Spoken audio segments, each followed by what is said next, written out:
What's up, friends? How's it going tonight? How's everybody doing? Welcome to the show. How you feeling? Feeling good? Welcome, welcome, welcome. What's up, Walker? What's up, Ace? Welcome. Who's here? Name yourself.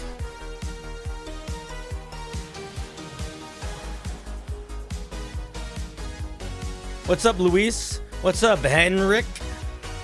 What's up, Ace? Matthew Batcore, Plagus, Jim, Wayne, Guybrush. My goodness. Look at all your beautiful faces. Whoa. I hope everyone's having a good night. What's happening, ZB? What's happening, Tim? What's happening, Tradosio? How's it going, buddy? You're but a humble goblin, blank? That's fine with me! Excuse me. Does anyone know what we're doing tonight? Anyone have any idea?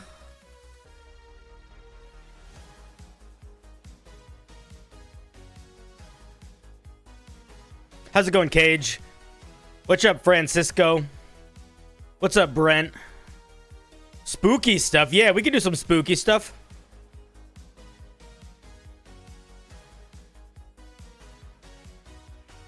We can definitely do some spooky stuff.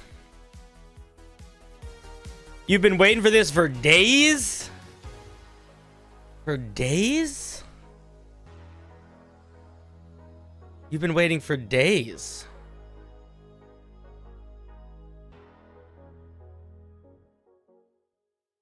They've been waiting for days. What does that mean?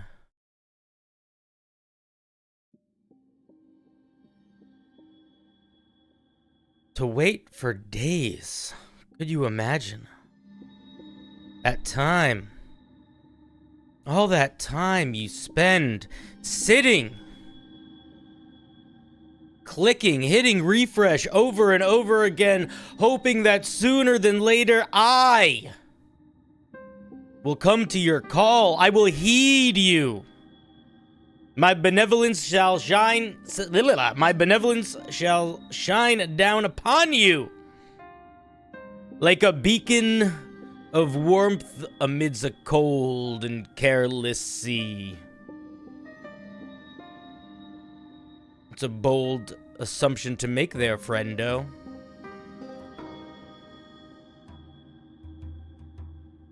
It's a lot of faith to put into something that you really only know through the little clickety clocks, the little electro connections. Uh-oh, the 3G, the internet, if it's not going fast enough, we lose touch. What is that? What connection is that? A connection that is built atop Wi-Fi? My goodness. Is that any way to spend our time? I don't know. Seems lonely, doesn't it? Seems lonely to me, at least. Now, call me crazy. Call me reluctant. Call me pessimistic. But you know what I think? I think there's another way. Does anyone have any idea what that way is? The way is to join me, CinderBlocksally, as I become your pirate captain, and we say goodbye to the regular world. We say huzzah to you, strange and ordinary things. Go away, homework. Go away, taxes. Go away, responsibility. You can all stay on the land, not us. No, we take to the sea. For our journey is long, but our perseverance is forthcoming. And together, we shall follow our dreams. I shall lead you to your dreams. And all I ask, all I beg, All I plead from you is, will you be in my crew? Will you ride with me through the Grand Line, across the East Blue, across the West Blue, across the North Blue, across the Peekaboo, across the the Blue Moon, across the I'm Blue Dabba Dee Dabba Die, across it all. And together we shall rise. We shall change this world, you and I. Together, we shall find the One Piece. I will become king of the pirates, and you, my emissaries of the sea. And together we shall send glory and joy and kindness and freedom and friendship and high fives and everything in between to the people of the world. So who's with me? Who's with me?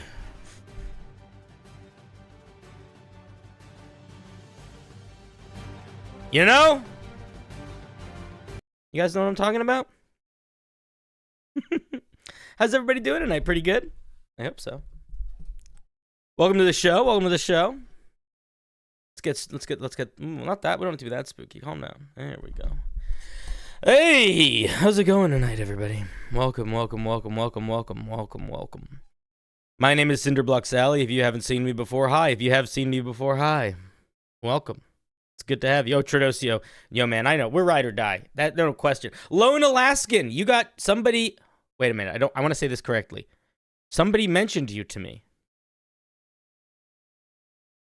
A content creator mentioned you to me, Lone Alaskan. What do you think they said? Do you think it was good or do you think it was bad? Do you think it was cool or do you think it was weird? I don't know. I'm just kidding. I know exactly what it was. Do you want to know who it was? It was GM Workshop. He was like, hey, I think there's a guy that follows you and follows me. His name is Lone Alaskan. Yeah. So, yeah, it was good. It was good. I'm just being mean. I'm just joshing you. Guys, I'm going to be honest with you. There was an argument. Not even an argument. There was a somewhere between a goof and a debate in the Discord today, in the general chat, that was maybe the best online argument I've ever seen or been a part of. And it made me very happy. And yes, part of it did, look, I'm not going to lie. Part of it did include me timing someone out a couple times. I'm not going to pretend that didn't happen. Because it did happen. And I did do that. I did use my power in that way, as I am wont to do. But it was fun. And I think at the end, we were closer for it.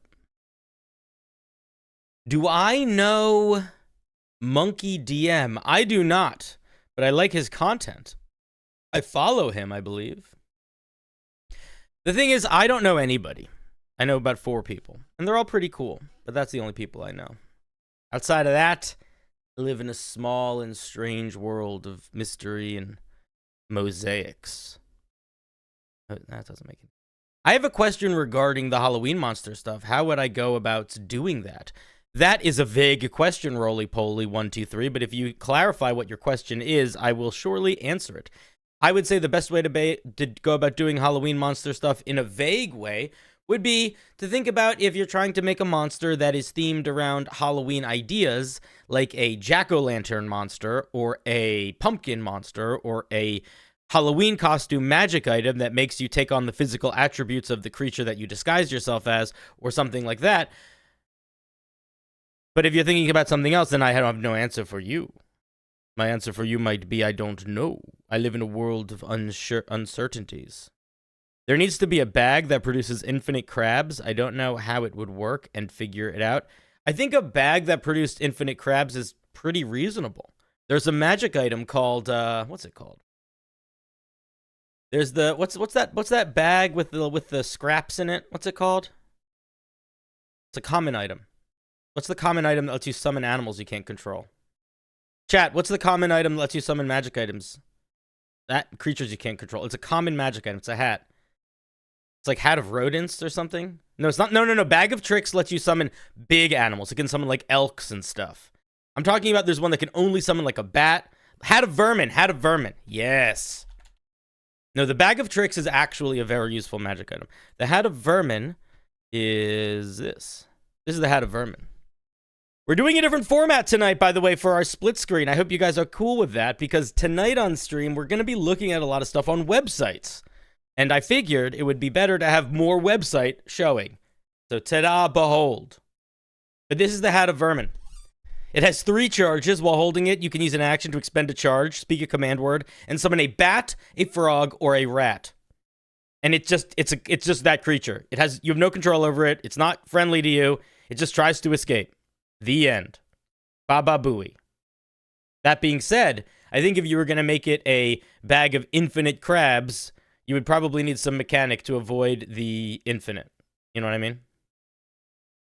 Sorry for being vague. How would I put it in the forum? How should I go about doing so? If you look in the video description of this stream, I'm 99% sure there is a link to submit it. Let me just double check right now. Yes, there is. If you go down, it says submit Halloween homebrew for next week, and you can write it in a Google document. You could put it in Homebrewery. You could put it in House Brewery. Any sort of living place could be a brewery of sorts. You know what I mean? Autocorrect is stupid. That's what they say. Hello, Sally and everyone. Can I have your wonderful help with a problem? If you had to drop one option out of aid, enhance ability, pass without a trace, silence, or spike growth, what would I drop? I would drop spike growth. Spike growth is a very powerful spell, but it requires too much combo stuff, and I don't like having to deal with that when I'm playing. I like to just do a thing that does a thing. I don't want to have to think about comboing it. 1 crab per second would be a lot of crab. Not in the Discord or anything, just popped in for the stream. Welcome, Denise. Dennis Ulrich. Welcome. I'm making an iblis that lays eggs in corpses. That's fun. That sounds cute. That sounds like a little cutie. A little cutie. Very nice. Thank you. I already have Entangle and was gonna drop Spike Growth. You're the best, Sally? No, Kay. You're the best, Sally. So do you guys want to know what we're doing tonight? Or should we just fuck around forever? I don't know if we should get started. Just kidding.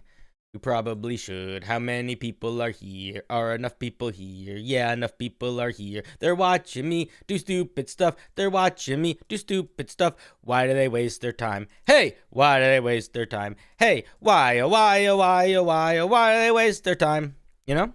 You guys want to know what we're doing tonight? So I reached out to you guys. So for folks that don't know, I have a subreddit. Behold, boom, my subreddit. Wow. Wow. It's so subreddit. Here's my subreddit. There it is. Wow. Anyway, this is the subreddit. It actually looks more like this. Wow, it's so full of sub and Reddit. Ooh. Anyway, I posted a question on this subreddit. Posted it here.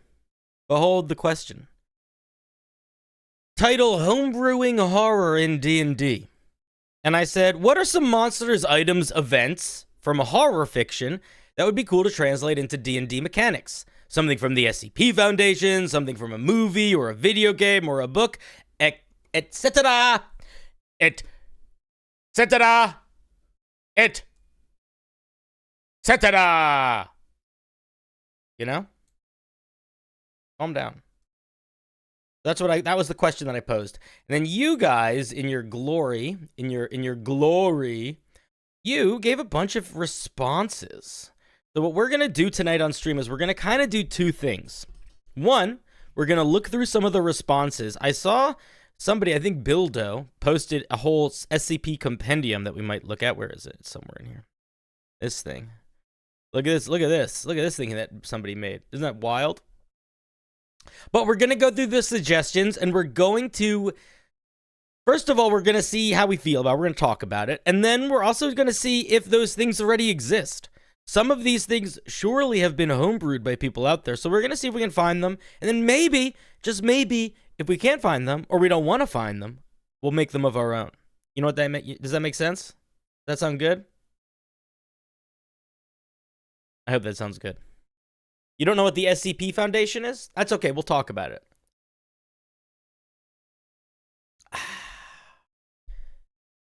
Scusi. I need a little water. What is it? I don't know what it is. Was it supposed to be items? It can be anything, Tradosio. Jason's machete. Half cat is an SCP. I have no idea what a half cat is. You're excited to see the SCP stuff? Should we start by looking at the SCP stuff? Should that be the first thing we do? Would you guys like that? Is that the move? Is that the vibe? Is that the vibe? I know you, Bildo, you don't get to vote. You're Homebrew. Yes. I love SCP. I'd start with it. Yes, you are the vibe. Have you seen the Crooked Moon? I have. I've seen every Crooked Moon. I also know I know who I know the people in the water. I know everything. SCP stuff doesn't bother me in the same way it bothers most other people. We've talked about this before. I will speak very briefly on my relationship to the SCP Foundation, and then I will talk about what the SCP Foundation is. I have personal relationships with several associates of the SCP Foundation. So there's certain stuff that I don't love to get into just because I want to respect their privacy because they are my friends. Namely the Scarlet King. Kind of just don't want to bother him. I like going to the barbecue. He likes coming to the barbecue. It's a good time. So Scarlet King, homeboy. Scientists, mostly dumb. Humans, mostly interesting to experiment with. And yeah, that's pretty much it. There's a couple others that I have relationships with, but we keep it. Scarlet King isn't hold me. Scarlet King isn't hold me. What does that mean? I remember a short that you did with Site 42. Yeah, Site 42 didn't like my comment. Site 42 didn't like my experiments, but we have different priorities, so it's fine. Site 42 is trying to secure, protect, contain, whatever they're trying to do. Secure, contain, protect. I care very little about any of those three rules. I'm more interested in have fun, make friends, hang out. HMH. That's what I do. What is an SCP? What is an SCP? That's a great question. Let me show you. This is the SCP Foundation. Now, on first hand, it might sort of look like a government website that you have stumbled upon that has within it several elements of maybe we're not supposed to be here, big classified, all sorts of stuff. There's all sorts of things. You'll notice there's all sorts of things. We could just click a random one. We'll click this one.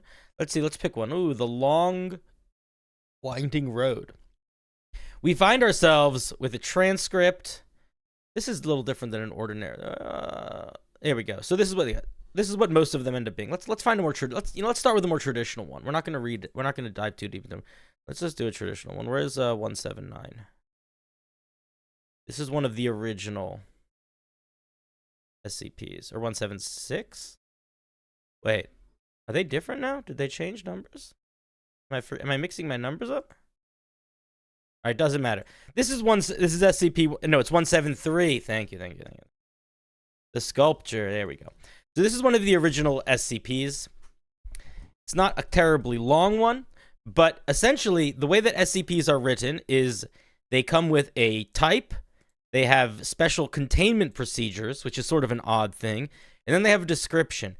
And one way to look at them is that it is a creative writing experiment that all is written in a format as if you are stumbling through secret government documents that uncover and talk about how this clandestine organization is doing its best to manage and sort of manage and separate these anomalous entities from regular people. There are layers to it where it's like, are they good? Are they bad? And then the format of it is always in such that it sort of feels like it is it's like an inner government document. But they're all basically scary monster things. Now, that's what most people would go That's what most people tell you.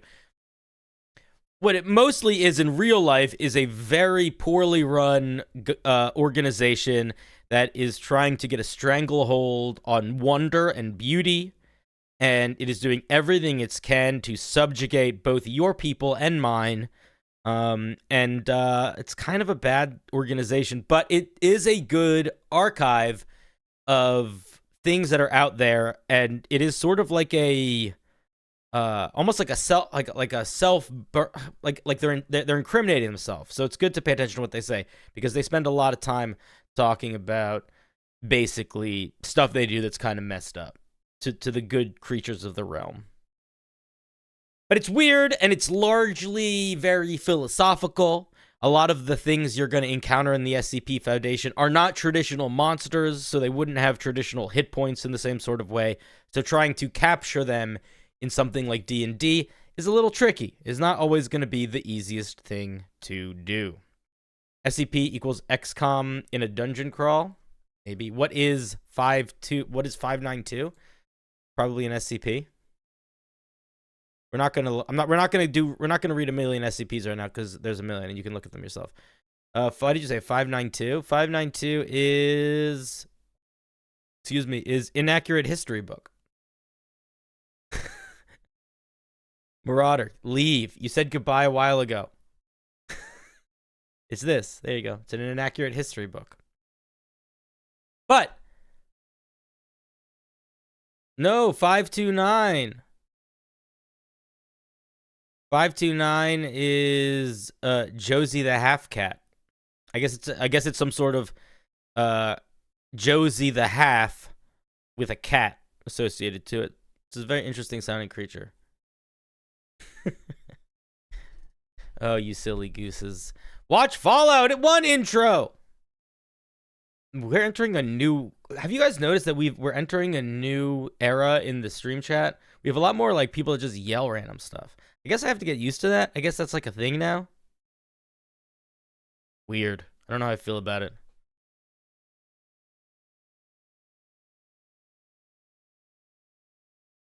I think that some of it's fine. I think that most of it's probably fine. But I do also think that I am so happy. I love banning people. It's like one of my favorite things to do. There's nothing that brings more warmth to my heart than timing people out or banning people. Last night, when stream ended with somebody being like, I get the last laugh, and then I just muted them in the last like 2 seconds of stream. That was my favorite part of the whole stream.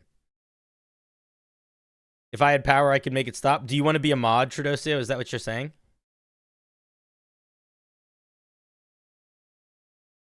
Okay, boom, you're a mod now. Congratulations. There you go. Do whatever you want. Here's the deal with my mods. I don't let that many people become mods. I let some of them become mods. But if I do let them become mods, I give them ultimate power. Boom. Tradosio, you're a mod. Do whatever you want. You can ban people. You can mute people. Just, be reasonable with it. Or whatever you think is reasonable. Hey, Bildo, what's up? How's it going, buddy? Yeah. You know why? Because he's on OG.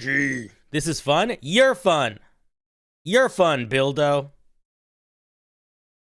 Yeah, you're blue now, and you get a little thing next to you. No green L. Guys, calm down. That's a silly thing. Everybody, the best SCP is SCP-3883. Don't ask what it is. Is it something really fucking cringy? SCP-388. Let's check. Let's see how cringy it is. 3883. So curious. I'm not gonna look. I'm just assuming that you said a stupid joke. Because you that's my guess. My guess based on your humor is that it's something cringy as fuck. 388? Let's see. 3883. Cinder, that's a little bit judgmental. Well, listen. It quacks like a duck. Let's see. What is 3883? 3883 is dildos have dreams too. Now this is a wonderful comment. This is a wonderful, wonderful comment, because what we get here from our dear Ace. How do I? Oh, I really want to put chat up on stream. All right, whatever. Ace, what we get from there is that is the best level of immature humor I've ever seen. Because what that essentially is it's somebody who is too immature to make a joke where they say anything like dildo, but they think it's funny, so they just want to point you at it. So it's this like very much a level, but it's either it's one of two stages of a child's life that this person is entering into. It is either the 10 to 12 stage where they're going from child to like preteen and they're just learning what like curses are and they don't really understand what anything is yet, or they're one of those, or they're 13 to 15 and they've been kind of childishly funny for like a couple years, like they've gotten by on that childish humor for a couple years, but now it's starting to grade a little bit, and it's turning into something where it's like, all right, people aren't laughing as much anymore, but you're still making the joke. And what you, as an adult who sees one of those sorts of children, needs to do is essentially pray that that child figures out their jokes are cringy before they transition into being a creep. And you have no control over if this person is going to become a creep or not. It is really their own ability to recognize their need to change that is going to distinguish between the need to be a creep or not. OBS shenanigans? Sure. Ba da da da da da da hoo hoo ba ba ba ba ba ba ba ba ba hey hey ba ba ba ba ba ba ba ba ba he he ba ba ba ba ba ba ba ba ba ba ba ba ba ba ba boo boo ba ba ba ba ba ba ba ba ba ba ba ba ba ba ba ba ba ba ba hey hey. Is that enough shenanigans, or should I do more? You need more? Was that enough? I'll do. Listen, if we need more OBS shenanigans, listen, guys, if you need more OBS shenanigans, you let me know. I know it's cringy, to be honest. That's not an excuse.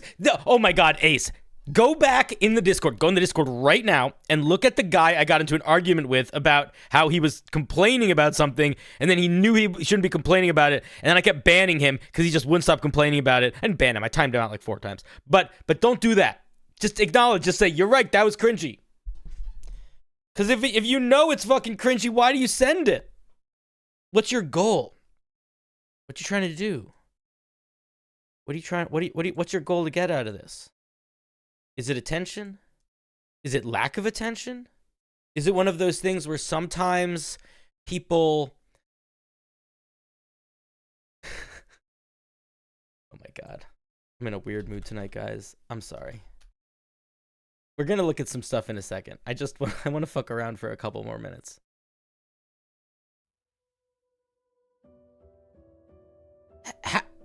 Are you seeking something? Is that what it is?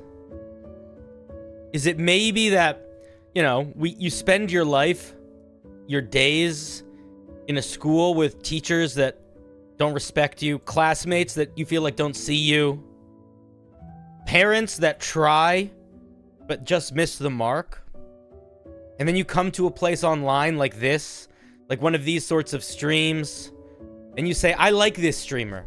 This guy seems interesting to me. And maybe, just maybe, after spending all day dealing with other people's crap, maybe, if I say something a little cringy or silly, I'll get their attention. Because if I can get their attention, maybe it's all worth it. Maybe there's more to this. Maybe I'm not alone in this. And let me tell you something. I will give you attention. If you can find a little bit of meaning out of me being like, that guy's thing was fucking cringe, then I'll give you that meaning. But I'll give you attention either way. If you just want to say hi and have a conversation, you don't need to act out for my love, Ace. You don't need to act out for my attention. I am here. And I'm here for you. Okay? Do you understand what I'm saying? We are in this together.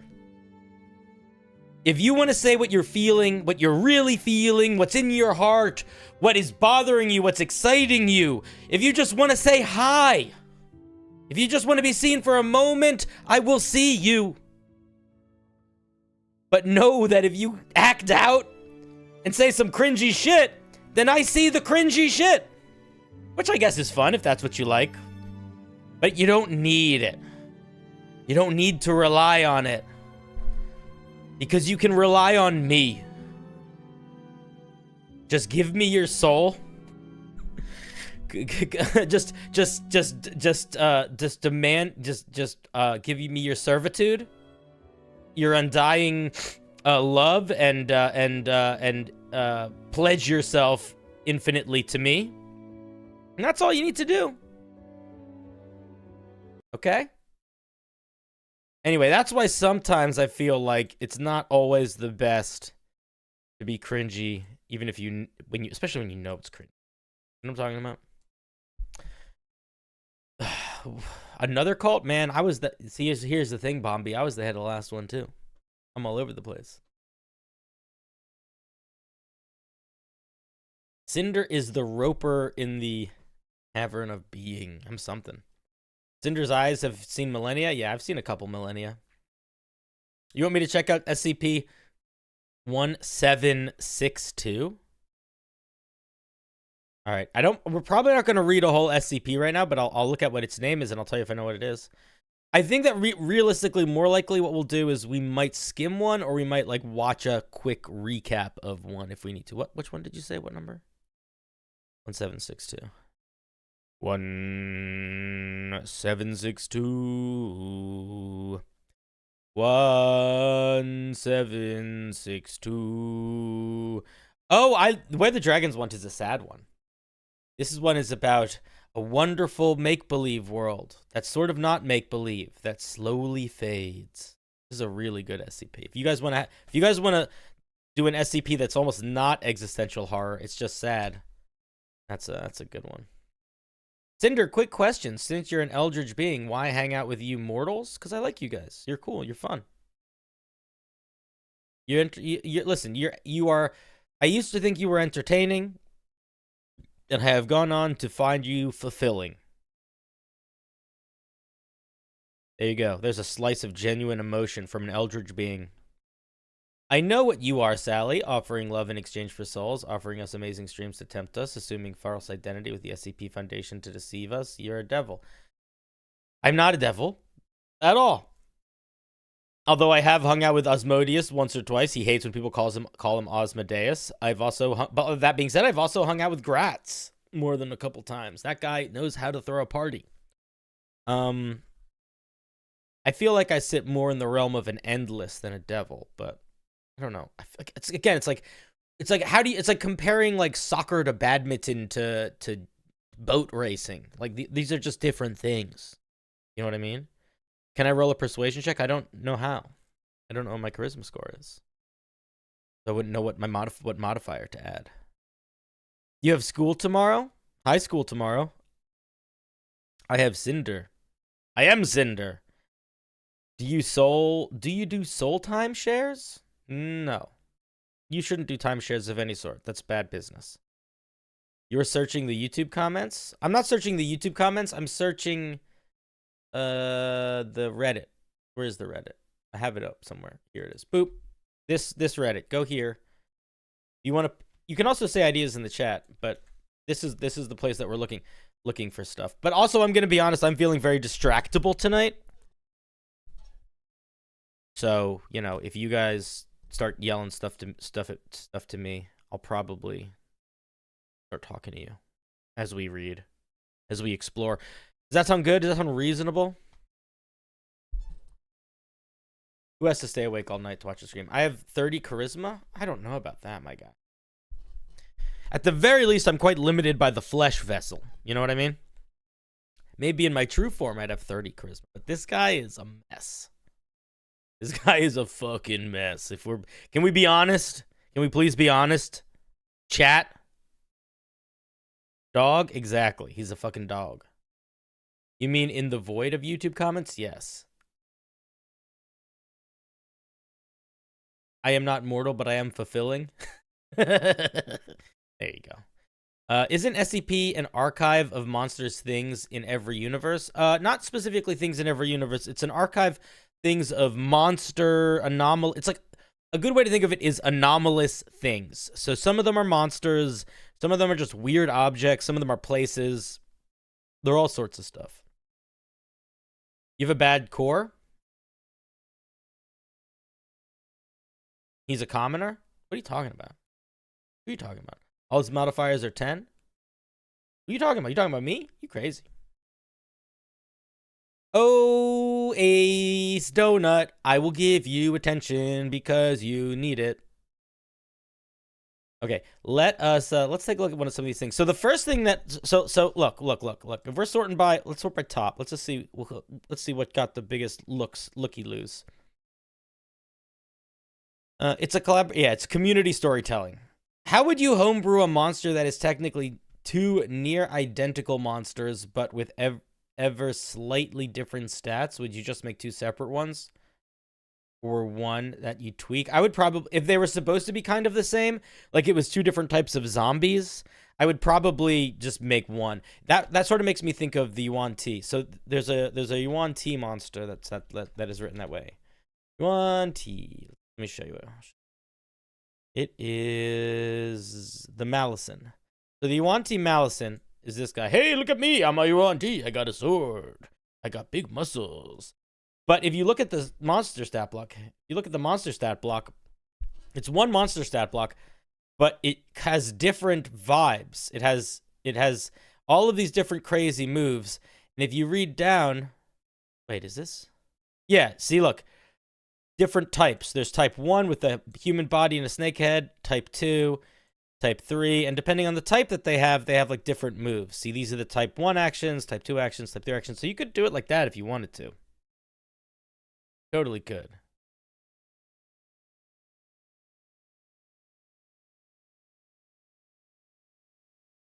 The hell are you saying, Ace? Take a look at my fucking forehead. That's all you get for a minute. No, I am human. Cinder will get it if he has seen memes about Marine Ford. Why would I watch a Marine Ford meme? Who is Marine Ford? Now I'm confused. Now I'm just feeling a little confused. Please, can you sleep? No, you can never go to sleep. You can never go to sleep, and you're never allowed to go to sleep, and you must always dance. No, go to sleep. Don't be silly. Do whatever you want. I have no power over you. Do whatever you want. I am only here to request subjugation. I cannot force it. No! What would the D&D medieval fantasy of Ben Drowned be? I don't remember what Ben Drowned is. Oh, is that the creepypasta guy from... It's this thing? I don't remember exactly what this is, but it probably... It's a 3-part multi-minute... What's the vibe of it? Is it about like a guy stuck in... Is it about like a ghost in a video game? Watch AZFK? No. Story revolves around a Majora's Mask cartridge that is haunted by a ghost. Okay, so if you were trying to do something like Ben Drowned in D&D, where you had something that was a ghost in a game, well, D&D doesn't really have video games. So what would the equivalent of a video game be? You know what I would say the equivalent of Ben Drowned would be in D&D? It would be something like having like a haunted spell. It could be a book, it could be a deck of cards, it could be a game, but I would actually say take the idea and go in a sort of different direction, where if Zelda is this thing that we all kind of play and know, or all of you do anyway, I've never played it. I think I would go with the idea of maybe like your version of the spell Silent Image is haunted, or a version of one of your spells is haunted, so that when you cast a spell, and you know what you could even do? This is actually a cool way to do it. It could be like a cursed spell book that you find. So, you know how wizards can copy their books? Wizards can copy their spells from other spell books. So what if there was an evil wizard who had a spell book like a necromancer, or they were maybe trying to become a lich, and they had the ability to like turn people's souls to like harnessed for writing their spells. So if you took their version of any of their spells and you copied that version of the spell into the game, it would like transfer the ghost or the soul into the way you wrote the version of the spell. And that way, whenever you cast a spell, maybe other weird stuff would happen. Maybe it would summon the ghost for a couple minutes and it'd be like, hey, fuck you, I'm a ghost. Or the spell would sometimes work in different ways, or it would like extra cast in weird sorts of ways. That's probably how I would do it. A ghost-based sorcerer who can summon a ghost when they cast certain spells. Yeah, I think that's very cool. Although, if you're doing, I would say you, I would say just make sure you're not doing, because there are some subclasses that can summon ghosts. The Hexblade Warlock, for example. So I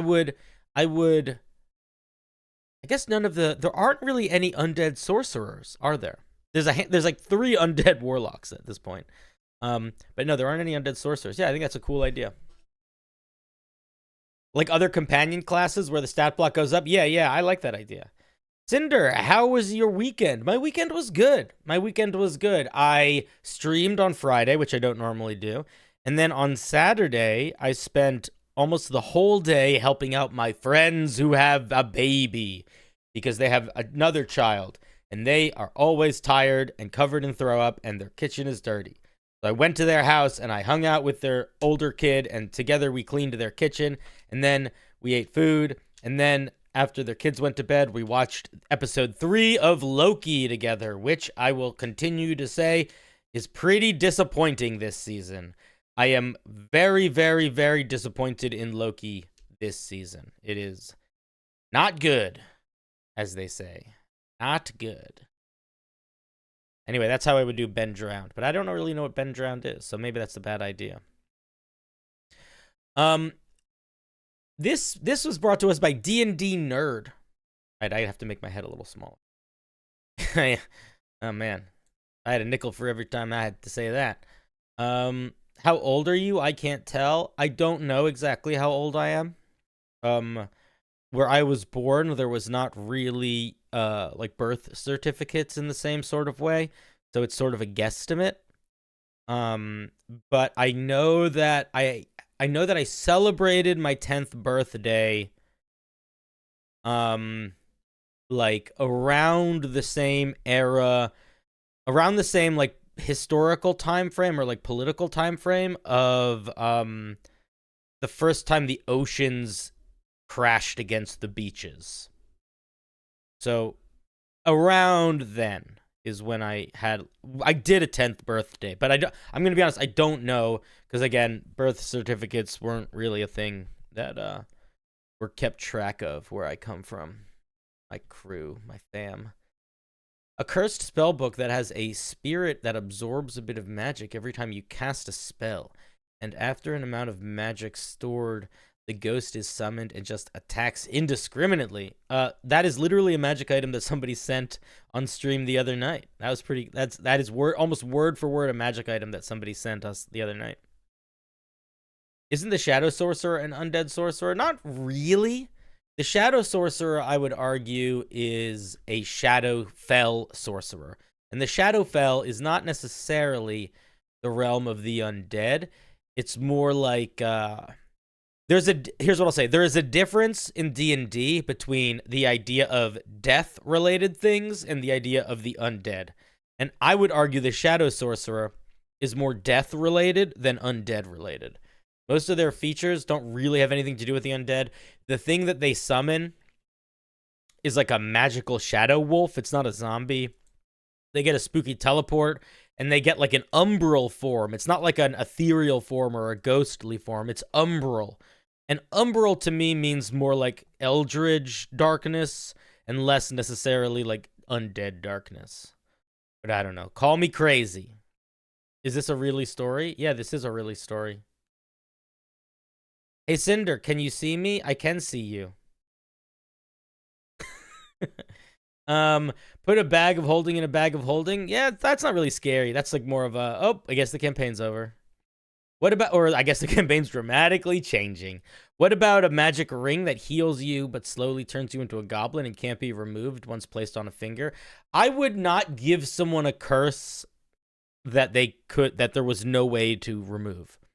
I feel like that takes away so much agency from a player. Like, it is totally cool to give somebody a curse where so they have to deal with some struggle for a time or they start to transform. But I would not just decide that they're stuck with it. That's lame. I would, as a player, I would not like that. And as a dungeon master, I would not do that. Let's see. Shadow Sorcerer is centered around shadows. Exactly. What about the Scarlet King? My homeboy. Scarlet King is one of my best friends. Why? Why are you saying why? Ring of Goblin Immortality? My God. You guys are silly tonight. You guys are a bunch of GD hooligans. You know that, right? I hope so.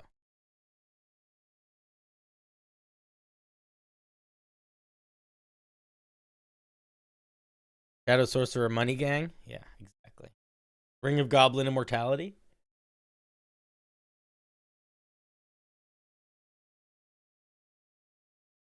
Wait a minute. Did it make a mistake? Because I feel like the frying pan of food at noon as the Matrix item is a pretty cool idea. I feel like that's a pretty cool idea. You're gonna go? Get out of here, Ace. You're out of control. What is your thought on the Lady of Chaos herself and her implications in the collapse of Mistra's Weave? The Lady of Chaos is awesome. She's another good friend. She just wants people to mind their business. And I think that's a reasonable thing. There's a lot of people that are in positions of celebrity or power that the public feels like they're obligated to information about their private life. And it's like, are you though? I don't know her that well, so I'm not even. I think if I called her a friend, she'd be like, "We're acquaintances." So I'll call her an acquaintance. Listen. She's come to a couple parties, but she does not really talk to people at them. Hey, her minions are pretty funny though. I'm pretty good friends with one of them. Hey Cinder, what do you think of SCP-999? He is beloved. Yeah, he tastes pretty good. It's one of my favorite snacks. I made a mistake at speech to text. It's just a frying pan that gives you food at noon. A frying pan that gives you food at noon is a great idea.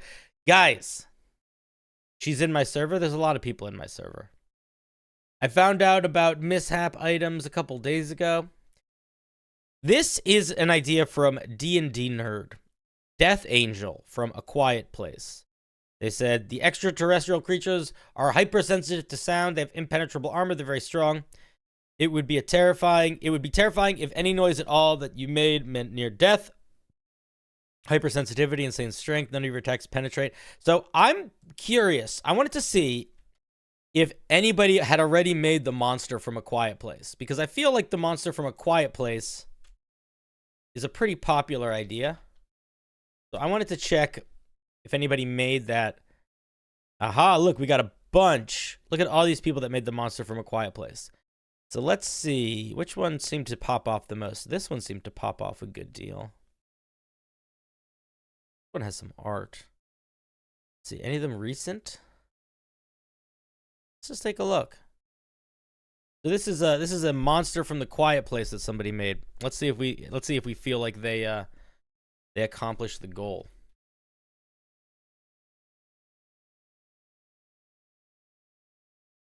You guys want to take a look at it?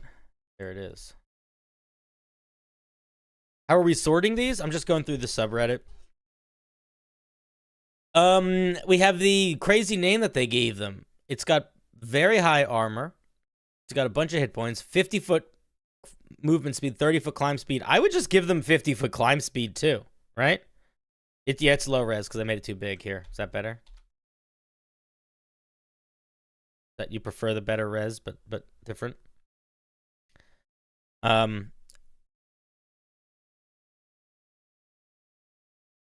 They got big strength, big wisdom, resistance to force, lightning, radiant, and necrotic, immune to bludgeoning, slashing, piercing, acid, cold, and fire. That's a lot. Are they this tough in the movie? Immaculate hearing. It has advantage on all wisdom perception checks that rely on hearing. It can flawlessly detect and pinpoint the exact location of sounds, made by creatures not hidden from it if they are within 1,000 feet. It can similarly detect and pinpoint loud sounds such as yelling within 1 mile. Okay. If I was going to write this, I would change a couple things immediately. The first thing is I feel like this is too many damage immunities. I feel like these should all be damage resistances. Maybe take some of these resistances and turn them into immunities, but this is way too many damage immunities. I think that damage resistance in D&D often means what damage immunity means in most fiction. So I would change that. The other thing is I would turn this Immaculate Hearing into something that was a little bit more of a mini game type situation. I think the move here would be to build it around the idea of contested perception and stealth checks, that maybe if noise was involved, or depending on the volume of the noise, it could potentially automatically succeed, or it would have some element of bonus there. But the way that this is written, I feel like you as a player should be given the option to attempt to do things quietly more actively than this ability gives us. Because one of the things that we need to remember when we're designing a monster, especially a monster ability like this, is that the players are never going to see this stat block here. What they're going to see is they're going to see the way that stat block engages with the players. It engages with the character. So by turning more of these passive features into ones that the players can engage with more actively, it turns it into something that feels like they're doing something. A level 1 wizard could do this, a level wizard could do that by casting 1 illusion on a thing, give you like in the base game. Isn't this thing practically indestructible? Yeah, I already said that. I would get rid of most of these damage immunities or turn them into resistances. I mean, that's kind of a cool idea, though, right? Like, I like the idea that you could be using minor illusion or major illusion, or even, hell, just like a barbarian rolling an athletics check to throw a rock to try to distract this thing and move it around. Because it's really fast. 50 feet is fast. But in D&D, that's not always the fastest. There's a lot of ways that you can be faster than this thing if you need to, especially if you're sort of kiting it around. Blind hunters. They have no eyes and they're blind. If it's deafened, it loses blind sight for as long as it is deafened. That's cool. I like that. I feel like they should be vulnerable. Shouldn't they be vulnerable to thunder damage? Right? Wouldn't that make sense too? This thing should definitely be vulnerable to thunder damage. Let's see. It has monstrous leap. It can just jump really far. That's cool. Thunder weakness. Okay, here we go. Whenever it takes thunder damage, it is deafened until the end of its next turn. While deafened this way, it loses its immunity to bludgeoning, slashing, and piercing damage. Oh!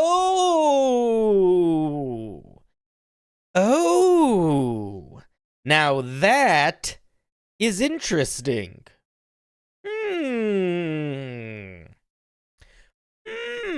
How do we feel about that? Do you guys feel like that's good? Do you like that? Do you think that's the move? Let me say something that I think. Let me say my thought. This works, I think. But if I were you, I would tweak it a little bit. What I would do is I would make them resistant to bludgeoning, piercing, and slashing damage. And then I would make it, if they took thunder damage, they would become vulnerable to bludgeoning, piercing, and slashing damage until the start of their next turn, or something like that. I would make it go farther, because in the movie, like, the Quiet Place monsters,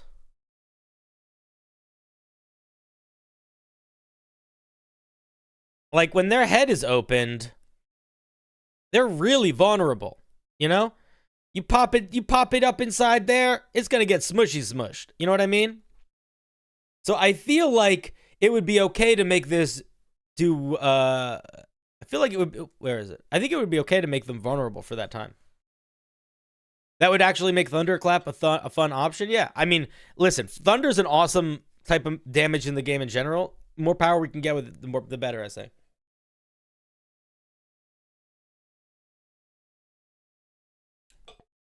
It doesn't stun them. It just makes them blind. trick or treat bag. Once a day, you reach in to receive a trick or treat. Odds, either some candy or a monster or a monster or a bag man. That's an idea. How the hell did the military fail? Because it's not actually that thoughtful of a franchise. There's a million things that make those movies kind of stupid. There's at least... No, that's not true. Maybe not a million. There's at least 35 things that make those movies kind of stupid. But the monsters are cool. It has Breach Monster. Its attacks deal double damage to objects and structures. You don't need to say unattended objects. I would just say objects and structures. It can move through any surface or object less than 1 foot thick, destroying it in the process unless it's made of adamantine. I would put more specific language here to like how long it would take it to break through certain structures, and based it on wood, stone, and metal. You could keep the adamantine claws if you want, but I would build this out a little bit more. It's a pretty good. I think it's overall though. I think it's a pretty solid iteration of the Quiet Place monster. Chat, what do you guys think? Do you think it's decent? I think it's pretty solid.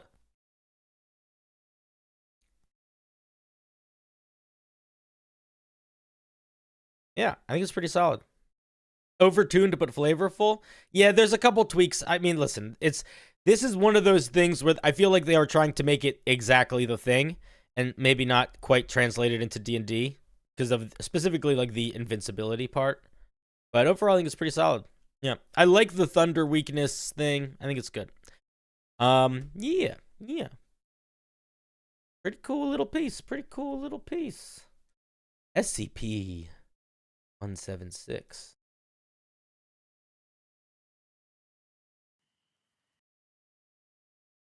SCP 176. Uh-oh. Music.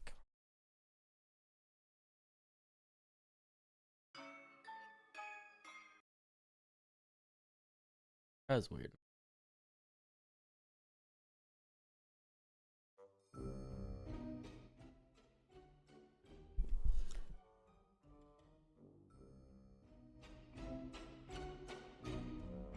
Does it do thunder in 5e? Nice. I didn't submit the idea on the subreddit, but I should have. Can we see if the Wendigo from Until Dawn has been created? The Wendigo from Until Dawn?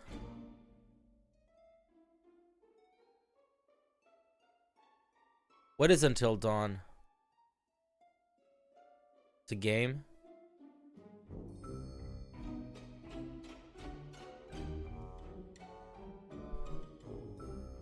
Oh, just a cute little guy. Just a cute little guy.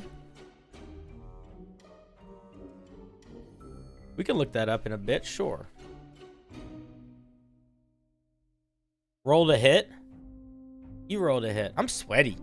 I gotta open my window. I'm getting hot. The Tall Grass from Stephen King's The Tall Grass. You guys know what this is? It's a field of grass you get lost in. Their vision is based on movement, kind of like the monster. FYI, that name has some cultural context. You might want to step carefully around it. Are you talking about Wendigo? You're talking about Junior the Shark.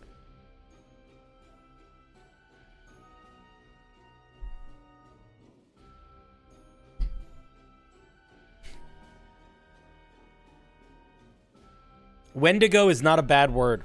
You can say that word. It's fine. I don't know what you're implying by causing the W creature.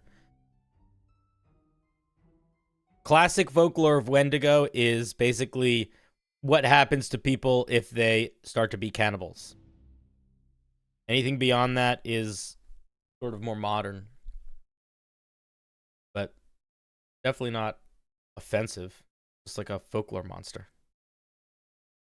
Hey Cinder, any tips on making non-scary NPCs in my scary campaign? I'm having a hard time making not all the NPCs sound spooky. Just make a normal person. Just make, you know what? Here's what you're gonna do. You're gonna make Mrs. Potts. This lady. You can even make her you can even make her a talking. You can even make her a living teacup. You make Mrs. Potts. She's not creepy. Boom. Yeah, or a frat guy named Kyle. That's a good idea too. Either of those will be great non-creepy characters. Either of them. That's so smart. You could also make her a ghost if she's a teapot. So it is sort of creepy, but not actually scary. Which could open up the idea that there are monsters and ghosts and stuff that are not evil or creepy. You know what I mean? Wendigo is a folklore moral type lesson. Monsters to scare hungry people in cold environments away from the idea of cannibalism. Yes, exactly. Exactly. And then there's later people changed it into the thing with the antler head. Does 8 hit? No.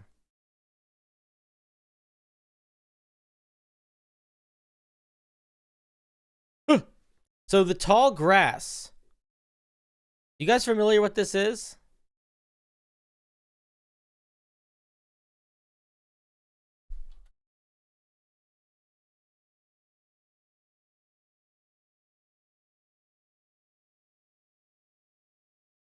The tall grass is a bunch of grass. So let's talk about this for a second. So if you wanted to play a game where the bad guy was essentially the environment, I think I'm going to be honest, there is a D&D monster that does this really well. Because the way the tall grass works is that people wander into it and then it kind of moves and they get lost and it sort of displaces them and they seem like they're sort of in different places, like there's no rhyme or reason to it, and then it like slowly consumes them. It's almost like a carnivorous plant.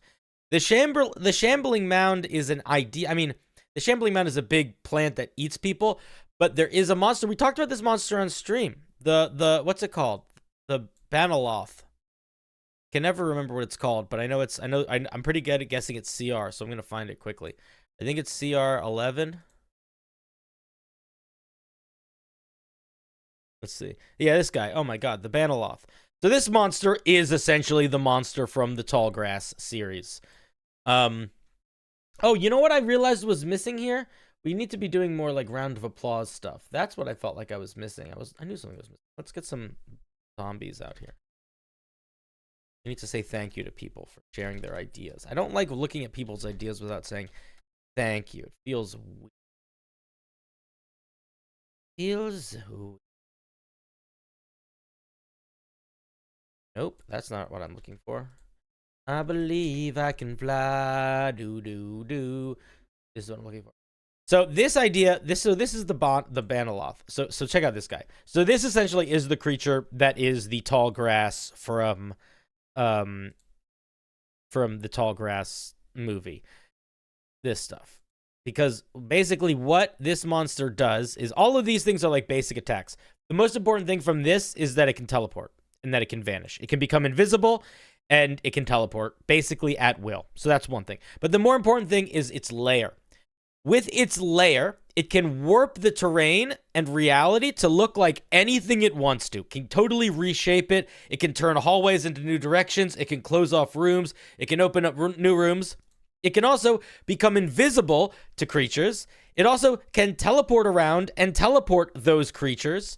It also has a supernatural lore where creatures that get too close to it, they understand that they're drawn to it. They want to enter it. They want to find its house. They want to go into its lair. And it knows how to tempt them. It knows what they're looking for, and it changes its lair to look like what they are looking for. It's essentially like a Eldritch Venus flytrap. And that is how I would make the tall grass from Stephen King's The Tall Grass. I would literally use this monster. This is a fantastic D&D monster. This is a great example of, on paper, if you don't think about it, the monster is not that complicated and not that exciting. But if you actually read all of the regional layer effects, it's like an incredibly powerful, spooky, powerful monster. It's a cool one.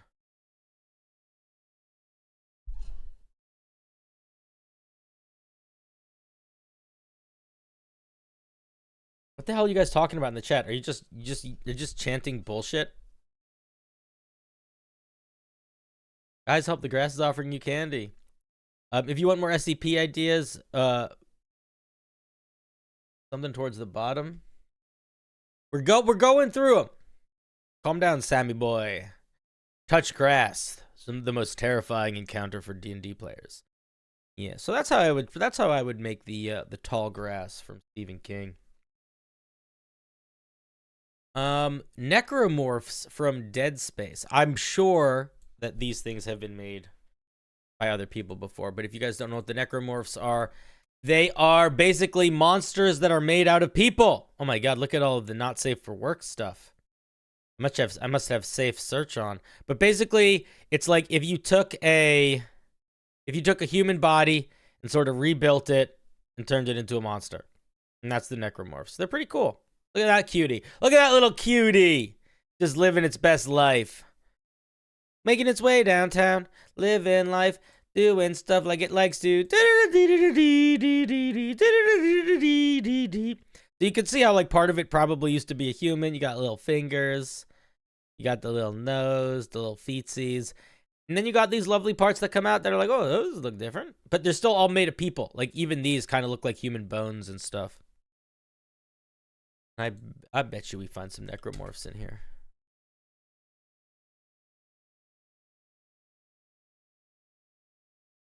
You had a player make a halfling rogue named it Kermit the Frog. Somebody made a, let's see, everyone made, what, an item. Why is this one necromorphs? Blackheart Plague. Is the Blackheart Plague, this is the Flood?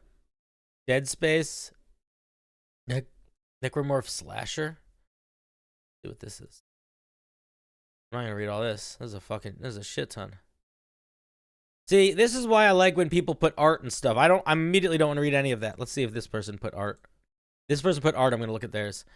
Nope, they didn't put art, and it's fucking huge. Jesus Christ, why is it so big? Oh, they did put some art. All right, this person gets to look at because they put art. We're looking at the subreddit for spooky stuff to put on D&D. We're looking at all sorts of stuff. Basically, I have a thing, a subreddit. People are posting ideas for things that we might want to see if they work in D&D, if they work as spooky things. And we're seeing if they do. What's up, Waylon? How's it going? Welcome to the show. Bulbasaur, I did not choose you. The thing is, necromorphs, I feel like these kind of exist in D&D too. Like, I don't know. I mean, I like, do necromorphs do anything super specific that regular undead don't? Like, if we go into the monster world, the world of monsters here, we grab some undead. Where's undead? I feel like we could pretty, especially if we go into like, what's the book, source book? Ravenka. Not Ravenka. Ravenloft.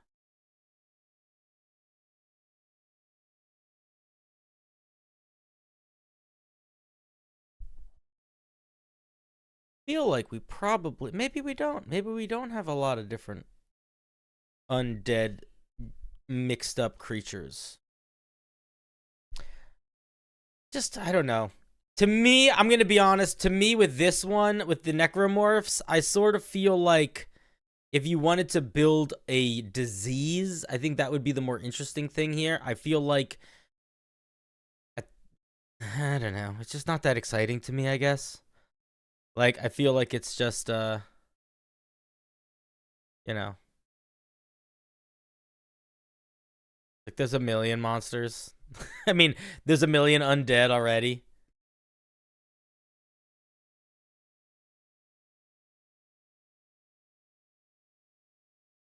Maybe undead with reverse ooze rules. You have to use slashing damage to harm it. Oh, that's kind of interesting idea. I like that. I feel like that would be a pretty cool way to handle it. I think that you could do something like that too. The other thing that you could do if you wanted to do that is you could actually use trolls. Because trolls, classic troll. I think it's the troll. Maybe it's the troll variant. So look at this. The troll variant has special mechanics. The troll variant has special mechanics for cutting off its limbs. And when you cut off its limbs, they all interact differently. The arm has a movement speed. Like, they all do stuff. So what I would do if I were you, honestly, the best way I think to make a necromorph, because even the abilities, they bite, they claw, like, all of these are good. And they, even the fire damage, even the fire acid messing with them, I think fits the vibe. And you would just roleplay it, so the only way they actually stop is when you cut off all the limbs. But you could even have the limbs still, like, run around and do stuff. That's what I would do. Easy peasy, lemon squeezy. There you go. There's your necromorph. It's not, I know it doesn't exactly look like a necromorph, but I mean, there it is. There he is. Look at him. Morphing all over. Cadaver Collector is also a great monster. But it's not really a necromorph. Oops. Cadaver Collector is a big like undead robot that sticks dead bodies to itself, and it can summon ghosts, and it can paralyze people, and it can smash people. It's awesome. It's pretty cool. I like it. It's a cool monster though. Another cool monster that's sort of like that is the corpse flower. Corpse flower is another monster. It looks really cool. Look at this. Look at this thing. And it basically eats corpses, and then it can use the corpses as weapons. It can, like, animate them and turn them into zombies that walk around, and it can eat them for health. It's cool. It's a good guy. Look at it. Corpse flower. The first time I learned about these things, it was somebody talking about a D&D game where they were talking about how they had a big battle. And after the battle, they were, like, in camp, and they camped, like, near the battlefield, and there were all these dead people left in the battlefield, and their dungeon master described them seeing sort of in the distance, in the night, barely sort of seen in the shadows, silhouetted, these massive plants slowly crawling out of the woods and wandering the battlefield after the battle, collecting corpses, and then wandering back into the woods before sunrise. And I just thought that was the coolest image. I just thought that was so cool. Which did you take, the hand or the eye of Vecna? Neither. Why would I take my buddy's hand? You can still post things in the subreddit if you want to. We're just sort of going through it, guys. We're not rolling in madness mode. Ooh, this next one is from Tradosio. Tradosio, for folks that don't know, got modded today because he asked. And you might be saying, that's crazy. And I would say, you're crazy.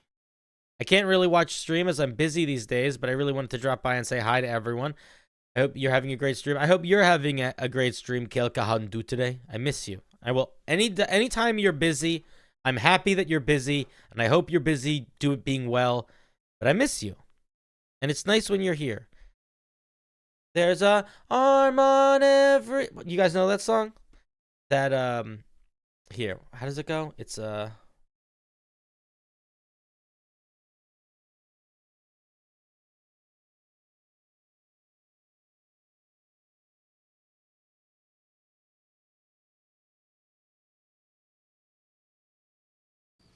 Bert? You guys know this? Hey, Bert. I don't think we're gonna watch the whole thing. I was just thinking of some of the things you can do with your head, Bert. Oh, Ernie. You know, Bert, one of the things you can do with your head is to remember. Oh. You can remember with your head, Bert. Great, Ernie. And I was just thinking of some of the things that I remember best. This song is about me and you guys. This is me being annoyed, and this is you. And then it'll turn it, or it's the other way around. This is you being annoyed, and this is me. Good. Rex, we're talking about things that we remember, and then we're looking at horror things. Things I really like to remember. I wrote this song for you. Things that I remember. Times that never end. Favorite things inside my head. Special friend to friend. Roads we've walked together. All the stops we've made. Jokes we've told and songs we've sung. Is Sesame Street really Disney now? That's such a bummer. The silly games we've played. This is the part that I was just singing, I think. And there Is it? are chilly days Nope, it wasn't. in winter, out laughing in the snow, and lazy days in summer, with no place much to go. Ooh, boo, boo, boo. Yeah, this is what we do for. It's a horror. Can't you tell we're doing a Halloween stream? Each day Day has its memories, and when the day is through, things that I remember are the things I did with you. That's all. You dummies. We love the moon. We love the moon, 'cause it is good to us. That song? People don't believe me that that's a real song. People, because they don't know how old I am. They don't believe in the power. Go look up a song right now on YouTube. Just say, look up "We Love the Moon" song. Go look that up and watch that. You'll know exactly what I'm talking about. You'll be like, oh my God, how did Cinder get so wise to teach us of something so glorious and powerful? And I'll say, I don't know. Do I follow Warhammer lore? Some of it, sure. Not all of it. I'm not always up to date, but I am a fan of Warhammer storytelling and the Warhammer universe, and I have a couple friends who live there. If that song gets played, I am timing myself out. That's funny. Tradosia, what did you want us to look at? Tradosia said, the Nobodies / Heartless from Kingdom Hearts. I have no idea what those are. Let's take a look. A nobody is the husk of a person who has their heart, a soul essentially, removed from their body. If your body was strong enough to persist after becoming a heartless, your husk becomes a monster. The heartless, ironically, is the heart of a person after it is removed from the body, turned into a monster of varying strength depending on the evil lingering in said heart.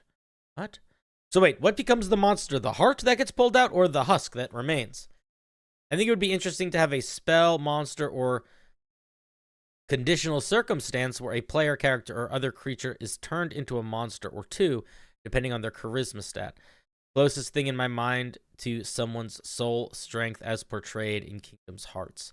Nobody and Heartless. The Nobody and Heartless monsters. Oh, they're two. They are two. The Nobody, I guess, is the heart. Might work better as a template than an actual monster themselves. What are they called? The Nobody and the Heartless.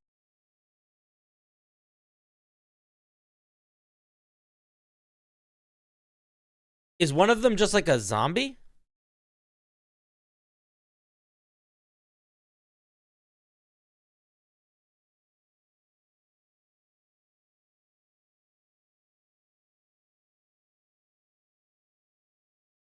I'm trying to find pictures of them. Those just look like little pixelated guys. Oops.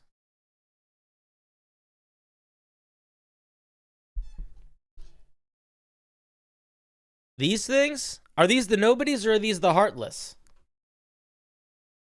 What's going on here? There's not a lot of heartlessness there.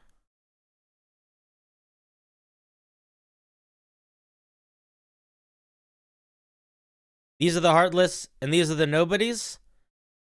What is the difference between the Nobodies and the Heartless? The Heartless. As somebody's heart can be completely consumed by darkness, either from their own inner wellspring as a result of negative emotional blah, blah, blah, blah, blah, blah, blah. Either way, this happens when their body and soul are erased, leaving a disembodied heart swimming in a pool of darkness. It takes the shape in the form of the Heartless, a creature of darkness.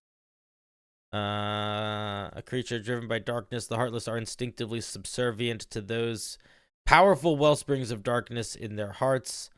Okay, so a Heartless is just like a heart that turns into a zombie? They're monster people? So then what's a Nobody?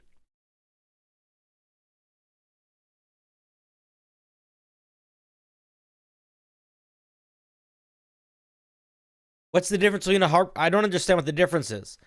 So a Heartless is what happens if you get turned into a Heartless. And then if your body was really tough, it becomes a Nobody.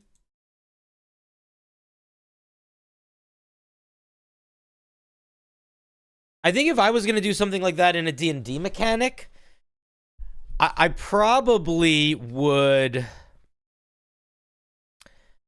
I probably would make it like a dual stage zombie plague.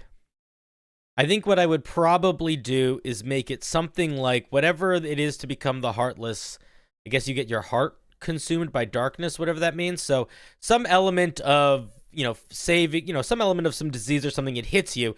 And if it gets you bad, you become one of these zombie things. And I think the way that I would do it is depending on, what Tradosio said, I think is just the way to do it. Depending on what that creature's stats were, or maybe depending on a saving throw or something, their body either just like collapses and becomes nothing, or it becomes another monster. But I don't really know. I don't know anything about Kingdom Hearts, and I don't really want to read a bunch of articles on it. I guess I could if that would be entertaining to you guys. Also, just to note, you were kidding. I don't know what you said. It's Kingdom Hearts. It's not meant to be understood. Okay, then I won't worry about understanding it. What did it take? Because I need some of that. Who says so? A body becomes a nobody. The heart becomes the heartless. That's about right. Negative plane energy.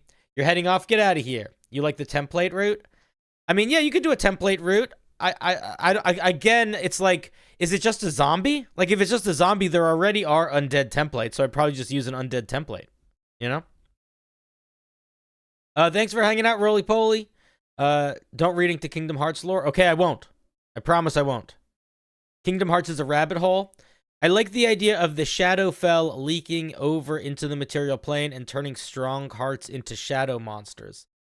What would determine a strong heart in D&D though? Because you said charisma, but I don't feel like that's the right thing. I feel like charisma maybe, but I feel like wisdom fits a lot too.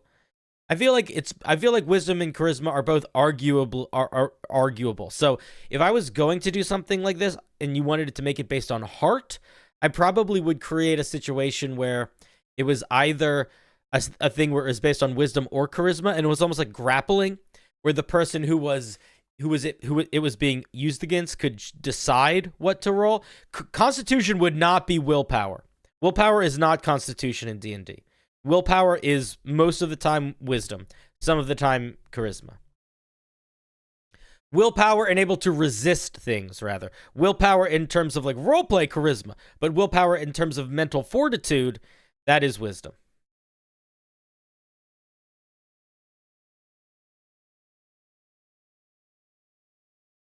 You really want to hear where love the moon?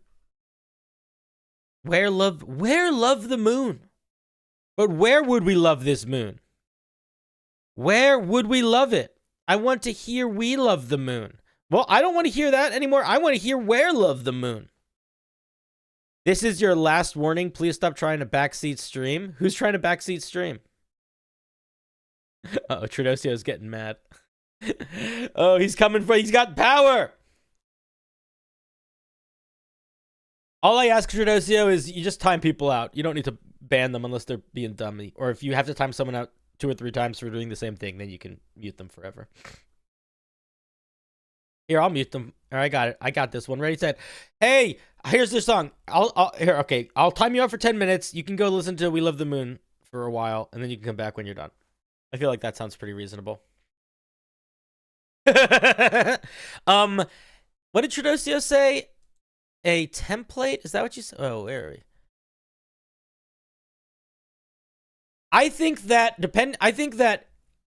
if I was going to do a shadow curse or something that turned people into zombies, I could very easily see doing something that almost worked sort of like the spell Stinking Cloud, where it created like fog that was like rolling fog, and that the longer you were in it, the more it affected you.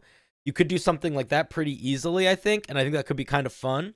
You could even just sort of reskin Darkness to do that, or Stinking Cloud to do that, or Cloud Kill, whichever one of them is a rolling cloud.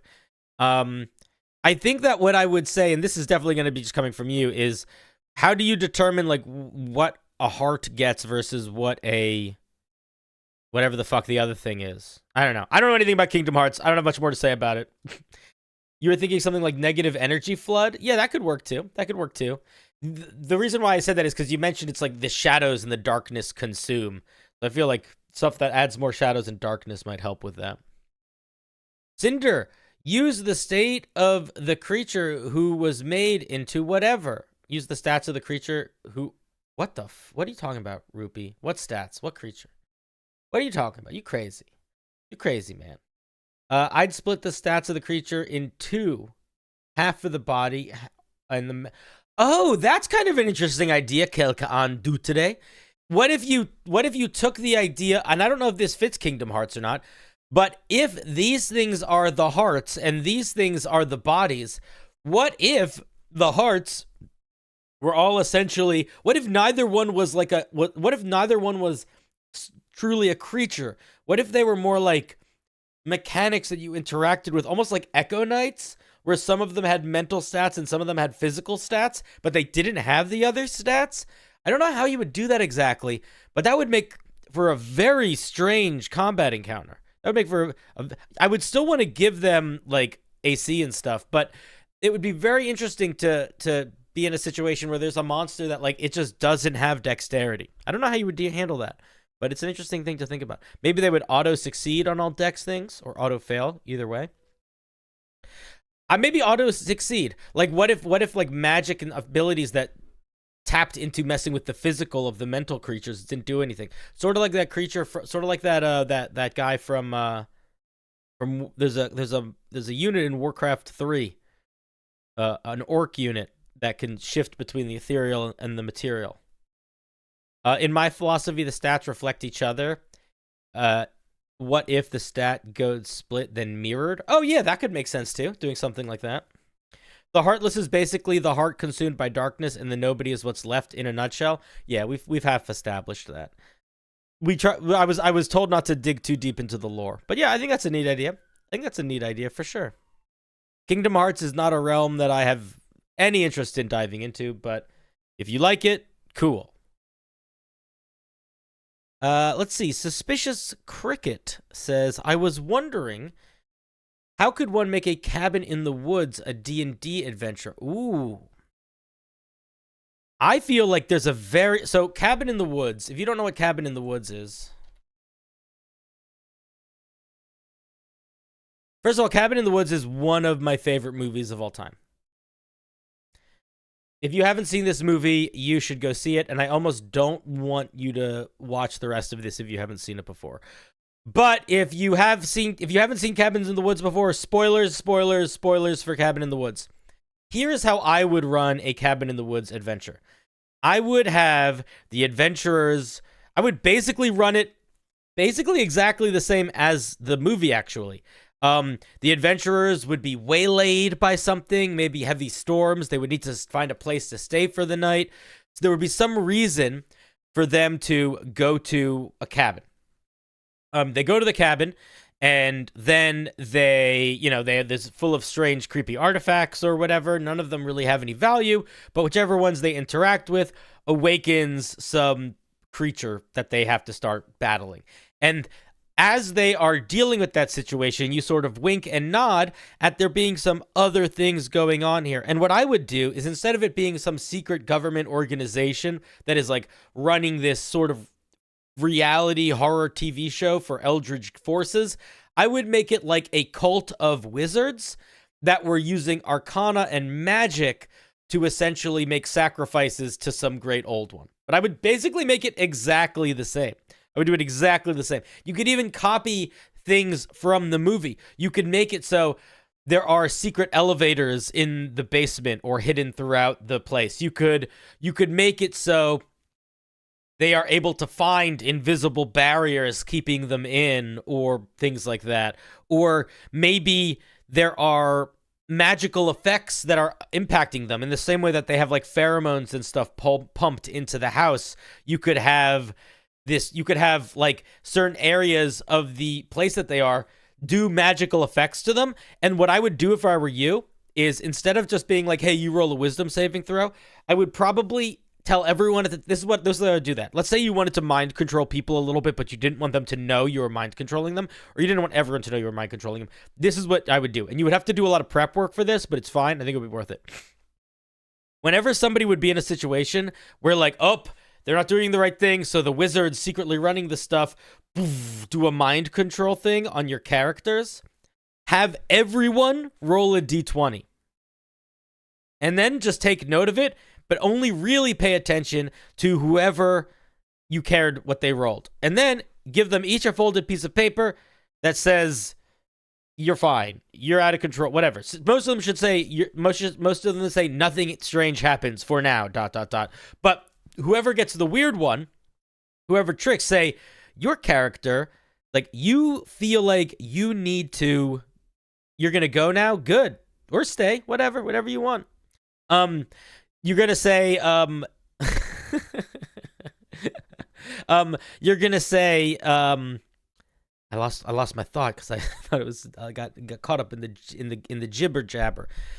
You're going to say, like, your character must leave the house, or like you want everyone to split up. You're going to use that to sow seeds of something weird is happening, but also the players aren't really going to know who's getting interacted with in weird ways. I do those d20 rolls too, and I have all their character sheets so I can add their mods as needed. That makes sense. That's a nice way to do it too. I wanted to make a campaign where the inverse of this, where they are the government agency. I think that's also a great idea for a campaign. But if I was going to be the government agency, I feel like you would want to make the campaign be either about them trying to deal with all of the monsters breaking loose and them being like working for the agency trying to survive, or something where you're being the monsters and you have to like scare and mess up the adventurers, you know, something like that. Yeah, exactly. You're like, hey guys, I think we should split the party with the mind control. Yeah, it'd be Act 3 for sure. But I think that would be really cool. I think Cabin in the Woods is a fantastic idea for a campaign. If you haven't seen this movie, I don't even want to say too much more, but here's what I'll just say. It sort of is about a haunted house with a spooky basement, but it also has scenes in it that look like this. So it has scenes in it that look like this, you know, with a big spooky cabin. But then every now and then there's scenes like this. Same movie. So check it out, go see it. But it is a fantastic movie. One of my favorite horror movies of all time. It is a great movie. If you don't want to watch it, there's at least one scene that you should go see. But the scene, it doesn't really hit as hard if you don't see the whole movie. When I was running a BESM game, the party was part of an organization that collected anomalies, kind of like SCPs. I like that. That's a great, yeah. Chris Hemsworth is one of the main characters in it. The first situation would be kind of like an SCP breach game for sure. Anyone gonna see the FNAF movie on Friday? Nope. I don't know what that stands for. The first negative affected Fox. Five Nights at Freddy's. Oh, no. I have no interest in Five Nights at Freddy's. I'm sure it will be a lot of fun for all the people that love it. I have never seen it. I don't really care to see it. And I don't... Oh, Mrs. Potts. And I have no thoughts. I have no thoughts on Five Nights at Freddy's, other than I know that it exists and I don't really care about it.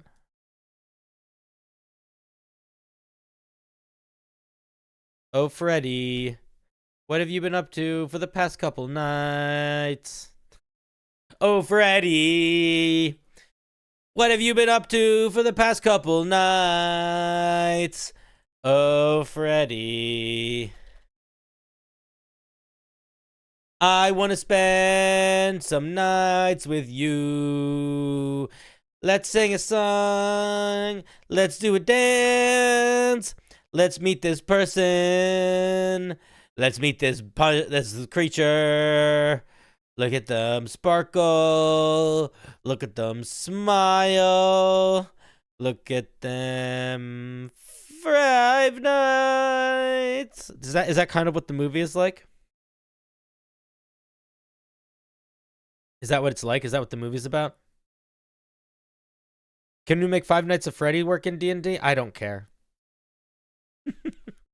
Probably. Sure. Do you want to be an animatronic that has that eats children and has children's souls inside it and has a bunch of weird lore that I don't really care about? and sort of has become like a, you know, it went from sort of like a fun little indie thing to like a giant money grab. Haunted animatronic characters, that's all it is. Yeah, I know. That's what I'm saying. Yeah, you can do it.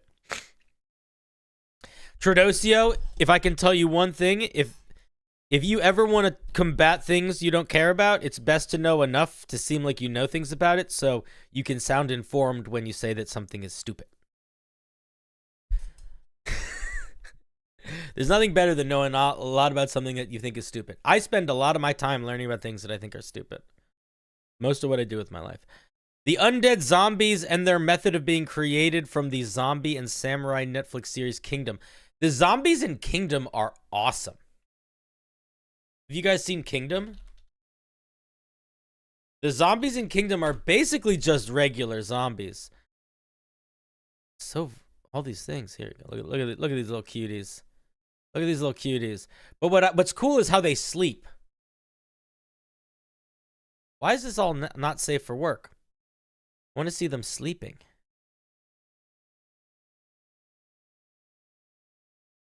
None of this is good pictures. Basically, the way that the zombies in Kingdom sleep is at night. During the day, they like twist up and crawl into these like weird little packed spaces under the houses, so you can like see them all during the day. You can like walk up to them and like poke them, and they're just kind of like, and then at night they like come to life. So what I would do is I would just make zombies basically like that. You take your zombie, you make it a lot faster. You make them, a lot of them, and then you make it so they essentially become petrified during the day. I think that would be cool. Is it possible for layer actions to do damage? Yeah, most layer actions do, not most, but a lot do damage. What is the Terracotta Army in China? What is that? Is that the Terracotta Army in China is different? A kingdom is a Korean thing, not a Chinese thing.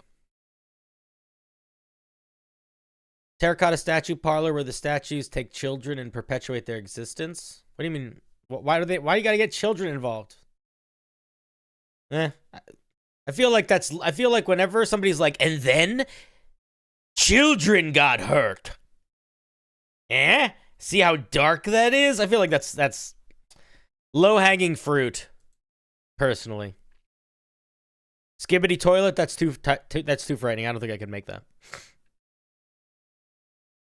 I wouldn't feel comfortable skibbity toileting you guys. That would be unfair. It would be too harsh. Reddit dang auto. My suggestion is reading some Korean literature, nerds. Who is the nerd here? Rob, welcome. Plagueis, who's the nerd? Are you the nerd? Or are they the nerds? Are we all the nerds? Answer the fucking question. Or I'm gonna destroy you. Pasta, I wasn't asking you. I was asking Plagueis. Slenderman? Slender Woman. You know not of Skibbity Power? I know of Skibbity Power. We have somebody said, let's see, they said, I would like to see an additional plane created around the Cenobites domain in Hellraiser. The domain itself is like hell in the concept that everyone is trapped, their lives for torment. The Cenobites are easily moldable. I kind of feel like the Cenobites sort of exist already in D&D. Maybe.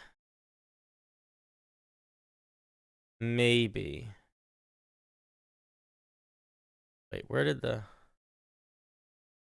didn't even see this one. Jailhouse Rock. Well, we maybe come back to that one.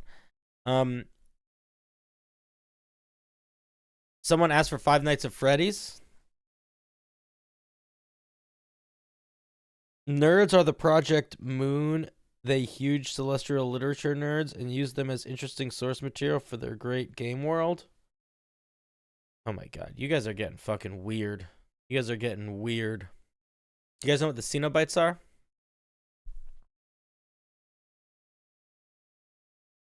These are Cenobites, these guys. Look at these beautiful Hellraiser demons, so beautiful. Oh yes. They listen. They like the spiky heads. They like the weird eyes. They like their little puzzle boxes. If I was gonna make a Cenobite, I would be. I mean, the thing is, you kind of already have it in a weird sort of way because there is a puzzle box in D&D already. In fact, it's the Infernal Puzzle Box. The way that it works is if you spend an hour holding it and trying to open it, you have to make a DC 30 investigation check, which is pretty hard to do. That means you need to have a plus 10 in investigation and roll 20. And if it succeeds, the creature figures out how to open the box. But if they fail, they have to make another wisdom saving throw or take a bunch of psychic damage. Pretty intense. But if you figure out how to open it, you can do a teleport to the 9 hells, which is pretty fun. So I feel like it kind of exists. So the thing that you really need to do is just tie some sort of monster to it. You know?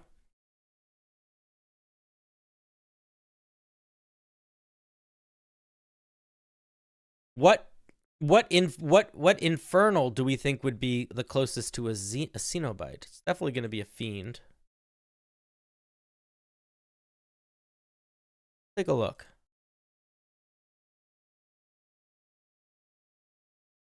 It's small. They're going to be bigger ones. Let's start at the top. Too far. None of these guys. This guy's kind of a Cenobite. A little bit Cenobite-y, but not exactly. I mean, you know what, actually? Wait, no, they're fucking chain devils. Like, they exist. It's just a chain devil. Are they, wait, chain devils, are chain devils CR3? No. They're CR6, right?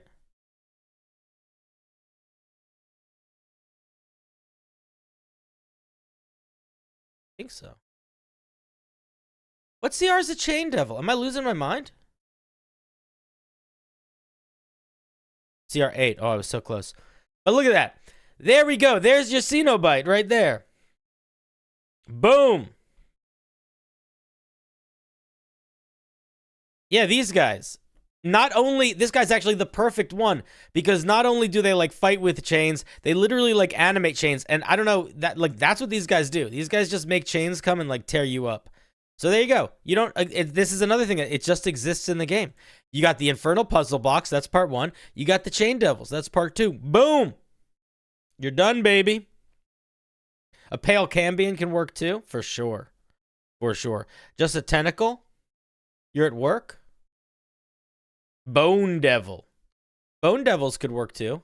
I like Bone Devils a lot. One of my favorite, I use Bone Devils a lot, not as combat creatures, but as creatures to indicate the intensity of a situation that players are in. So what I've done this a couple times, where the players will be teleported somewhere, or they'll encounter some really a character that I want to be very imposing. And what I will do is I will have that character have a Bone Devil that is just hanging out with them. And it'll be like, you'll see this giant crazy thing sort of like casually sleeping in the corner or like sitting next to a throne. And you're like, oh, okay. Be in trouble. Yeah, they're really good xenomorph stand-ins too, for sure. They got the tail, they get the claws. The only thing that they don't have for the xenomorphs would be the acid. And for that, you could take the venom. The venom troll is also a really good xenomorph stand-in. So the venom troll doesn't look like a xenomorph, but it has the poison splash and venom spray, which feel very xenomorph to me. Acid blood. Yeah. So I feel like that's how I would do the Cenobites, is we would just Infernal Box this fucking guy. What's his name? Cheney McDevilson. The devil went down to Georgia to have himself a time, as they say. Chain Devil looks like a JoJo's character. It kind of does, doesn't it? Wait a minute. Cinder knows what a JoJo character is? No, not really. Not really. I just said yes because I wanted to sound like I knew what I was talking about.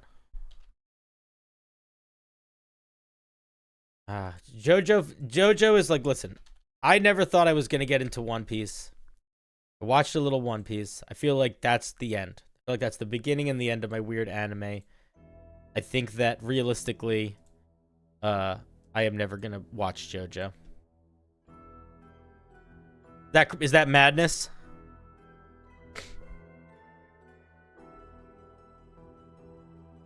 He's got the Joestar posture. Yeah, Jojo Banana Pants is a pretty Jojo Banana Pants comes up a lot in my videos, actually. You felt that way, and then you watched season 1. I watched all of One Piece in like a week, and I thought it was pretty good. I'm really excited for season 2.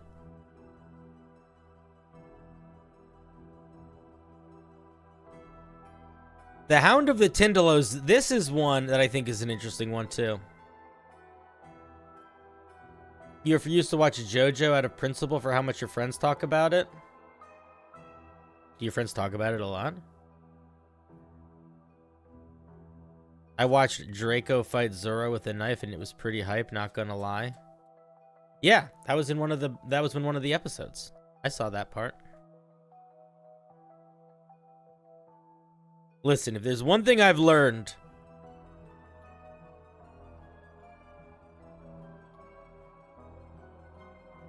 one second, my brother's sending me a message. All right, cool. If there's one thing I've learned, it's that I don't give a shit about anything, and I never will, except for you.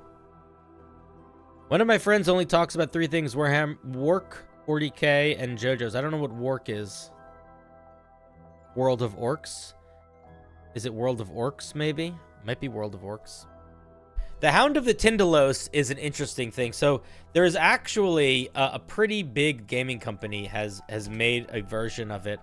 The Hound of the Tindalos is a Cthulhu creature. It's this sort of ghostly dog thing, but the whole idea is that they can hunt you by traveling between dimensions. They sort of enter into and out of our reality through weak things in the dimensions. And what they enter into or out of are corners. So if you have like a seam in your wall where like 2 right angles meet, that is what Hounds of the Tindalos can walk in and out of. I'm pretty sure. Let's just make sure I'm reading the right thing. There's sometimes pictures as canine, but were never fully described. They're too foul to be described. But what really, truly makes them terrifying is they can materialize through any corner if it has a 120 degree or less. When the hound is about to manifest, it materializes first as smoke pouring from the corner before its body emerges fully. It is said that once humans become known to one of these creatures, a hound will pursue the victim through anything to reach its quarry. So, in the story of the Hound of the Tindalos, if I remember correctly, somebody is being chased by them, and they spend all this time, like, putting plaster up in the building that they're in to make all the corners rounded so that there is no sharp corner in the whole building. And then they're like, we're safe. And then there's an earthquake, and there's like a split in the building, and the walls start to crack, and all these angles appear. And then they're going to be taken. Ooh. It's almost like a different version of a blink dog, you know? The way that I would probably build a Hound of the Tindalos would be, I would probably start with the phase spider, actually. You'd start with the phase spider. Look at that little cutie. And basically, you would grab its ethereal jaunt feature, and you would do a combination of ethereal, you would sort of do an ethereal, I would probably make it ethereal jaunt, but you'd sort of turn it into like a teleport. And I would mix it up. I would mash it together with, what is that thing called? The retriever, maybe? Yeah, I would mash it up with this thing. This is a retriever. Now, retrievers are really big, scary boys. But what retrievers get that's cool is Faultless Tracker. They basically can hunt their thing forever. So I would do a combination of Ethereal Jaunt plus Faultless Tracker on basically a bigger version of a dire wolf. If we'd say wolf. Like maybe put it on a winter wolf and take away the cold breath. I think you have yourself basically one of these guys. And you would treat it so instead of it being etherealness, where as a bonus action it can go into or out of the ethereal plane, you would say, like, as a bonus action it can either enter into or out of the ethereal plane, but just specify that it has to be through a corner. That's the way that I would run it. And I would make it so it could track you while you are also, what's the word I'm looking for? It could track you while it's on the ethereal plane. All right, get back to work, Tradosio. You're wonderful. When I ran a Curse of Strahd, I used vampires for the movie Priest. Don't know what that means, but cool. We could use some more weird teleportation rules in D&D. Yeah, I agree. Lots of stuff teleports through shadows. Yeah, teleporting through corners would be cool. I really want to do a Halloween one-shot based on Michael Myers' Halloween movies. You would have to think of an interesting mechanic to play around with for dealing with the slasher and him sort of always coming back. You know that there is a monster that is him, right? It's called the Slasher. This monster literally is designed to be Michael Myers, just so you know. Relentless Slasher. This is Michael Myers.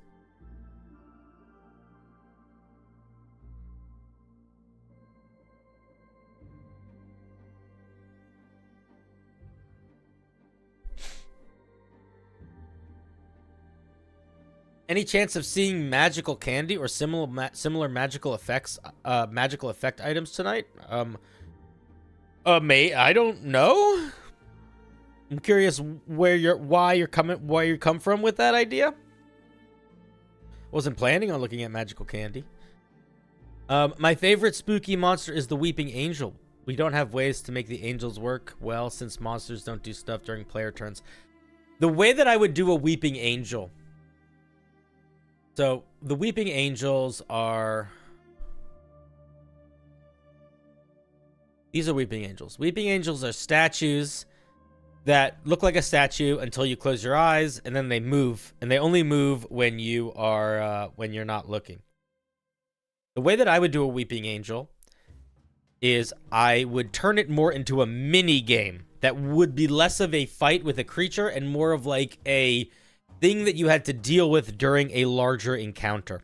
Like, you have to get to the end of this town and not and avoid Weeping Angels while you're doing something. And the way that I would do it is, I think the way that I would do it is something like at the top of the initiative or at the end of every creature's turn or something like that, there is some sort of saving throw that they have to roll. I'm thinking it would be a Constitution saving throw or a Constitution check. And it would be something that they would have to keep concentration on. And the idea is you're maintaining concentration to not blink. And if you fail that check, then it would get a turn because you would blink. And as soon as you blink, it could move. Yes, that's how I would do it. Captain Halcynix, we're going to be doing Halloween-themed homebrew on Sunday. Today, we're doing... You guys send me monstrous type things that you think would be cool in D&D, and we talk about if we think those would work in D&D and how we would do them. And then maybe at the end of stream, I'll pick a couple of them to homebrew into something.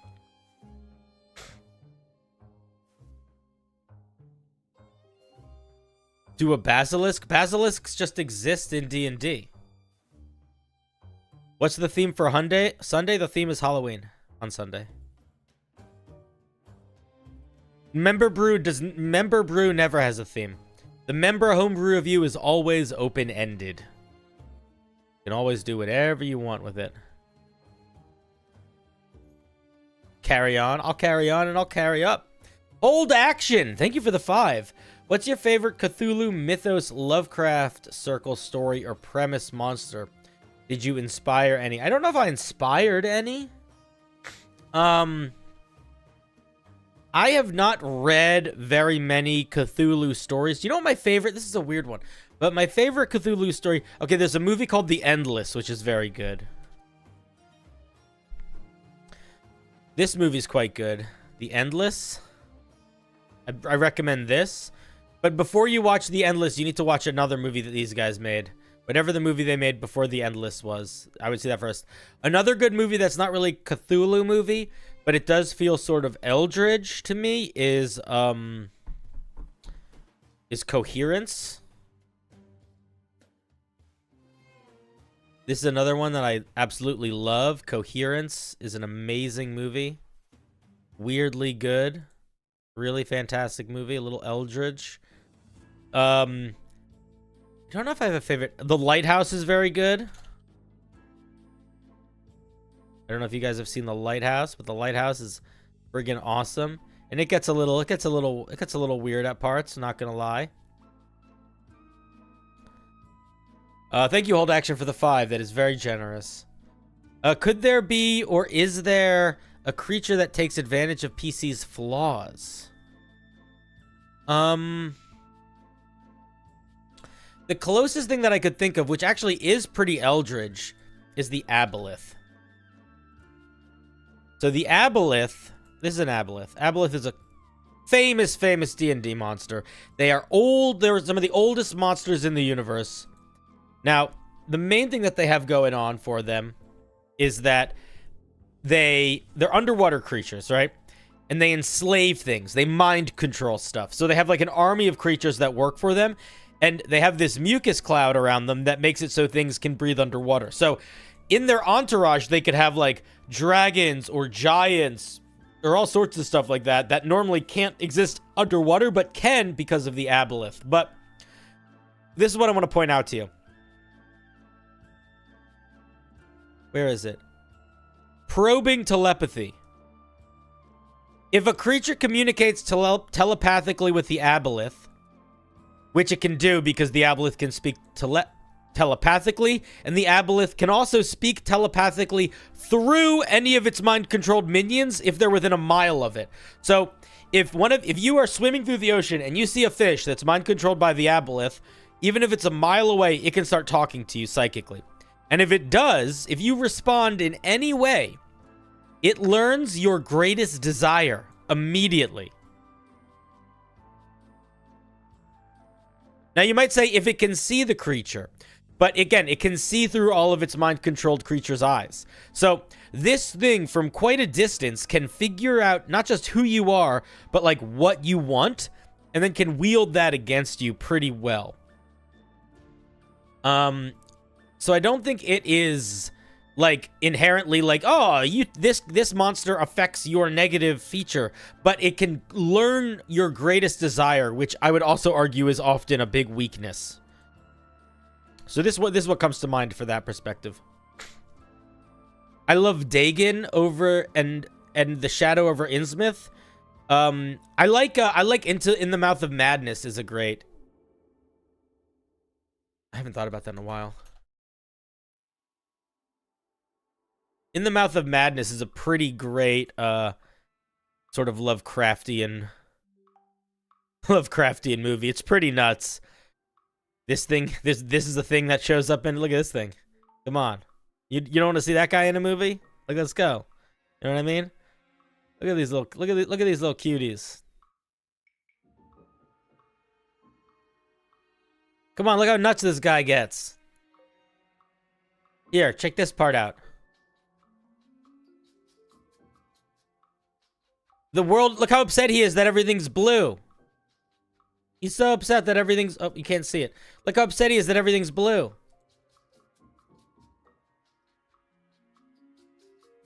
If any of you have seen this movie, you understand exactly what's going on. But if you don't know what's going on, you're like, why is this guy so upset that everything's blue?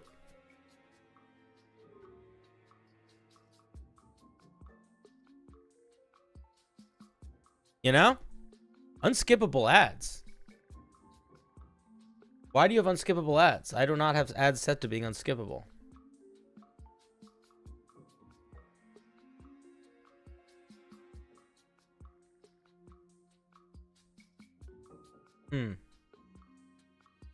Whoever just had 3 unskippable ads is pretty unbearable. I genuinely have no idea why you got them, because I have ads very actively not set to unskippable. I have very specifically ads set to skippable.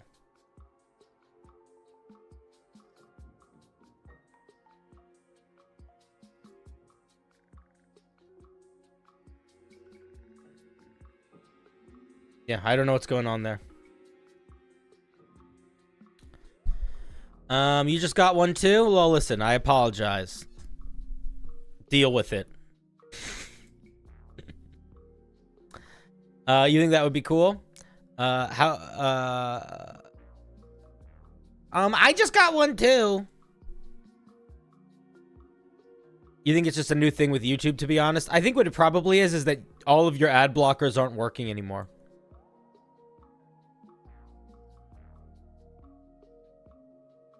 I think it would also be pretty upset if everything was blue. Yeah, dabba dee dabba die. Good call, good call, good call. Very true, very true.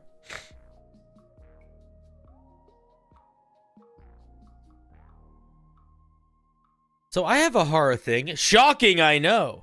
The mimics from Vita Carnis. I just learned about this. I think that these things kind of already exist in D&D. So the mimics from Vita Carnis are these things. They're like huge. I mean, the thing is, this exists in D&D. Oops, you can't see it. This exists in D&D. Chat. This is what's a monster in D&D that kind of over time that eats people. What's a monster in D&D that eats people and then slowly makes itself look like people? Doppelganger. Exactly.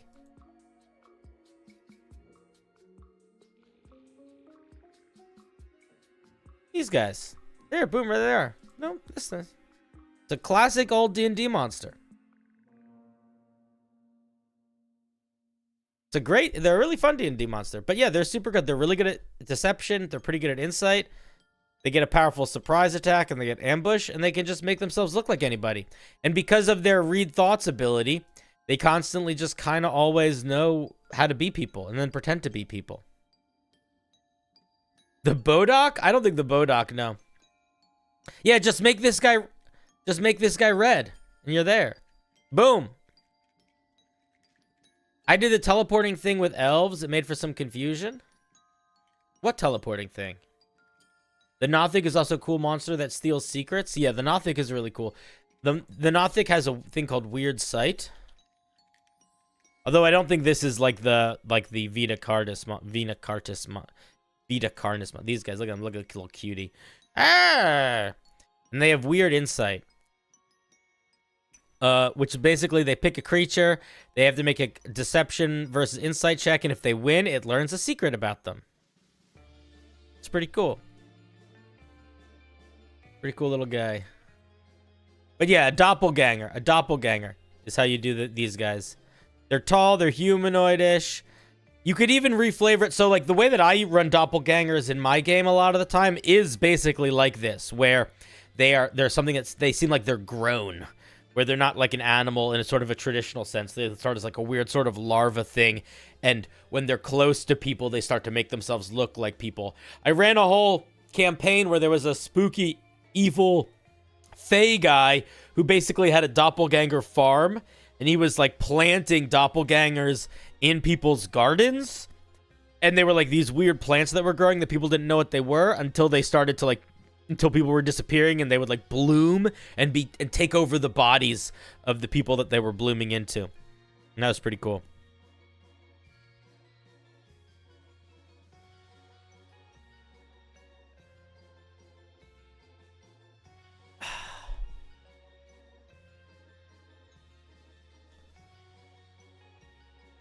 Someone mentioned aliens from Nope. The alien from Nope would be hard to do. It's almost like a...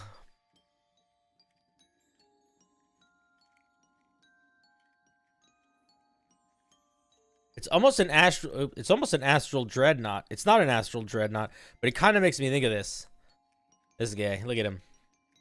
Not in terms of the way it looks, but in terms of its ability to swallow. Wait, it doesn't have the thing that I thought it did. What is the monster that like has like a suction swallow? Is that a monster that I made up? Or is that a real monster in D&D? Am I confusing real monsters for monsters that I made up? Is that what's happening right now? Oh, the Oblex. The Oblex is also a great way to do the Vena Cardis. Yes. That is also a great way to do it.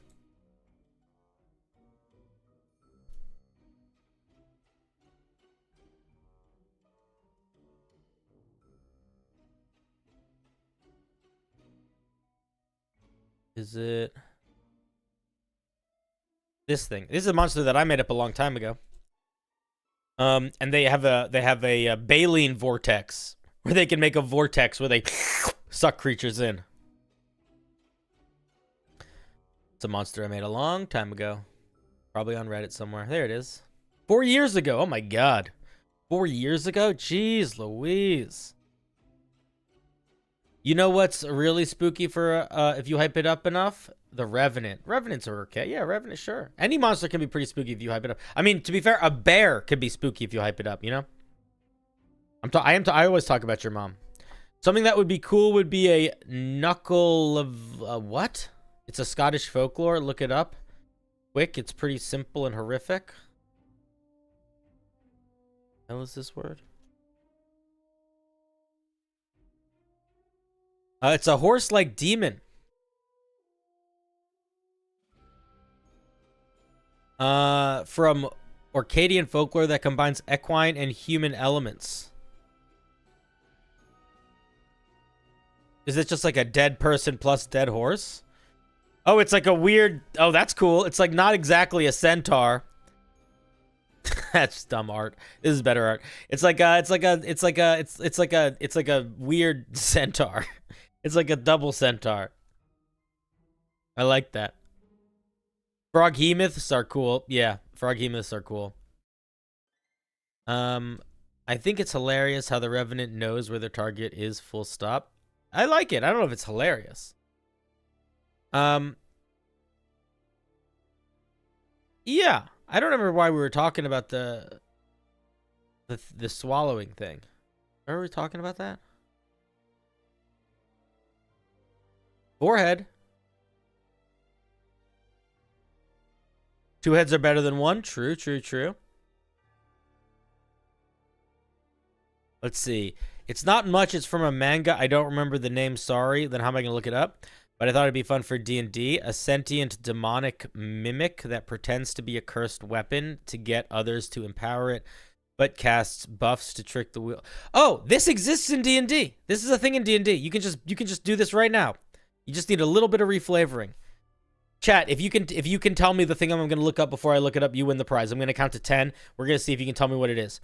1, 2, 3, 4, 5, 6, 7, 8, 9, 10. Matt wins. It is the Draconic Shard. This is one of my favorite D&D monsters, or my favorite new ones. So this is a D&D monster. It is a spirit it is a draconic spirit that ties itself into a weapon. It ties itself into like an item or something like that. Ooh, yes. Ooh, wow. Such power. Such wonder. And if you look at what it does, you can actually... No, stop it. Where should I live? I'll live right here so you can't see it. What if I'm so little? Yeah, that's better.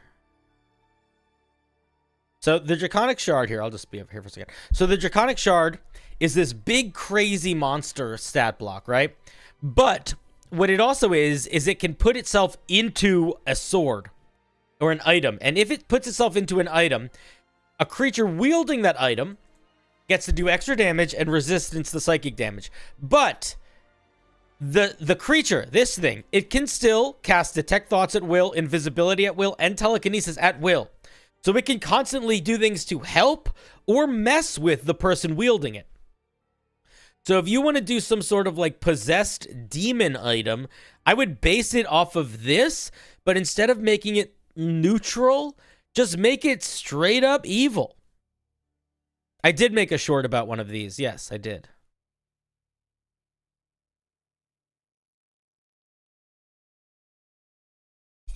It could trick you, but that isn't the route you'd go with a Draconic Shard. I mean, if you wanted to use the Draconic Shard to as a template for like an evil thing, that's what I would do. And I think the thing you would do is you would just give it some, you would just make it, give it some, you know, deception proficiencies, and you'd be there for the most part. It's not even technically a dragon, it's undead. You know?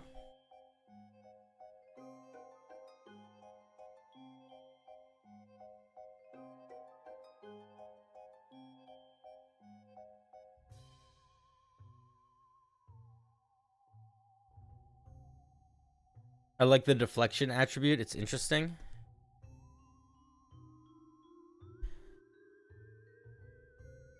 Deflection. Where does it have a deflection? Oh, the shard's AC includes its intelligence modifier. Yeah, it's pretty interesting, I guess.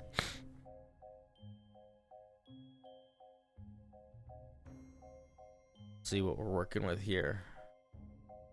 Boop, pop, pop, beep, pop, pop, boop, pop, pop, pop, beep. Hold action, you need to get out of here? Alright, see you, buddy.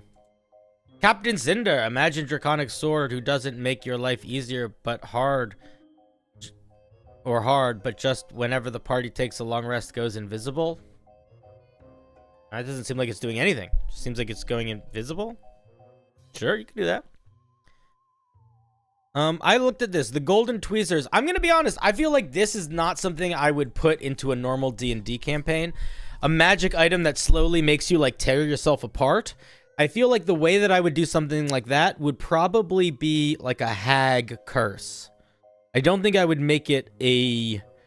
That's the way that I would do it. Like, I wouldn't do it in a campaign that people didn't want to do hag curse things in. But some sort of hag curse, you know? That's the way that I would do it. You would like to see a Minotaur? That's not hard to do. Just make it.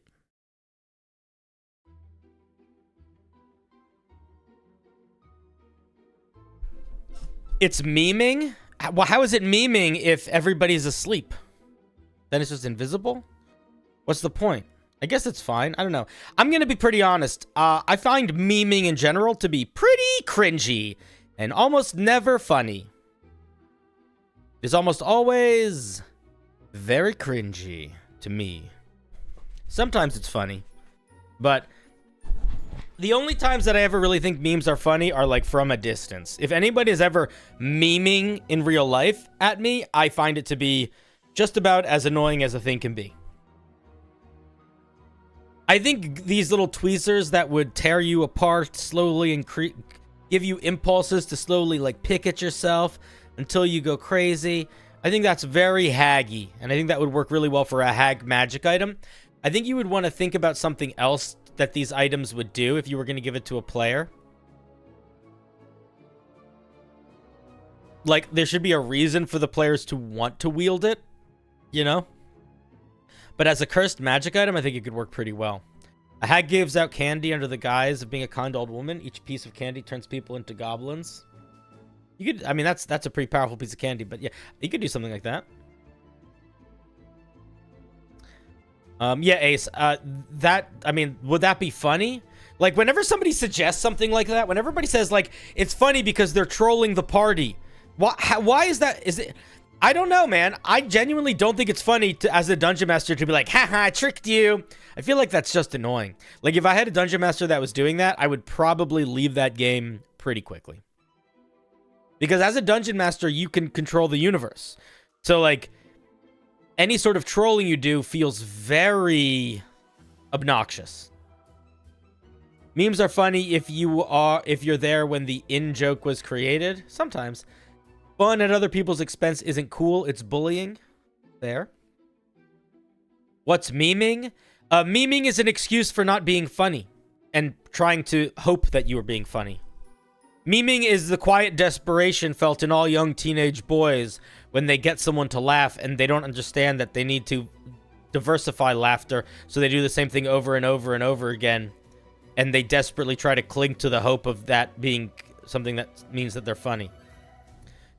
You don't do it to players, you do it to villagers, and the players solve the problem. Yeah, I agree, but that's not what was being suggested. What was being suggested there was memeing. You feel very called out? Well, then that's a Rorschach check. Then consider that a Rorschach test you just took.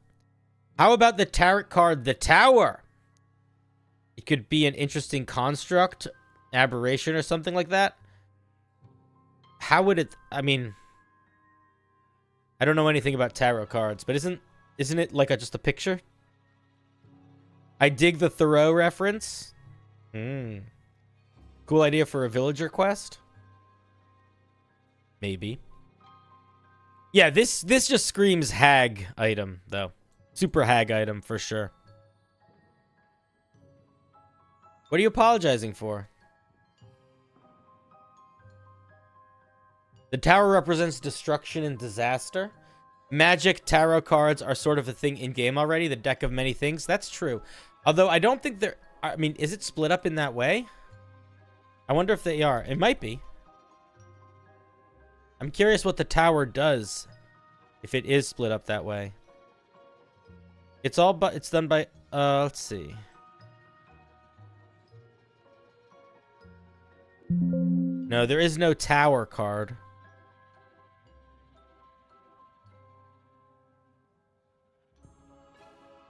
Death. Oh well. Good night, Dragawolf. I know what tarot cards are. They're not magic. There's also Taraka cards, which are actual tarot cards in Curse of Strahd. There are. In my brother's campaign, one of the party members got stuck in a Bible with the deck of many things. That is silly. Got stuck in a Bible? To each their own, I suppose.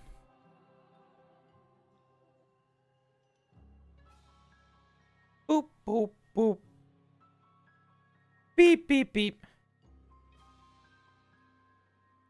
1 second.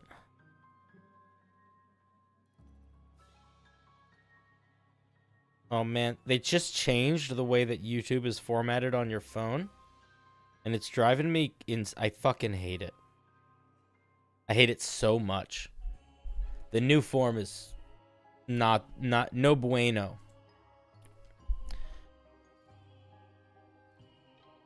All right, let's do a refresh.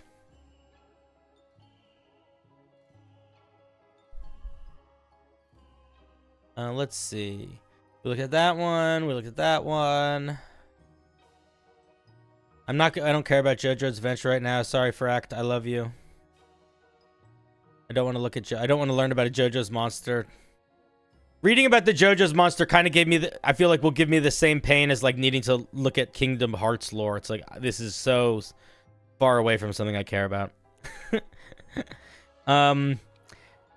You're playing Assassin's Creed 2 right now, and you wonder how Ezio, a fighter rogue multi-class, would work. If I was gonna do Ezio, I'd probably do like, I don't know what I would do. My first thought was thief rogue plus something, but I guess assassin rogue would make more sense. But I hate the assassin subclass. The tower card could be used as kind of a dangerous, unstable construct that brings forth a disaster. Sure, you could do something like that, something omen-y. Kingdom Hearts lore is pretty deep. It isn't necessary to understand and enjoy the games. I'm sure that's fine. Listen, if you love Kingdom Hearts, I'm not disparaging the time or energy you put into the game or the lore. It is just something that I have... My interest level in it is about 0.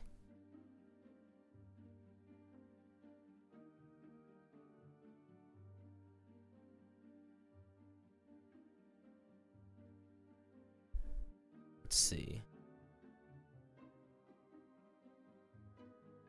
I love the Indian. I like it for nostalgia mostly. Listen, man, again, this is not me criticizing it or your interest in it. It's just I've never played it. It seems silly. Everything I read about it seems silly. And silly in a way that there's enough silly things that I like. Am I mad at you?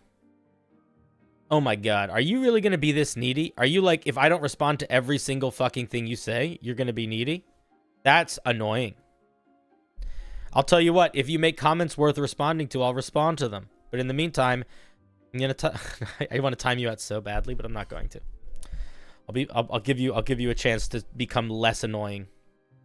Oh, random question. Have you also been disappointed in the Spelljammer stuff? I'm mostly disappointed in the monsters. I'm gonna be honest with you, Max. After all of the fucked up stuff that Wizards of the Coast did with the Hadozi, I didn't really read the Spelljammer stuff. I was very put off by it, and I decided not to read it. So I don't know. I'm sure it's exciting for some and disappointing for others. I was very put off by the whole thing and didn't read it. I was really excited to read it, but then I was very much put off by the shocking amount of racism that was being included in it. It was like overwhelming in a way that was pretty offensive and hard to pay attention to.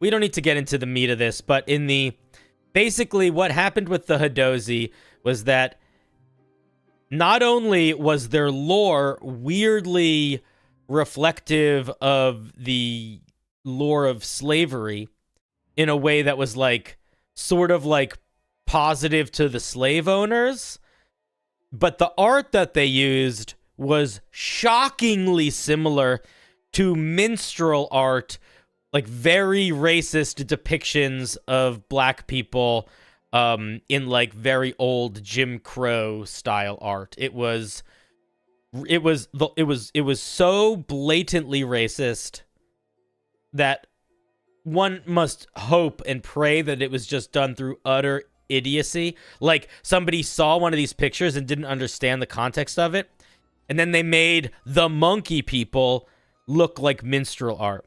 It was just so fucking badly done. It was so bad. It was so bad. And it's like every single time they have something come out like that, it always is like, oh, yeah, I guess we should get sensitivity people. And it's like, sure. A little too late. Too little too late, though. I just, like, I don't know. I was not interested in spending the money to buy that book, even after they made the changes. I just was like, okay, I don't care. So I didn't buy it. Bold choice to make something like that, considering the makeup. I know, it was fucking stupid. It was very, very, it was brain dead. It was a brain dead decision. It was one of the things that really made you remember that at the end of the day, the people that write these things for Wizards of the Coast, 99.9 of them are like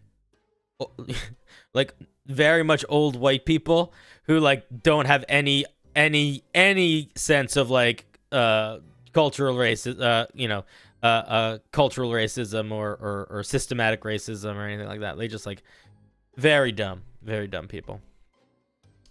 Some of them, make some cool ideas, but whoever was in charge of that kind of stuff really dropped the ball hard enough that I had no interest in participating in what it looked like on the other side of it. I was just put off by the whole thing.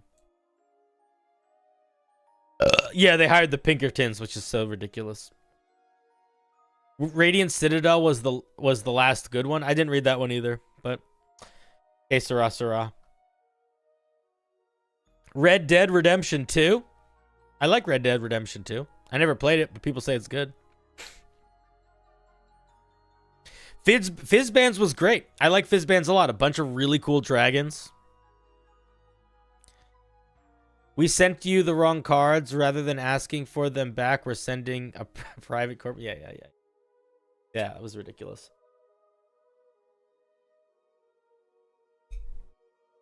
I like, what would be kind of a fun idea to do if you didn't have like loved ones at your home and you kind of didn't care, would be to figure out how to fake that. Like, figure out how to fake being sent the wrong packs and promote that you're going to open them on stream. And then set up cameras and then have the actual stream be you interacting with the Pinkertons, but you not actually having anything. And you'd sort of like, you'd wear like a body cam, and you'd have set up cameras in front of your house and like in your living room, so you could just like turn it into like a reality TV show.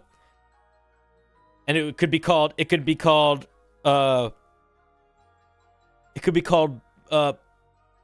a good word? It could be called Plates with the Pinkertons. And it's, you just have little food with them, little plates of food. Yeah, I heard about the AI art stuff.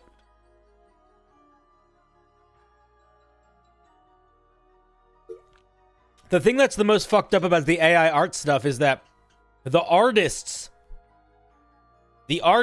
didn't know that it was being done. Like, it was Wizards of the Coast used AI art without telling the artists. That's what I heard anyway. I don't actually know if that's true. I just am spreading rumors now. Are there creatures that explode when they get too close to a player? Probably. I can't think of any off the top of my head. Bailings do. I don't think they exist in D&D. But bailings do. I think they're called banelings. That's what they're called. These guys. These little cuties. I thought the artist was the one who used AI to enhance their work. From my understanding, they had an unfinished piece. They used AI. Oh, I thought it was the opposite. I thought they had an unfinished piece or something, and I thought there was something that came out that the artist didn't know that had happened, but who knows? Look at this little guy. I love these little guys. I haven't played StarCraft in so long, but when I did play StarCraft, I loved these guys. They were so much fun.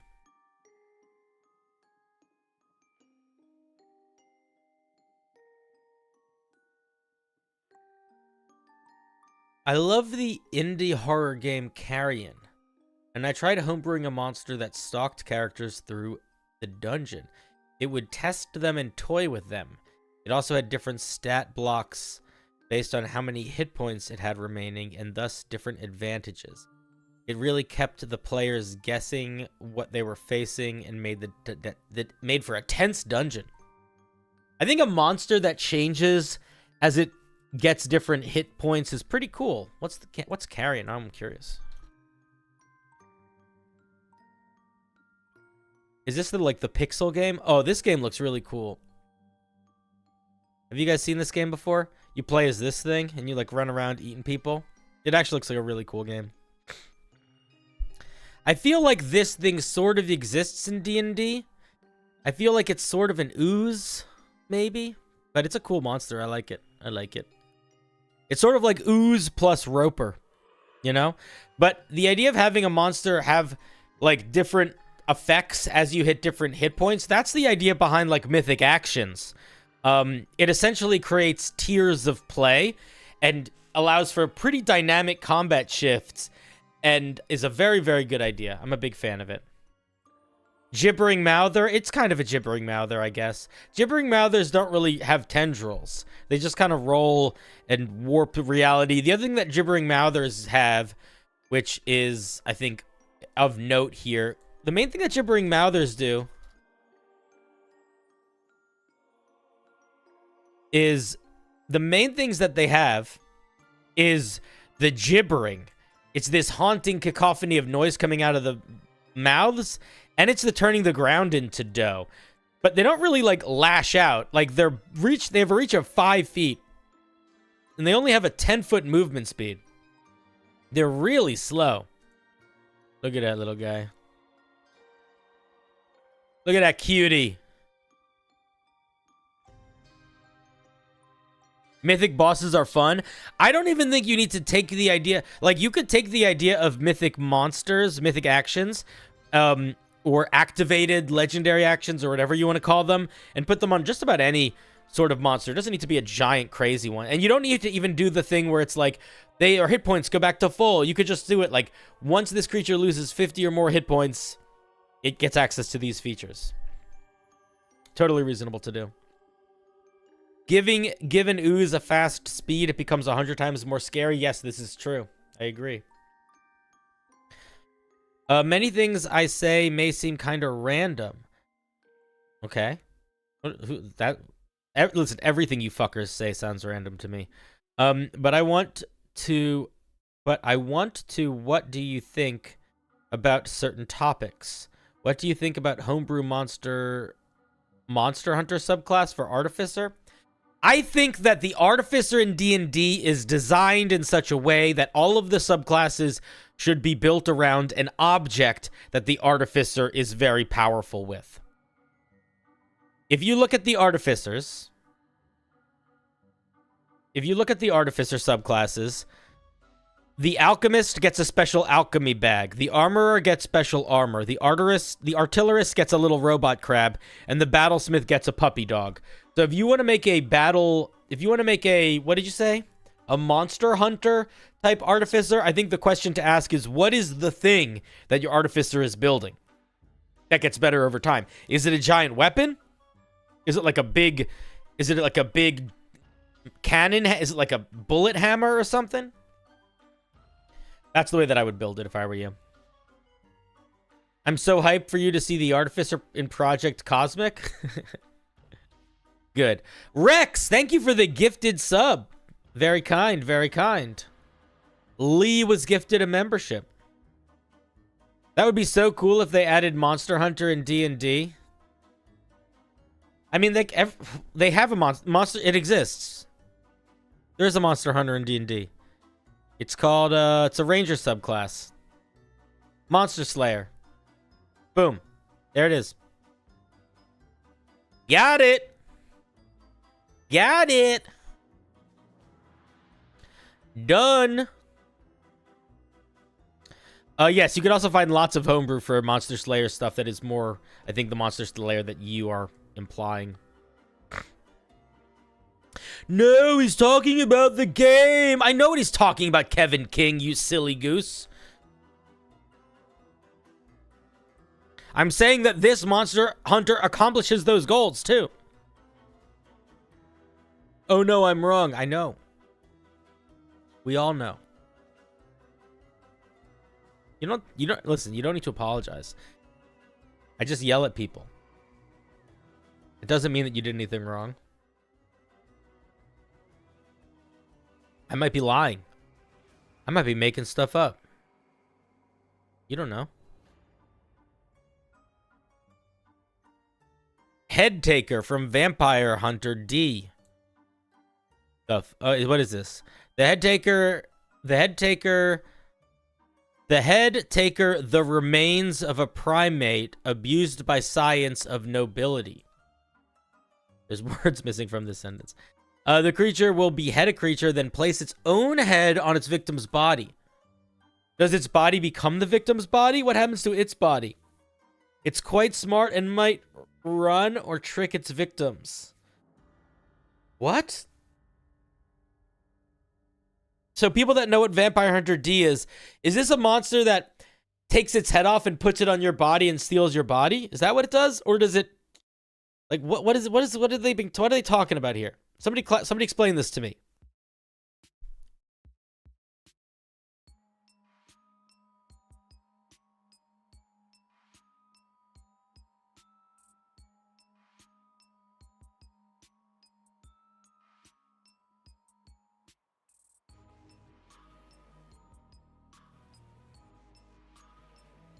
You don't remember?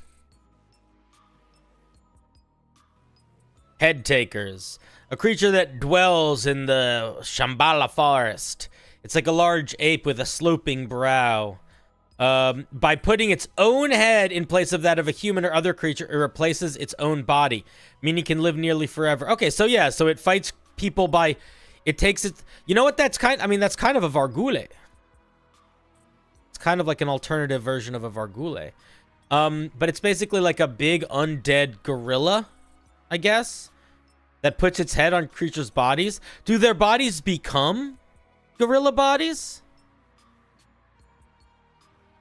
Sounds like a thing from Dead Space.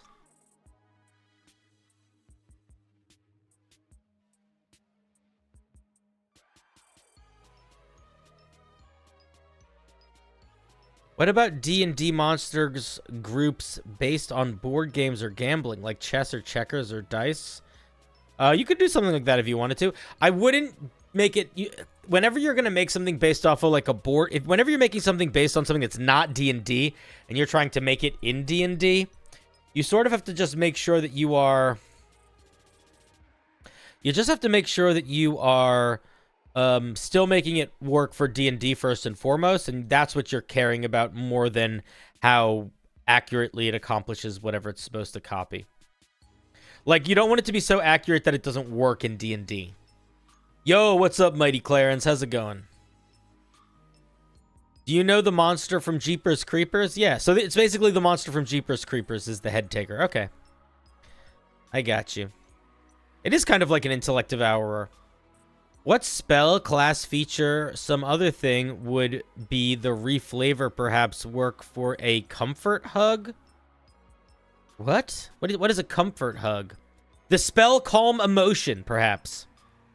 I would say the spell Calm Emotion is probably the closest thing to a comfort hug. I'm pretty sure you could just imagine a gorilla's gross head on the Flash's body. Why the Flash?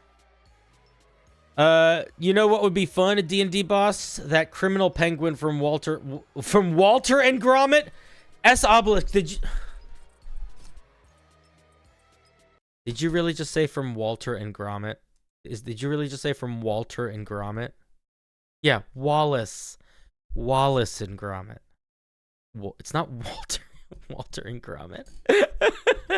Walter and Gromit is the version of Wallace and Gromit where instead of being a kooky British British inventor, he's like a Dilbert office worker. And he's just depressed all day. And Gromit just sits in a kennel, in a cage for 8-9 hours a day because he's stressed. So he chews up the furniture because he misses his owner, but his owner's at work because he's stressed about paying the bills. It's really depressing. It's the depressing version of Wallace and Gromit. You apologize if your English isn't good. That's okay. Your English is better than my English. Don't need to apologize. I just didn't understand what you said earlier, probably. What did you say? A comfort hug. I answered your question. I understood exactly what you said. Calm emotions. It's a spell. Comfort hug. Well, I don't know what comfort hug means. I'm assuming a comfort hug means, like, I hug you and I try to give you comfort. And that would be the spell calm emotion. Oh my god, Ace. Stop. You turn the cringe down, my guy. You're still doing that. You're just making the joke that you think is edgy. Is a meth head funny? Why is meth head funny? Oh, because it's darker. I'm going to take that joke and I'm going to make it, but more extreme. You don't need to be more extreme, my guy. Ace, you are going to become so genuinely funny when you start allowing subtlety to enter into your humor. Walter White. Oh, I see. Still low-hanging fruit. But I was being judgmental there. I acknowledge. I'll eat some crow. Here. Some crow I'm eating for you, my dear Ace. Ace Adventures. Yeah, head taker. How would you make a head taker? I probably would make it like a Vargules. Oh, look at all these little new comments. What is this? The Cruciatus curse from Harry Potter in D&D. I think could make some horrifying moments. Is that just the torture? I don't know, man. Do we really want to put like torture spells in our game? I feel like that's not the move. I wouldn't do that. Yeah, sure. Oh, you feel terrible torture. Also, yeah, power word pain exists, doesn't it? Or power word stun? I don't know. I just feel like, I don't use torture in my games. I think it's kind of not for me. So if you want to use it, sure. I feel like it's like I feel like there's more interesting spells I would pull from Harry Potter. Power word pain is already a thing. Is it really? I thought it was just power word stun, but it might be. I really don't remember. Power word pain. I just don't remember. Oh, it is. Yeah, you go power word pain. There you go. That's your torture spell. It's there. It exists. Boom. Behold the pain you feel. Let's see what it does. It affects creatures with 100 hit points or fewer. They can only move 10 feet. They have disadvantage on everything. And if they try to cast a spell, they have to make a Constitution saving throw or they fail. Because they're in pain. Ouchie, as they say. As the children say. The children of the people. The people of the world. All right, let's change the music. Let's go to the defiled temple. Yeah. Let's go to the defiled temple. The land of my people. Alrighty. Boom! What about a parasite that eats part of and replaces your body? That exists in D&D too. Are you just thinking, you're thinking of the show Parasite? Or whatever that show is called? I mean, it's basically an intellect devourer is what you're describing. I would just make it, you would just take up a different part of your body, but it's basically an intellect devourer. Power word pain breaks spaghetti noodles and dumps pineapple pizza from Italian chefs. Oof, magoof.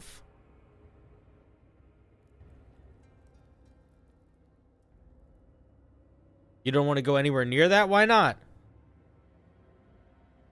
Your perfectly fine idea was messed up by translation error? What was your perfectly fine idea? Wallace and Gromit? That wasn't a translation error. That was a decision you made. It's meant to shock people when it sees NPCs experience it. I just think it's... is it gonna shock you? Oh my god, look how much pain that guy's in! I don't know. I don't feel like it would be that shocking, I guess. For me, it doesn't seem like it would be that shocking. It's using power word pain on someone is sort of like the same thing as it's sort of like the same thing as saying, and then he got really hurt. Really hurt. And it's like, okay. I guess, okay, sure, you got really hurt. Hi, Cinder.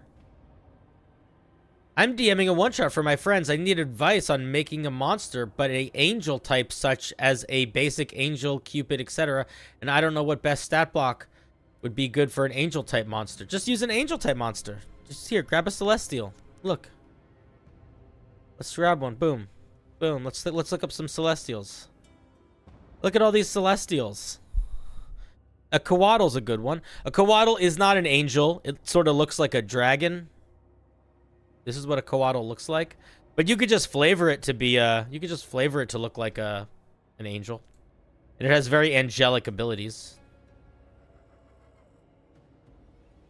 It can actually change shape so it can look like whatever the fuck it wants. That's what I would use if I were you.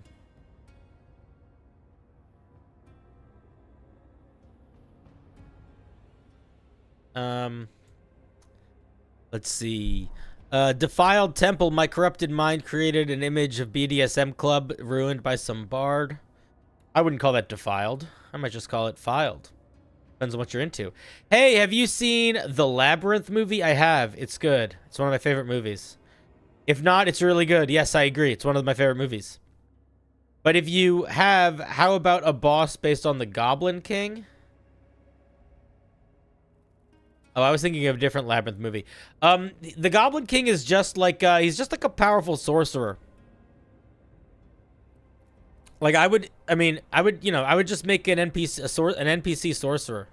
What happens if I type the word here? Like, let's do something. I'm wondering if there's one in here.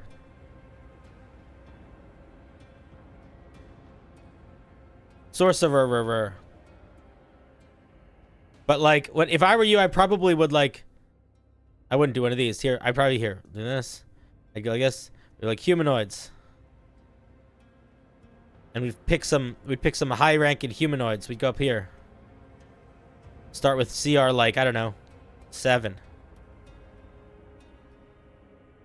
And there's going to be a bunch in here that I think would be pretty good for that. I think you're going to find a bunch. Babaliska. But yeah, he's basically just a spellcaster. I'm thinking the most OP power is polymorph. It's more OP if you spell it right. You'll try to be better? What were you doing wrong? What is power word kill? Power word kill, if a creature has 20 hit, if you cast it on a creature that has 100 hit points or fewer, they just die.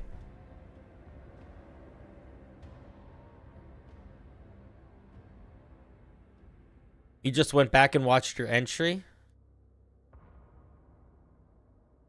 The Labyrinth is actually not one of my favorite movies. I was getting you confused for Pan's Labyrinth. The Labyrinth is a fine movie, though.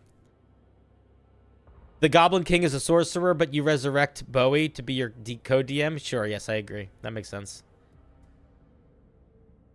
Yeah, the Golden Tweezers is a really cool idea for a hag item, and I think it should do something good, but I don't know what. Joined your first ever D&D game on Sunday. I am an Azamar Hexblade Warlock, and my patron is Ash, sent to the mortal plane to eventually undergo the Bloodwood trial. I don't know what any of that means, but that sounds cool. Maybe you're just hungry? Maybe. Labyrinth is pretty good. Labyrinth is pretty good. I like Pan's Labyrinth more, though. If I lower a creature that had over 100 health, but I lower it, will power word kill work? Yes. If a creature has less than 100 health and you cast power word kill on it, unless you can counterspell that spell, that creature just dies. That's the whole point of the spell. It is a 9th level spell, though. So players will not... The only player that gets access... The only way a player gets access to it is if that player gets to level 17 as a full spellcaster. So it is a hard spell to get access to. So you're probably not going to get it as a player for a while. And as a dungeon master, it's a spell best kept to not use too much.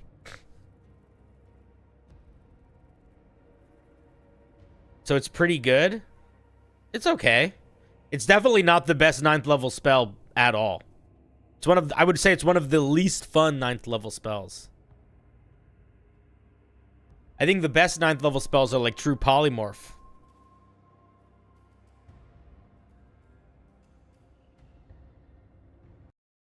We're moving. Tired of this fucking dungeon. We're going to the icy town.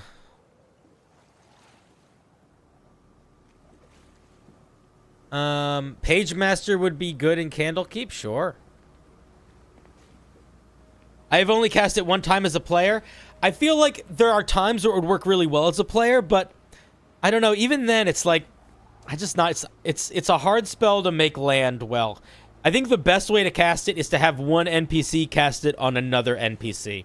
I genuinely think that's the best way to make it feel cool.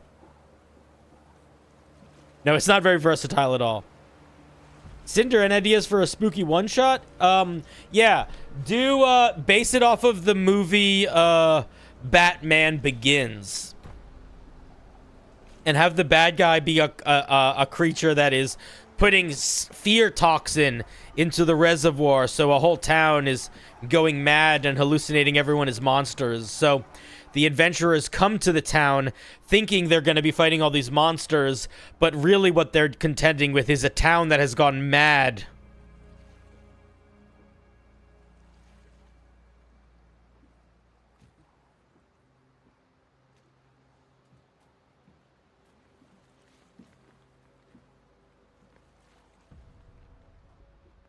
Would an alchemist artificer work to make a party's chef? I think a lot of things work well to make a chef.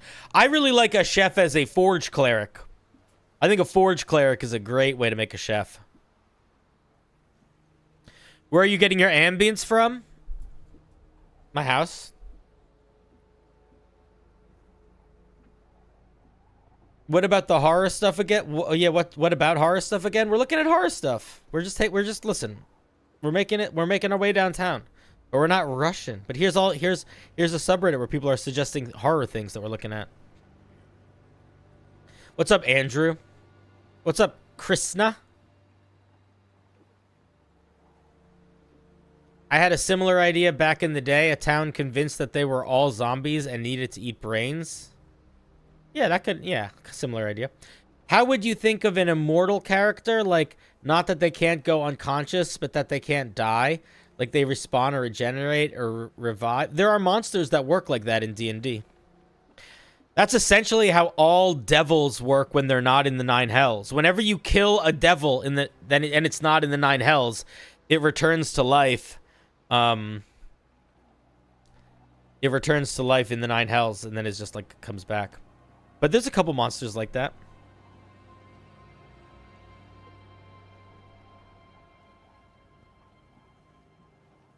Thank you for the great ideas. Krampus. Yeah, I bet Krampus I bet somebody else made a Krampus. I bet we don't need to put any thought into this.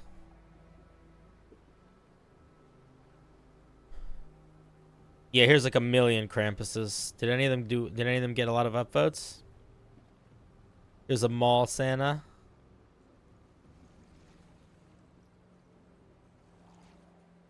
There's Krampus. There's a bunch. Oh, look, here's Monkey DM. This is Monkey DM's. Let's see what Monkey DM said.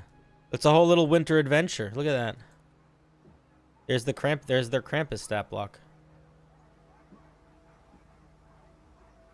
Let's see. Oh, it's CR4. I like that. It's for a small adventure.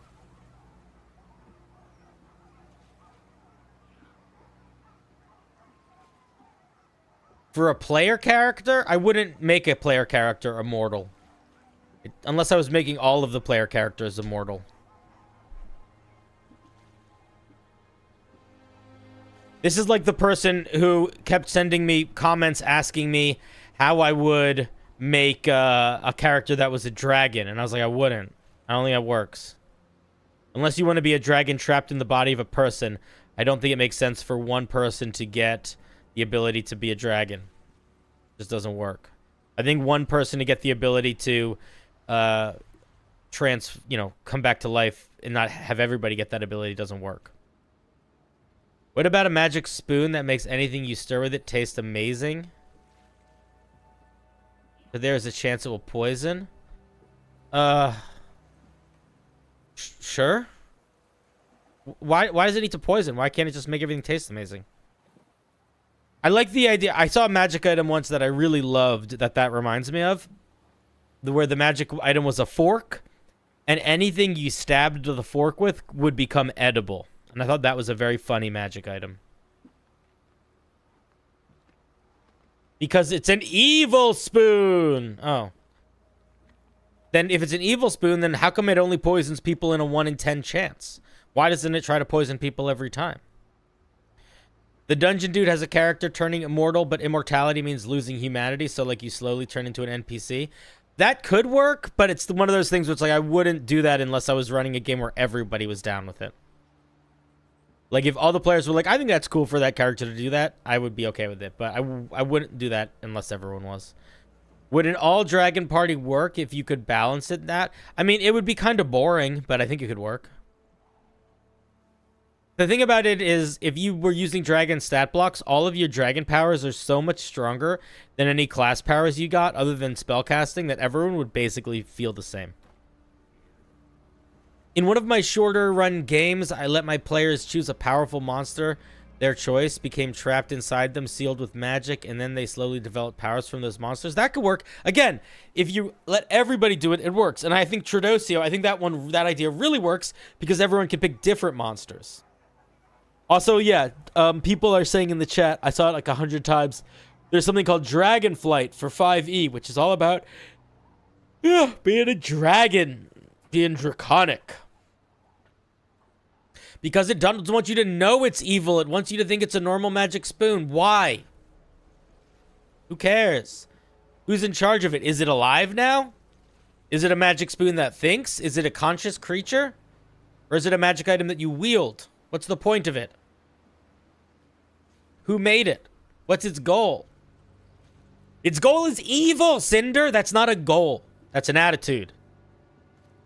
There's also monster classes by Mr. Rex. There's a bunch of people. Bunch of people have made monster classes. Bunch of people have made. I've seen many monster classes before. Some of them are really cool. Some of them are tedious. You had a dragon, a lich, a kraken, and a Balor. That's very cool. Sentient spoon of doom. Exactly. Exactly. Let's see. What does this Krampus get? It gets a tongue attack that grapples. It grapples with its tongue. That's gross. It has an abduct feature, or it can grapple. It grabs people that it's grappled, shoves them in its bag.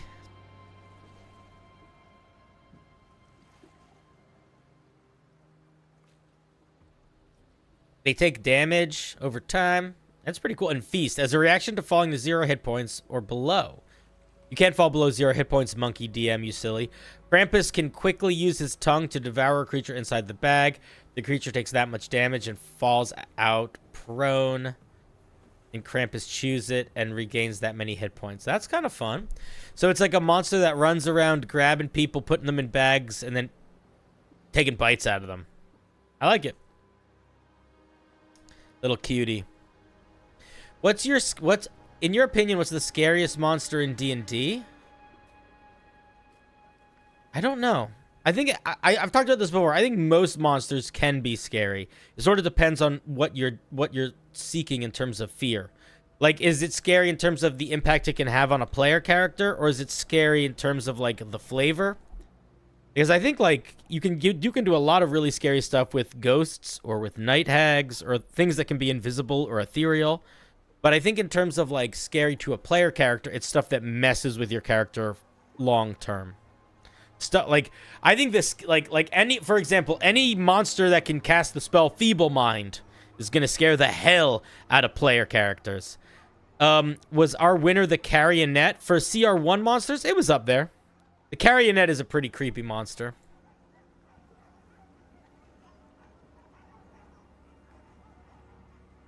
It's not spelled exactly like that. Oh, it is. These guys are pretty creepy. Look at that. It's a little doll that comes to life and stabs you with a needle and takes over your body and traps your soul in the body of a doll. That's pretty creepy. You know? The funnest thing about the Carrionet is the potential plot hook of if this soul swap thing happens to the whole party, you could essentially have a session or two where the whole party is stuck as dolls, which is pretty cool. What? No check? There's definitely some element of check. It's a saving throw.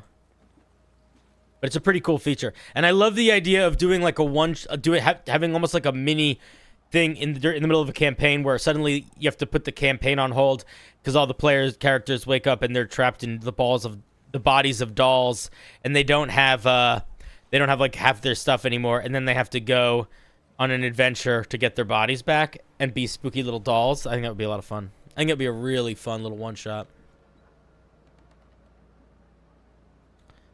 That's fairly horrifying. You're fairly horrifying. No, you're not. You're not that horrifying. No, you're not. You're not that horrifying. He's not that horrifying. She's not that horrifying. We's not that horrifying. Kelf, thank you for the 5. Speaking of Krampus, in honor of the Legend of Avantris Kickstarter, would you say Krampus in my pants? I guess I just did. What is a monster you always wanted to use but never got a chance to? I don't actually. Let me think for a second. Probably pretty high CR, so let's just do this.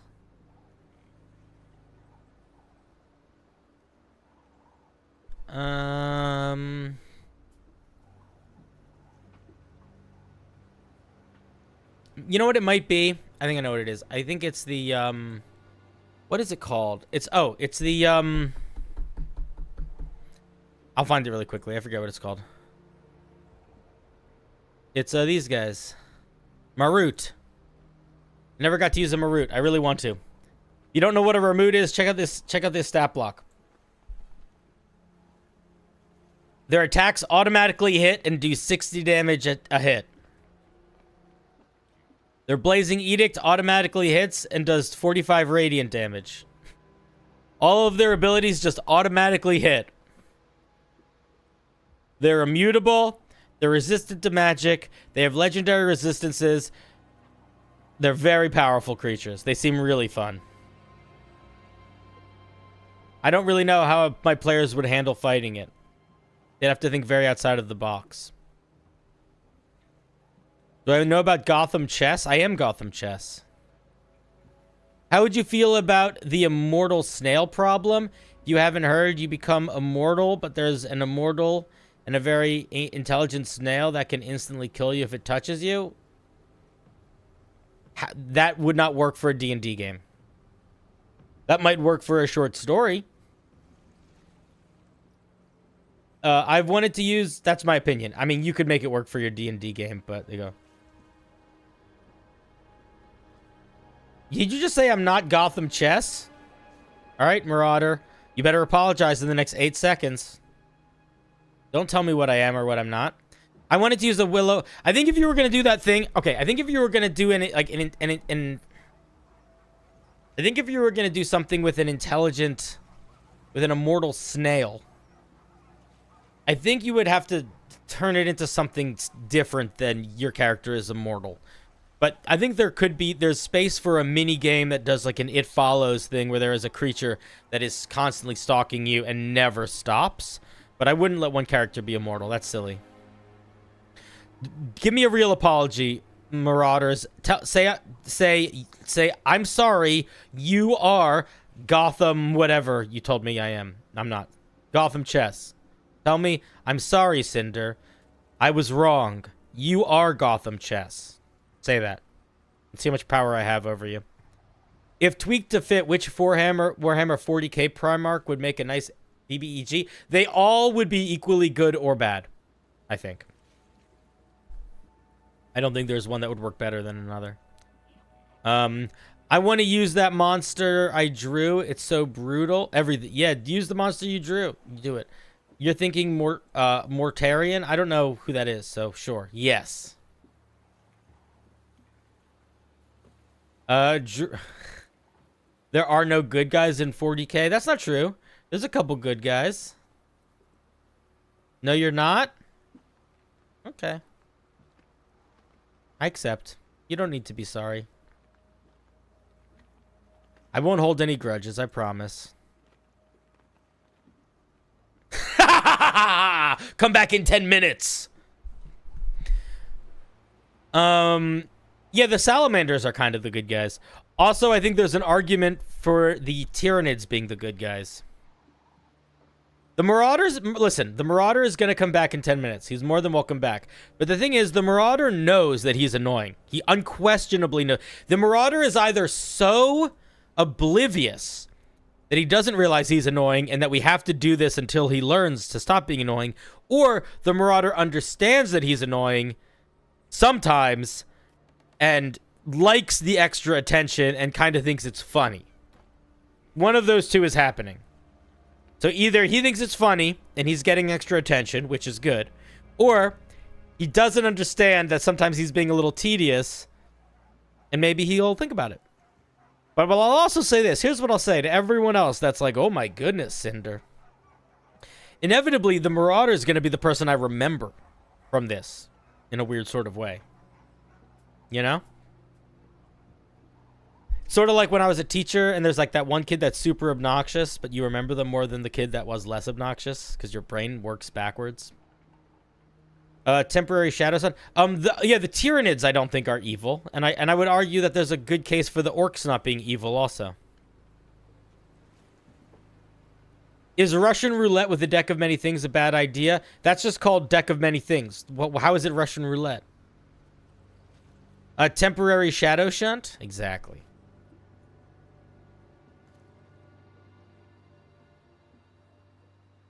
The squeaky wheel gets the grease. Exactly.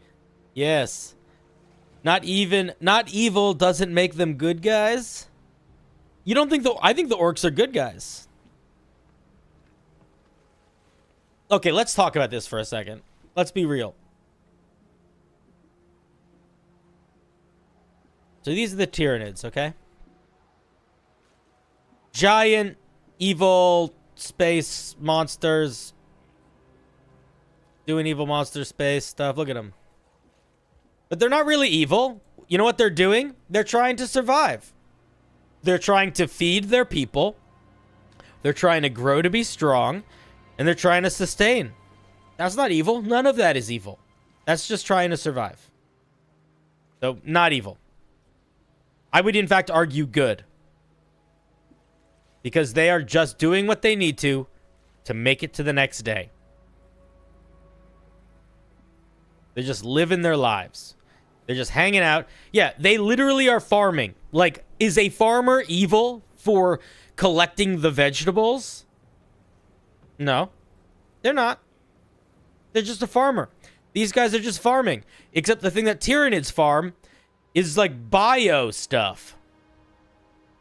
But they're just farmers. So they're really not evil. They're just farmers. And then the other things that I don't think are particularly evil are the orcs. So these are the you know, you might be like, oh my god, look at these guys. They look so evil. But the thing about orcs in Warhammer 40k is orcs just want to have a good time. They just want to hang out with their friends, and they just want to party, and they just want to have a good time. And that's what they do. They're just having a good time. They're just hanging out. They're just living their best life. They just want to play. These are the only people in this guy. This is one of the only people. All these guys. They're some of the only people in the Warhammer universe that are genuinely having fun. They are living their best lives. And if you call that evil, I don't know what is good, because they are good, faux sure. They just want to daka. Exactly. They're hunters more than farmers. Yeah, that's true, Tradosio. The Tyranids are hunters more than farmers. But still, it's like, they would be farmers if they could. They just haven't figured it out yet. They haven't gotten to past the hunter-gatherer stage. Has Cinder ever seen Croc? I've seen everything. What about the Cravers from ES2? They eat planets? I don't know what ES2 is. Is ES2 extra sensory 2? Is it Elevator Sanchez 2? Is it what is it? What is it? Tell me what it is. What is it?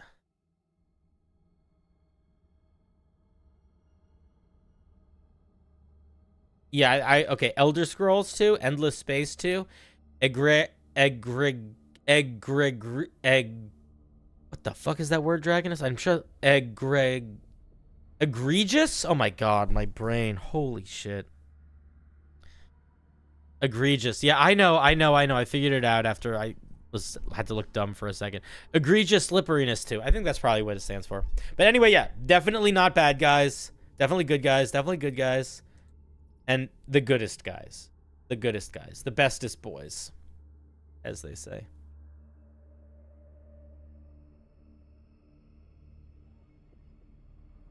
What other monsters do you think are evil? Because none of them really are, except for like 2. So you guys know. There's a lot of monsters that people think are evil. They don't know what they're talking about. They're a bunch of crazy people. They're wild and crazy. The black dragons are pretty evil. Demons? Okay, demons are potentially evil. I'll give you that. You felt that emotionally? What did you feel emotionally? What did I say? Did I do something? Was it good? Are you trying to feel emotional? I mean, we can get emotional. You think I can't get emotional? You think I'm not ready to immediately get emotional at the drop of a hat? You think I don't have that power? You think I can't just pull emotional out like a trick? Like a trick? Like a magic trick? Because I can. I can and I will. Do you want to see? Would you like to? Do you believe that it's possible? Do you have faith?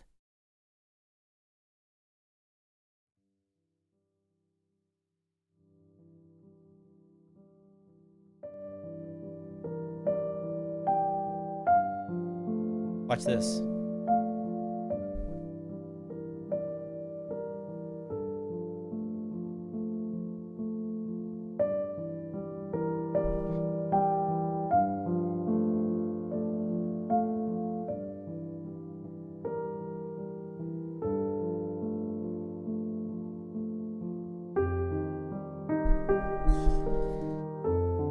This is not the right song. We gotta find a better one.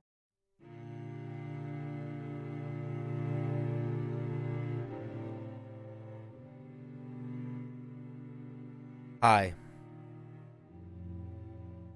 Go stare at yourself in the mirror? Why? Why would I stare at myself when I could stare at you?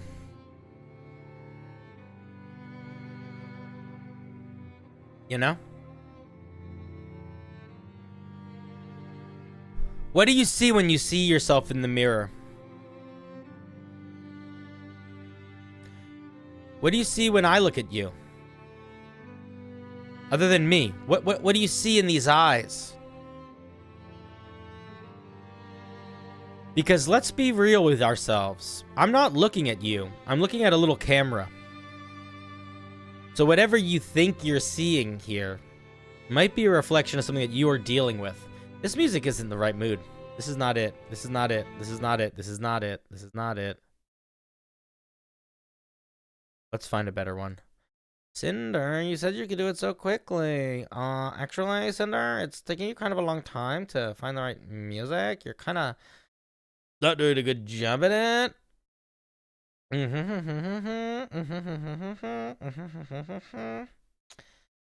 Ah.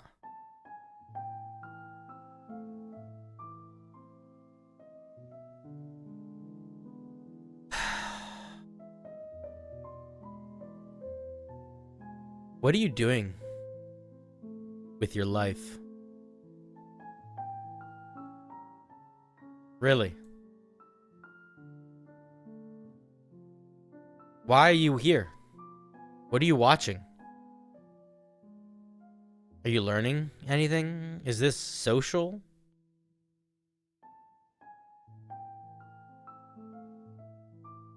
When you find yourself alone, the light's off, the stream's over, you're sitting there quietly in your room. What are you going to think looking back? What am I going to think looking back? What have I accomplished? Have I made an impact? Have I changed things? Does that even matter?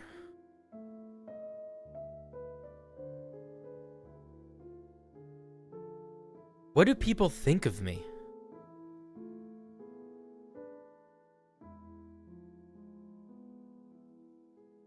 What do people think of me? I hope they like me. I guess I won't really ever know, because everything that people do, all things people do, we wear these masks, we play these roles.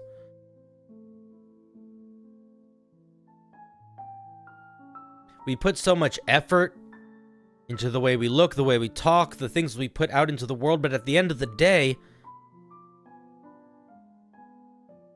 we're still alone. We're still alone. And maybe we can pretend that we find some solace in each other. We can pretend that as we walk through the dark woods, candle in hand, we can use each other's lights to navigate, but we are the blind leading the blind, and at the end of the day, we will be lost further and alone further. Maybe one day we will find our way out of these woods. Maybe one day we will wake up and we will see the world anew, the sun shining brightly down on us through the trees. But until that day, what are we doing? How many days am I wasting? How many days am I wasting?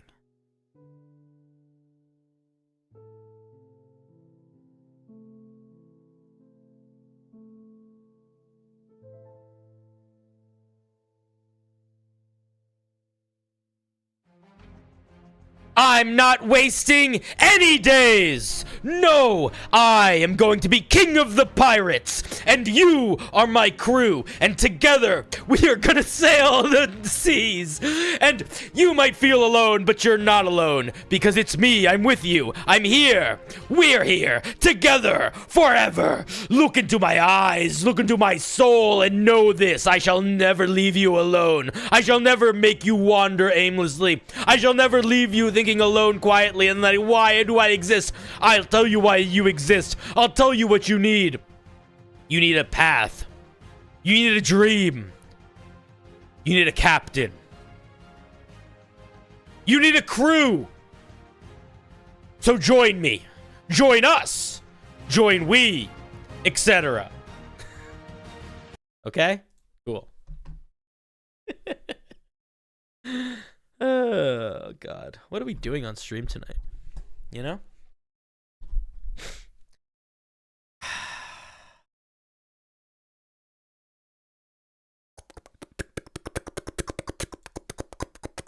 You know? That was a weird noise.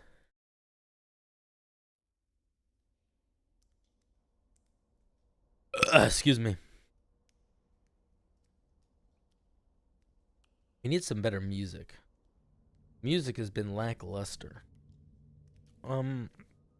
Actually, Cinder, the music's been pretty luster. This is called The Attic. We'll see how it sounds. Philip Mead, thank you for the 10. I appreciate that. You felt that in your soul? Listen, guys, I don't know how long it's gonna take me to make you guys join my pirate crew, but I will make that speech until the cows come home. And then I'll be like, cows, why did you leave, cows? I think I should just leave my head up here for this part, maybe. Tradosio, did you just get 5 subs? You're crazy. Oh, look, I switched. Tradosio, thank you for the 5 gifted. That is incredibly kind of you. No! Why did you say no? Anyway, Tradosio, I do appreciate that very much. That is very kind. I appreciate that. Play the song that goes ba-dum-bum-ding.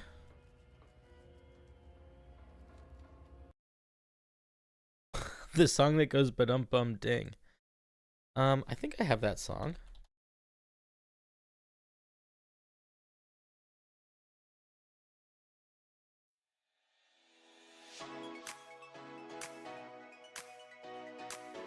Oh, that wasn't really ba-dum-bum-ding. I think that I have it here. I got some ba-dum-bum-dings. Ba-dum-bum-ding music.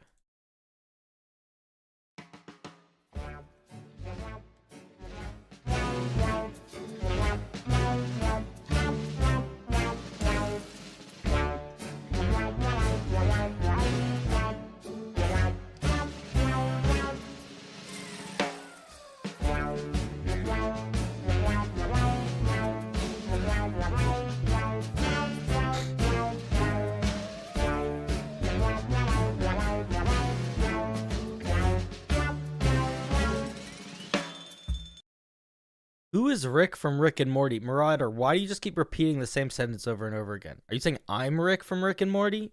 No, I'm not. Why does something always have to be something else? Yeah, this is a spooky stream. I apologize if you got a little scared with that one. I don't want you to get frightened. This is why you pay for this? Tradosio asked to be a mod, so I modded him.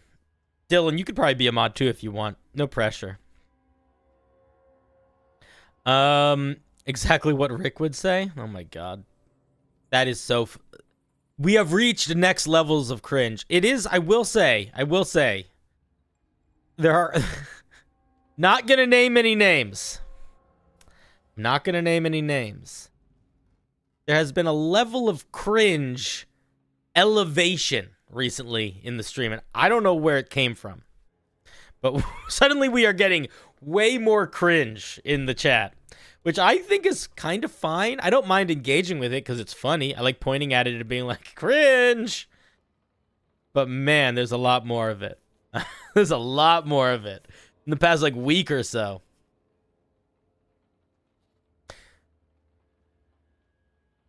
Is that a sign of success? Is it me? Is it me? It might be you. Do you think it's you?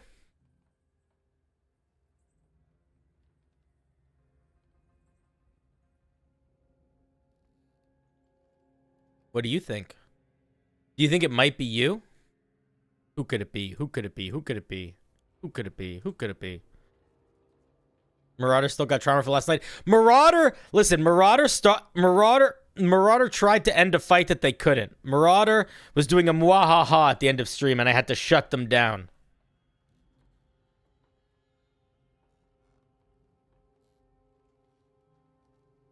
You'll get him, boss? No.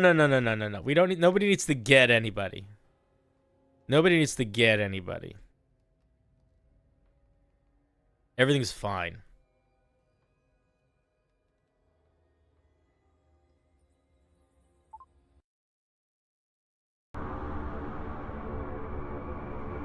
Everything's fine. It's all chill.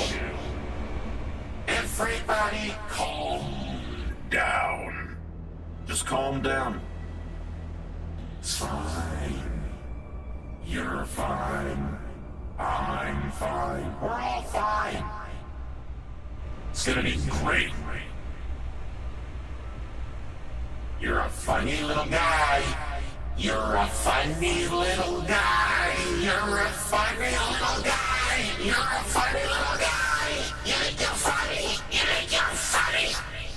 Ah, funny guy. You know, funny guy. Funny guy. Funny guy. Funny guy.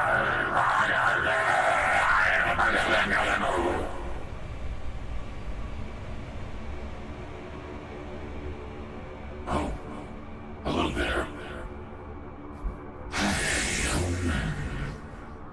Mona Lisa. You know you're funny. You're not that funny. I get scared of kids. What kids? This is, I think the stream's going pretty well. I think it's going pretty well indeed. I think it's going great. You're the funniest. Oh yeah. You're really funny.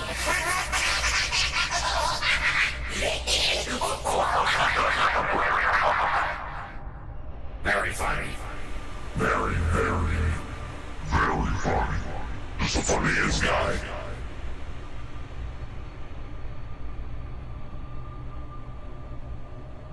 All hail the hypno-center.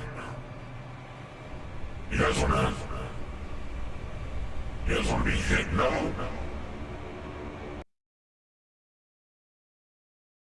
I mean.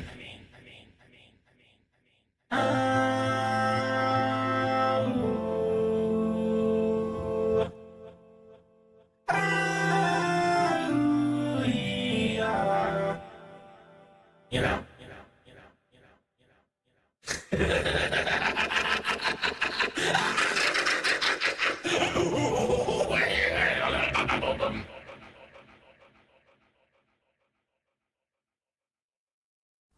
Oh man, I haven't done one of these kind of streams in a while, but I like it.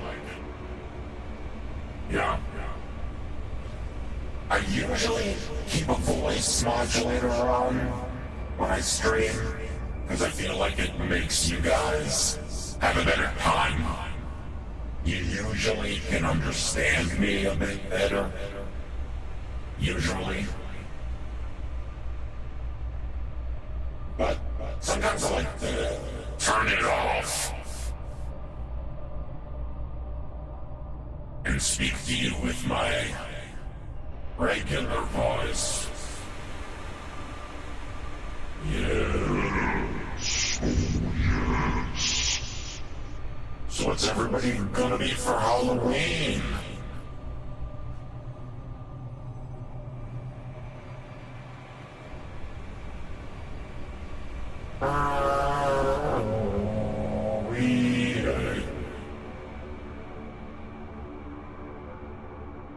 You're gonna be depressed. Dang. If I was high, I would think you were some sort of eldritch beast. Huh. I mean, that's a fine way to think of things, I guess. You wanna get really weird? You wanna get like, you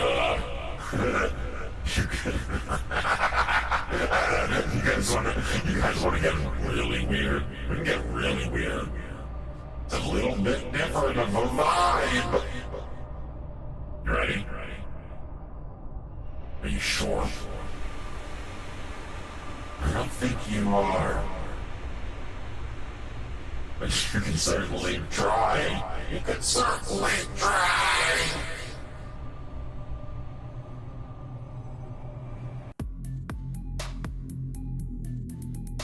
Hi there. Yeah.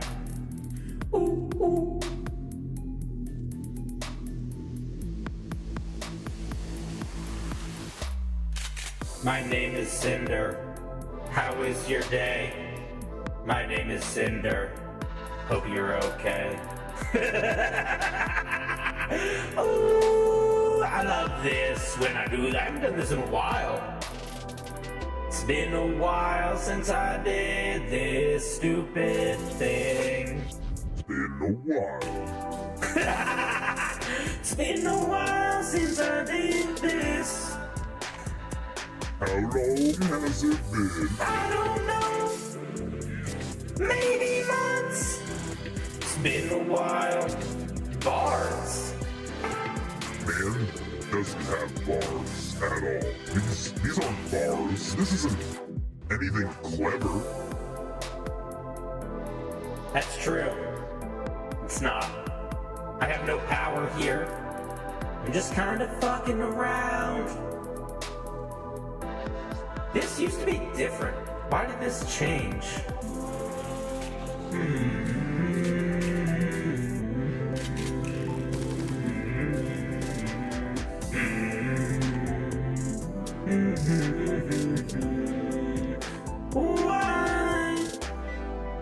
Why did this change? Where did it go, Joe? Where did it change?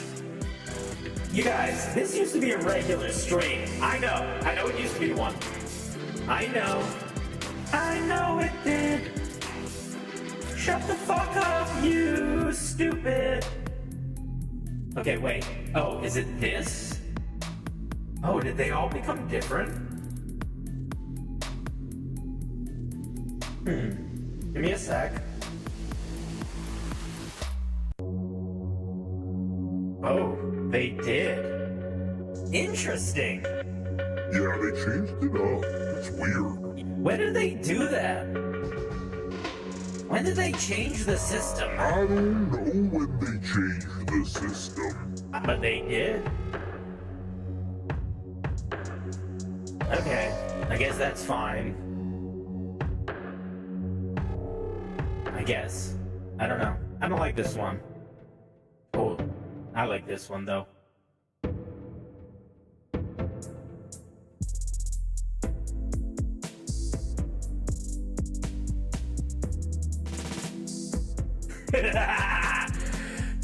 Oh, this is so stupid.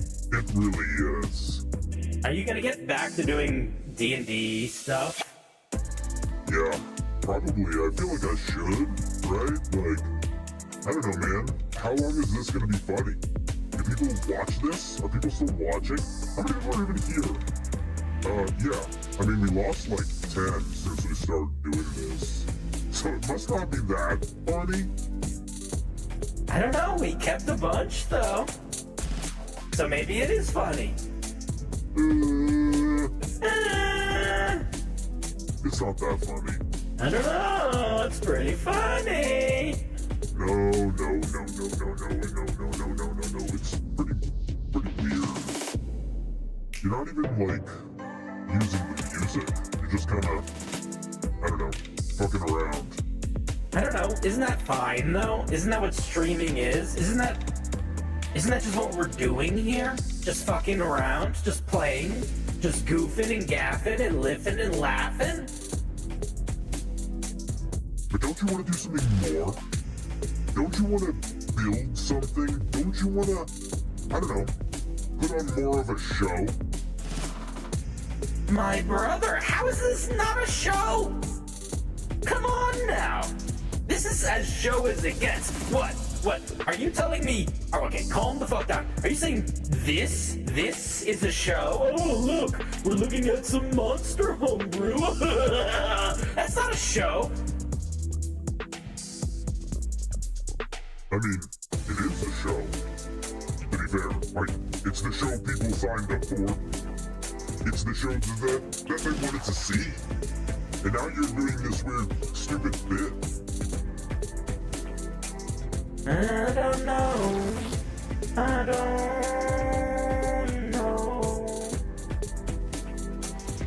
Ooh, yeah. Okay, we need to switch it up though, because this is getting a little bit much. What does this do? I guess we'll see. Huh.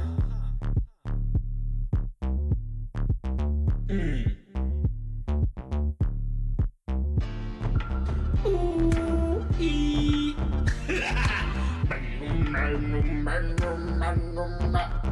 This is terrible. Holy shit, this is terrible. What a mix. What a miss.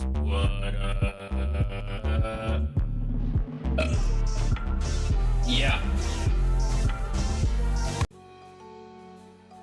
Okay. Everybody calm down.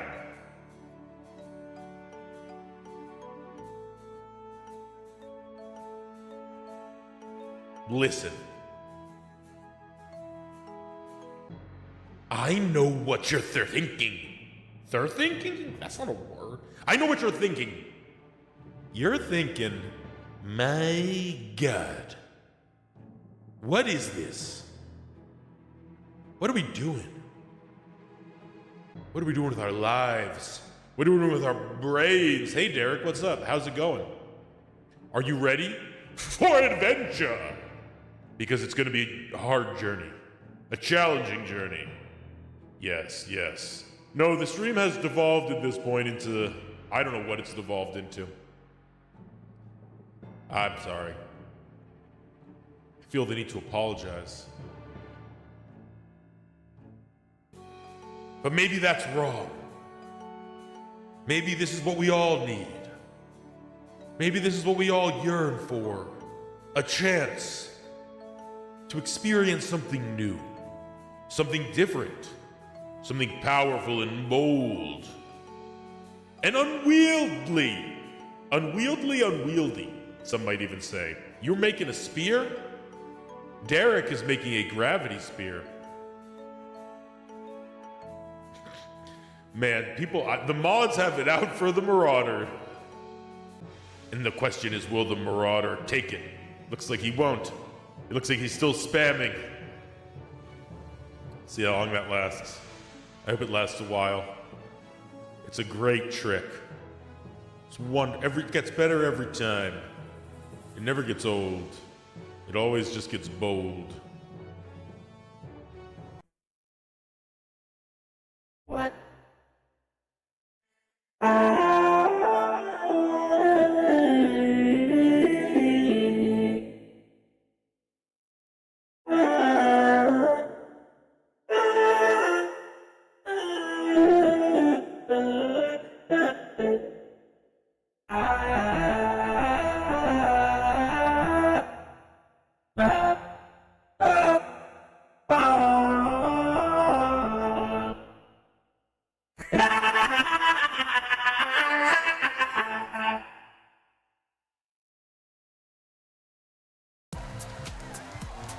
Oh man. This is just getting silly now. This is just getting silly. We're just getting a little silly. A little silly. Yeah. Yeah, we are. Yeah. A lot of this stuff doesn't make any fucking sense. Too much? Alright. We'll calm down.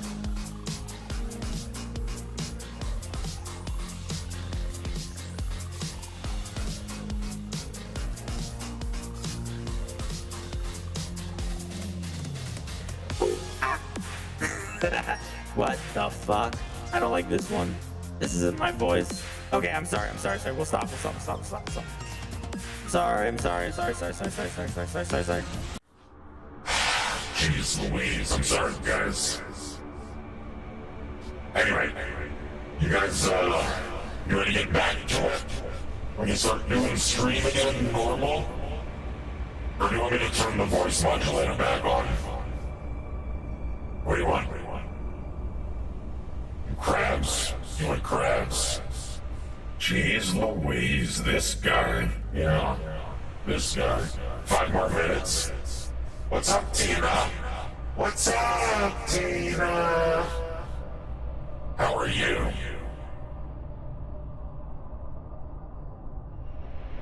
Hi.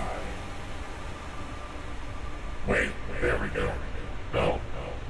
There we go. So, what's everybody working on in their D&D games? Anything fun? Anything special?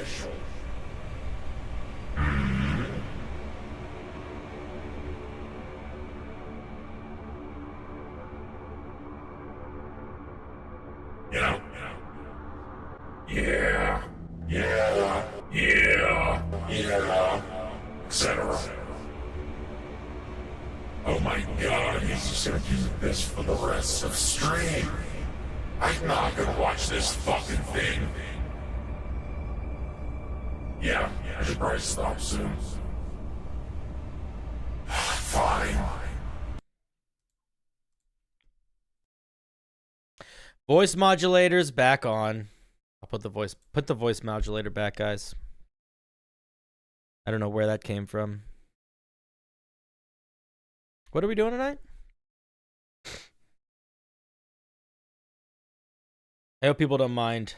I needed to flex my vocal cords for a second there. I was going to sing you a song. What song was I going to sing you?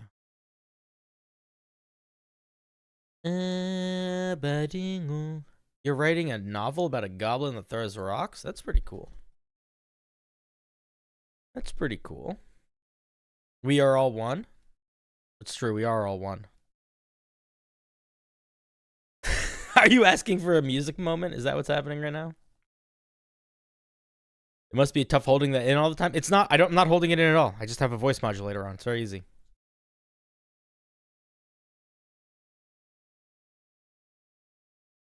I have a time travel campaign.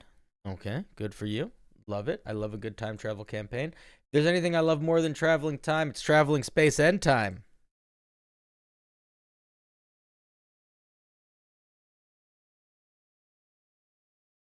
We need some better music. This music is gobbledygook.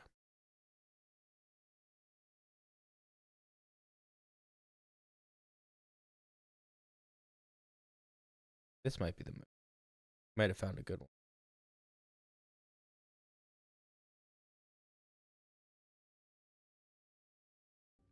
There you go. You guys don't even hear it. Now you do. What are you saying? I feel like making homebrew. I don't know what to make. Any suggestions? Make a creature. No, don't make a creature. Make a magic item that is story focused. Make a magic item that does not give an amazing benefit to the players, but is very powerful in the hands of an NPC or for a villain to have. Oh shit, I need to plan for NaNoWriMo. Are you doing November writing? I'm not doing that. But you should if you want to. I thought theta was a PH sound. Then I remembered the first 2 letters of theta. I want Shin from something I don't know what it is for D&D. A monk with a hammer. You can just be a monk with a hammer. You know that, right? You just be a monk with a hammer. Just go Kensai monk. And then you're a monk with a hammer. Done. Dunzo. All right, let's take a look. What other things have people posted since we started this fucking nonsense show?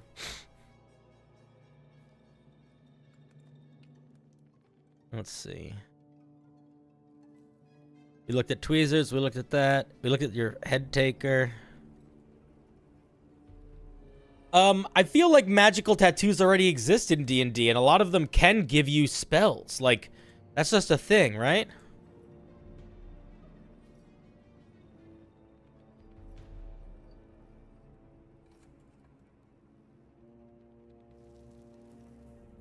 Like, there's a bunch of magic tattoos.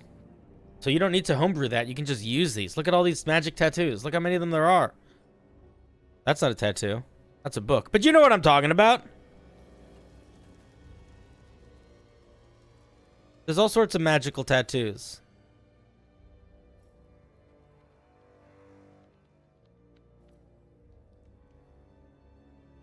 Pumpkinhead? Pumpkinhead is sort of just a troll. Day of the Trifles is a shambling mound. The Bandersnatch is literally a thing that exists, I think, in D&D already. I'm pretty sure.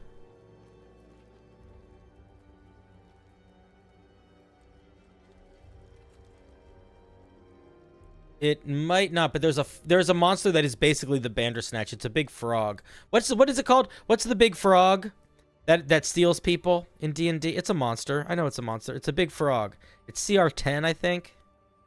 Maybe. I'm not gonna be able to find it right now. No, it's not the Froghemoth. You silly. Maybe it's not CR10, but there's a big frog. Its picture is like somebody's foot sticking out of their mouth. It's not the Jabberwocky. No, it's not a real frog. It looks like a frog, but it's not a frog. It's like frog looking. This is the Froghemoth. The Froghemoth is CR10. So it's probably not CR10. It's probably lower CR than that. But it's a the frog. Yeah. No, it's like I think it might actually be Fey. Do I blink? No. Well, sometimes I blink. Why do you ask? I think it's Fey, actually. Let's see if I can find it. No. It's much stronger than this. It is the... Let's see. Does it even exist? Did I make it up? It's a demon? Okay, it might be a demon. I believe you that it's a demon. That makes sense. Let's look up... Let's look it up. Starts with a B. Yeah, it does. Okay. We're thinking of the same thing. Fiend. I think we don't need to... I think we get rid of this. It's a bee demon. This guy, no, not the Babu, not the Bulgura, not the bearded, not the bony, not the Boulette. It doesn't start with a D, B, or it's not a demon. Bemagorgon. You guys want to do a staring contest? I'll win. What is it called? Okay, wait. We just have to do regular Google. D&D frog monster that kidnaps people. This fucking guy. This thing. The Banderhop. Oh my god, I was so close. It almost is a Bandersnatch. It's Banderhop. I was so close. This thing. Bander. This guy. It's a monstrosity. This thing. This is a Bandersnatch. It's a pretty cool monster, actually. It sort of looks like a frog. It has a pretty powerful tongue attack, and it can grab people, and then it can teleport, and it can swallow people.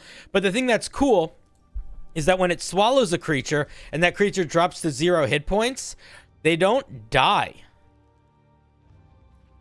They become stable.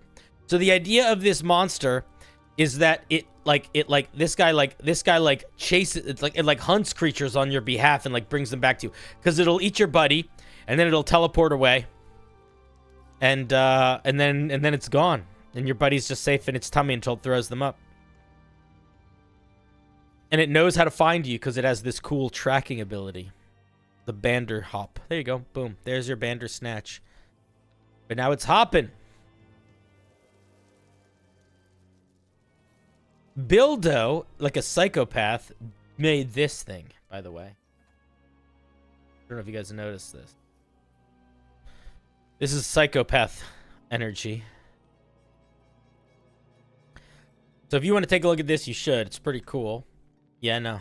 Listen, I'm not judging. I do want to take a look at this. We are going to skim through this a little bit, but I don't know what a lot of these SCPs are. So I don't know what the Eternal Noctum is. I don't know what the Shadow Labyrinth are. I haven't read any of these SCPs, so it's gonna. I can't really like. I'm not sure. I'm not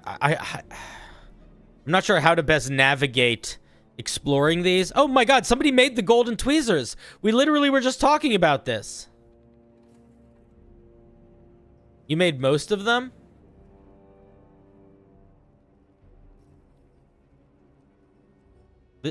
I see you made me. Get this fucking J out of here. What are you doing? Get this J out of here.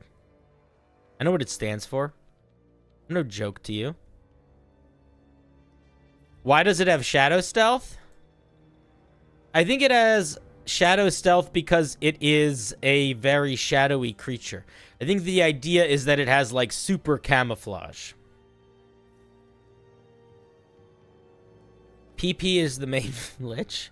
PP is a silly name. Guys, I need to go. Speaking of PP, I need to go PP. So I'm going to be right back.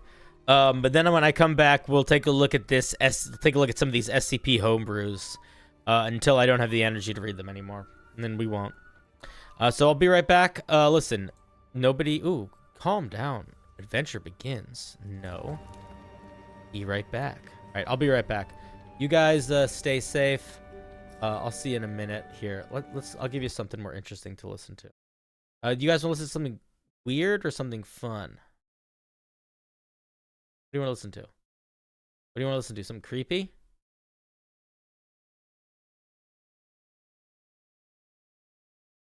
Jazz? You want jazz? Really? SKA for sure? What's SKA? Ska? Wow. You guys have mediocre taste in musics. Just looping screaming? I could do that. You really want that? I mean...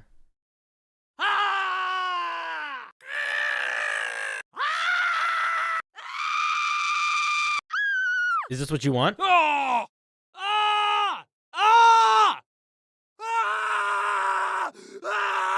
And yeah, every single one of these screams so far has been different. And now you might be asking, why do I have so many screams recorded? And my answer is, don't worry about it.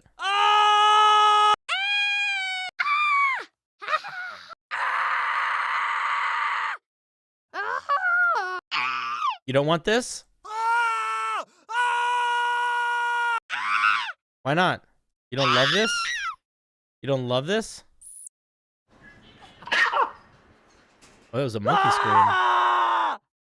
Okay, wait, here, fine. Do you want another one? You want another one? You want another one? Fine. Wait, is that a job? No. Oh my God. I know you guys are like, go to the bathroom, my guy, but you have to chill the fuck out for a second because I just found fucked up shit. Listen to this guy. This guy sounds great. He's having a good time.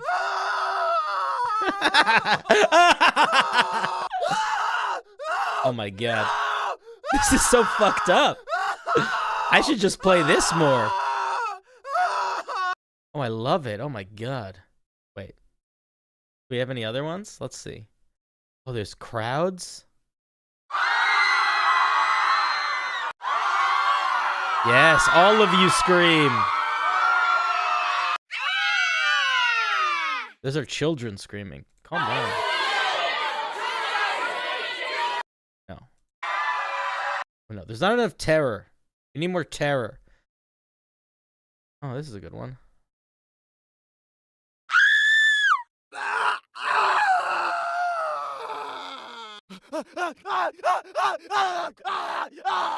Are you guys enjoying this?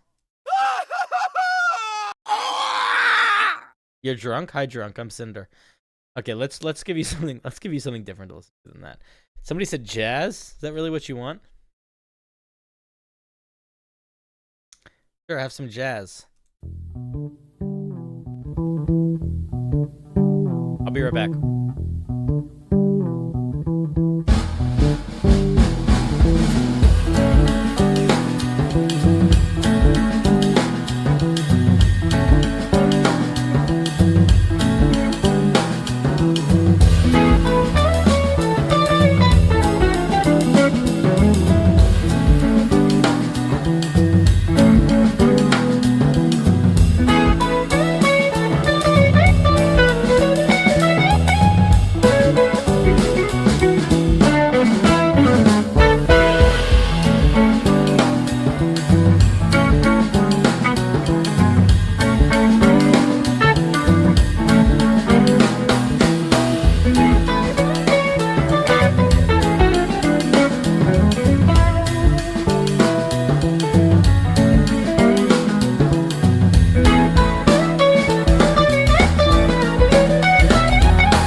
What's up, nerds?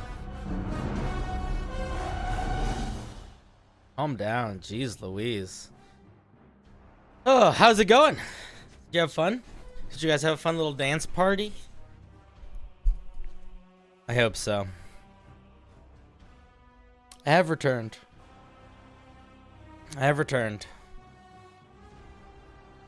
Guys, we'll see. We'll see what happens. Alright, this is calm. Jeez Louise. Oh my god.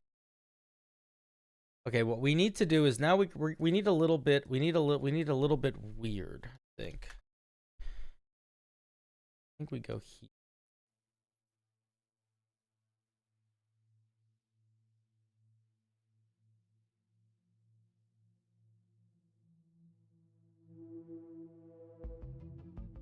Oh yes. Oh yes. Nice. Please. The bees have infected the holy sanctum. Screams again? Sure. We can do all sorts of screams. I got zombie screams too.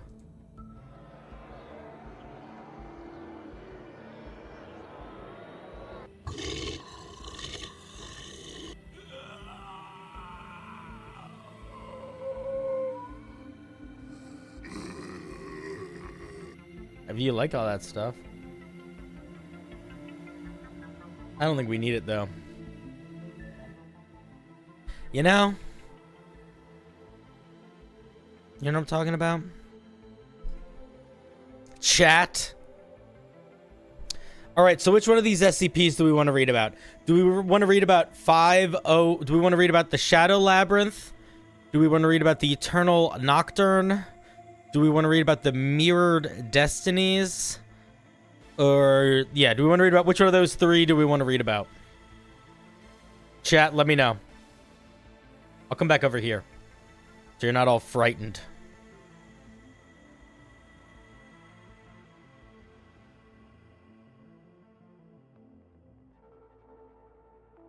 Number 2, number 1. Here, no, should I do? Should we? I can do a vote. Would that be better? Would making it a poll help?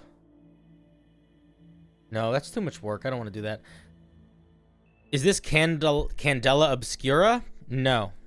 Although it might be, they might have used it. It's something that anybody can use. It's public domain music.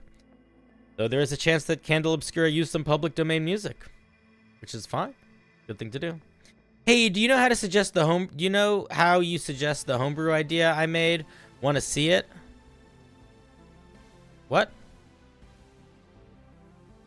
What the hell are you talking about? Nocturne. Nocturne is your vote. Nocturne sounds spoopy. As a mod, can I do polls? I think so. Can you, Bildo, try to make a poll? I think you can. You should be able to. You might not be able to. I can change it so you might not have the mod privileges to. But if you look, I have to check. I'm not sure. You don't see the option? All right. Somebody told me also that you, as a mod, you could make it so they could time people out for a day. I don't think it's possible. I don't know whoever said that, but that doesn't seem like a thing that I can make happen. Or if you know how to make happen, I'll let it know. Where do you go for polls? Wherever you want. Here, I'll do a poll right now. Here's a poll. Why no more? The pain.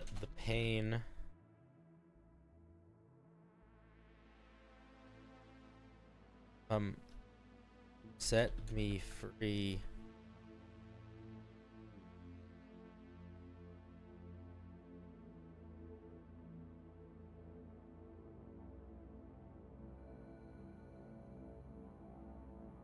There you go. There's a poll. And you should see it pop up in the chat. Then you can vote on it. We'll see who wins the poll. Kelf, did you donate $5 when I was away?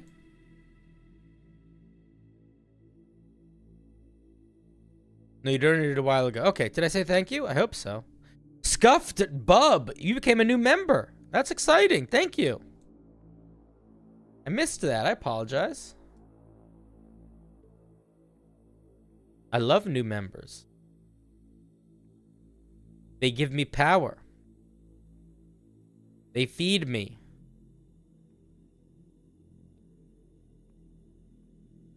And they get added to the ending credits of the show, which is exciting.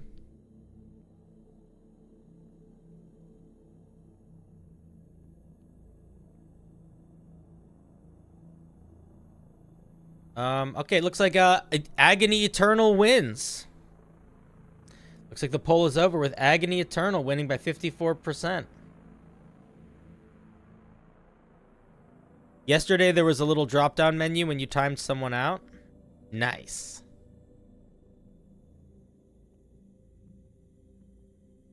Cinder, I asked for a homebrew idea. You told me something. I made it. Want to see it? Not right now, but you should post it in the Discord if you want to.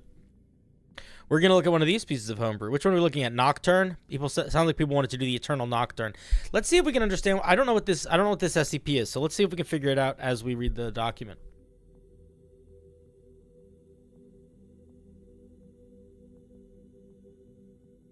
You timed out them for whatever for 8. Okay, so there is a drop down. So you can do it. Oh, I didn't see the little drop down. I don't have the when I click time someone out, it just says put user in timeout. There's no little drop down. What's up, Beluga Boy? How's it going? You don't have the option right now, Doe? I have no idea. I didn't change any settings around. So I'm really not sure. Let's look at this Eternal Nocturne. Here, oops. If you guys want to take... Oops, we lost it. Oops, there it is. If you guys want to look at this at home... Here it is. Give her a gander.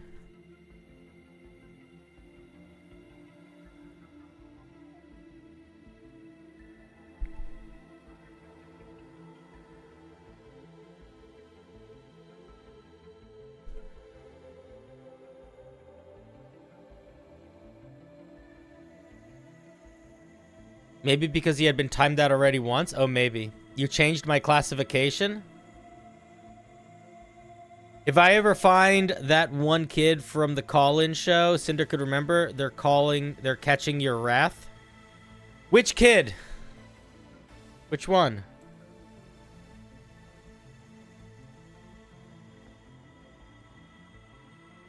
Oh, that guy's not coming back. I banned him.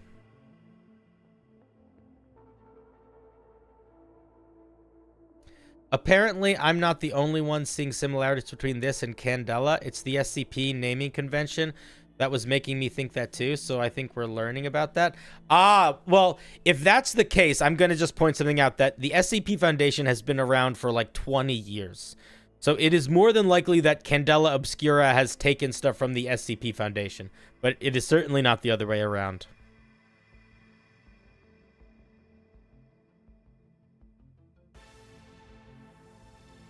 Don't worry about it. Mods, I don't need you specifically bringing up drama. Your job is to make sure people leave that shit alone. The best way to make it not happen is to not draw attention to it.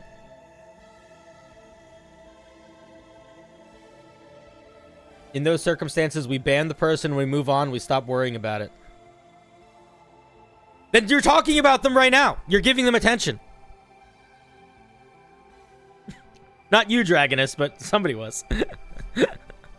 Okay, let's look at the Eternal Nocturne.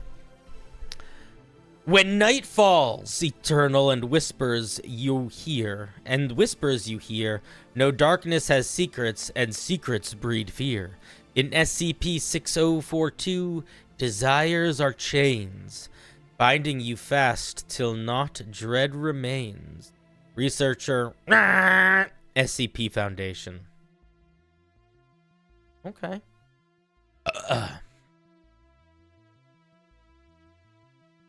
Tradosio, great. This is one of those great power, great responsibility moments. The dark side of becoming a mod is occasionally you have to be on my team in a back end sort of way. Not all the time. In fact, I would argue way less than I would imagine on the Discord, but still, a little bit of the time. Redacted. You can be a troll a little bit. Listen, here's what I'll say. I think Baba is a major troll. Also, Bildo is a troll. You guys could definitely be trolls. You just have to be. You have to be trolls that know when to hold them, know when to fold them. Tasteful trolls. You never planned on abusing the power? I hope you abuse it at least a little bit. Because it is power. And power unabused is power wasted. You know? Yeah, a bit of trolling I think is important.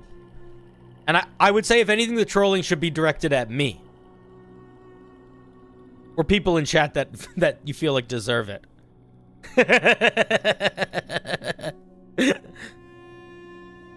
Ace, I'm gonna be honest. There is, I think, a less... Well, let's be real. You're still new. So I'm not gonna say never. But it's unlikely. It's an unlikely occurrence. Yeah, mods... yeah, exactly. Mods trolling me is a time-honored tradition. Exactly. Okay, let's take a look at what this is. SCP-6042 is a mysterious phenomenon where an area succumbs to an impenetrable darkness, isolating it from the rest of the world. Within this darkness, entities known as whisperers, lure inhabitants with promises of fulfilled desires, driving them to madness or worse. Okay, so it's like a whispering darkness. It's like a whispering darkness. I don't think Derek is 18. Derek is a mod. Let's see. Discovery. He is? Oh, okay, never mind. I generally don't know how old people are and don't ask. I assume all of you are children. I know that Dragonus is not a child because at this point we have had conversations on Bildo probably isn't either, but everyone else is 14 years old. You're all 14. Which is why we must keep healthy boundaries. Because you're a cringy little kid. Bildo, you're almost as old as me.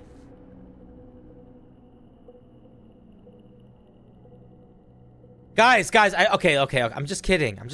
It just makes it easier for me to maintain a healthy parasocial relationship when I know your children. Also, let's be real. What does it mean to be a child? I guess you're not children, you're adults. But in the larger scheme of things, when we compare ages, you are childlike. Because I think that I'm probably twice most of your ages minimum. And maybe like 6 or 7 times some of your ages.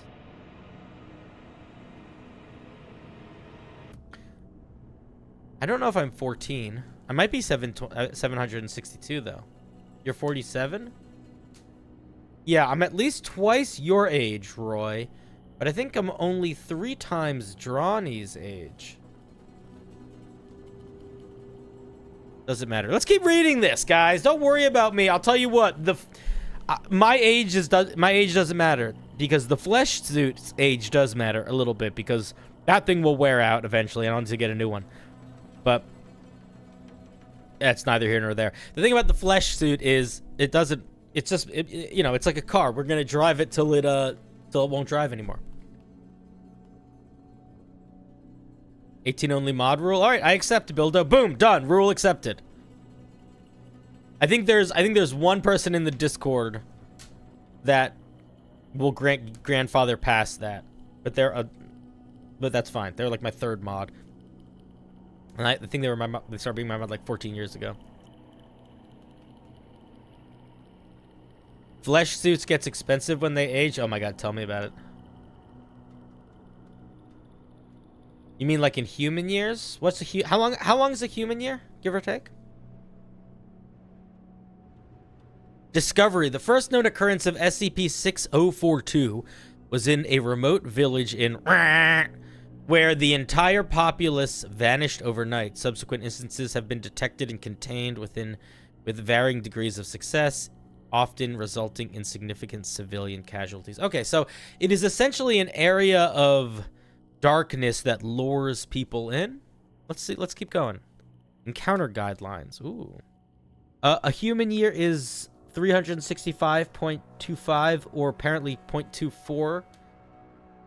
0.24 what? Days? Well, how long are your days? Listen, if I ask you how long something is, you need to give it to me in measurements that I know. Because it's sort of like me saying, how long is a quelch? And you say, oh, it's about 300 farfels. I don't know. 24 hours? How long's an hour? What is an hour? You're digging deeper. You're digging deeper. I know what an hour is. I'm just kidding. It's a term to imply things that are owned by us. Our house, in the middle of the street, our house, etc.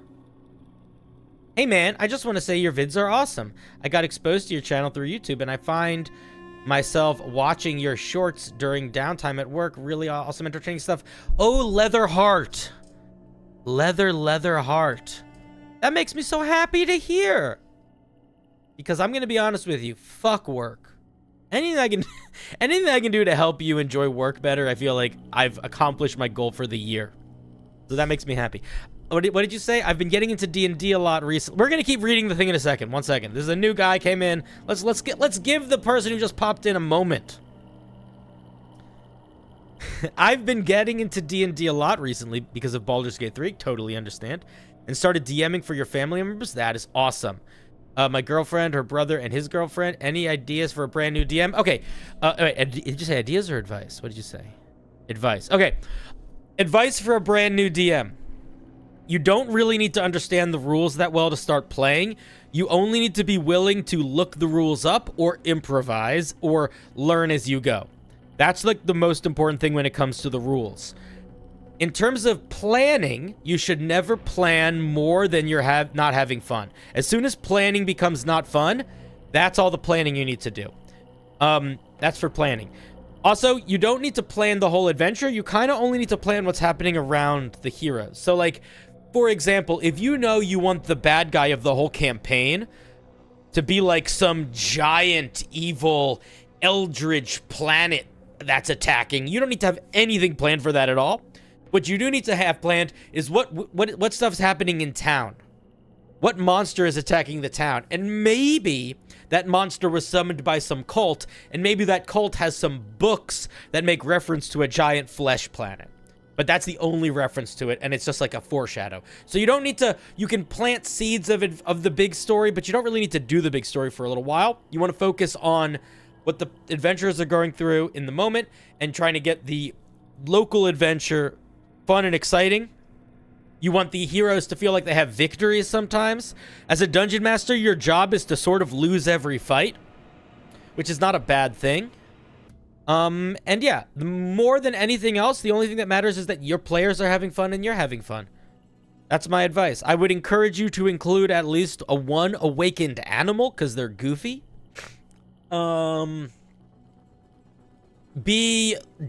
Don't be overly generous with magic items unless you want magic items to not feel as much impact, or if you want them to kind of mess you up later. Your phone is at 11%. Uh-oh. Tridosi, are we losing you? I'll miss you if you have to go. I have a campaign idea for a Terraria Crimson. Like Living Flesh taking over Fantasy Ireland. My thoughts? Living Flesh taking over Fantasy Ireland sounds like an awesome campaign. If I were you, the way that I would run that is this is what it would be. It would be there is some sort of horrible Eldritch Living Flesh thing doing stuff, and the Fae have to join forces with the non-Fae to battle it. So you end up in situations where the things that normally would be like the shadowy, dark creatures need to team up with the creatures of the light to fight the things from the far realm. And that's what the plot would be. So there would be a little bit of politics probably around, like, integrating, like, quicklings and hags and stuff into society. What's the most embarrassing short you've ever made? I don't know what it would be for YouTube. There is a single thirst trap type short that I made on TikTok. Just one. It's very short. I made it a long time ago, but it's out there. So that's probably the one that's the most embarrassing. But it's not even that embarrassing. I think it came out pretty good, if I'm being honest. I have I do not like to boast, so I don't think I'm actually going to say the sentence I was about to say. So ignore me. You can go find it if you want to. It's on TikTok. DM it to you? No, I don't. I'd have to find it. I don't know where it is.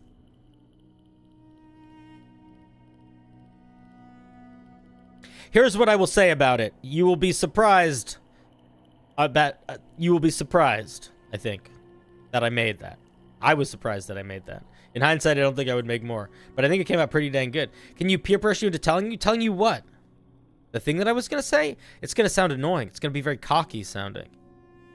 I don't want to be cocky sounding. This music is kind of Yu-Gi-Oh!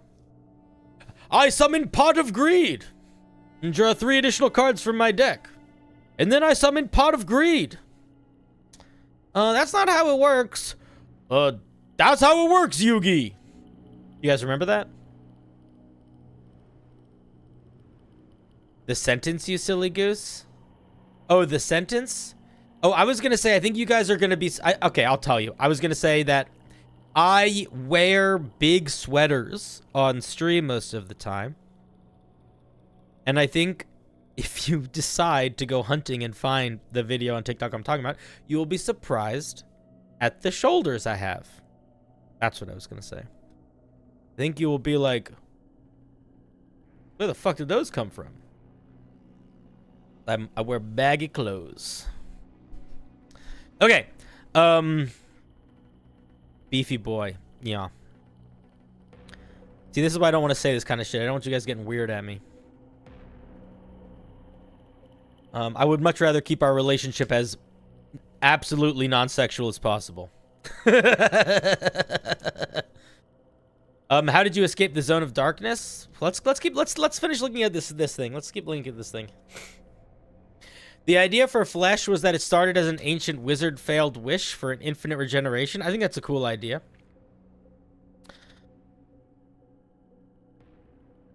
I do hide my true power.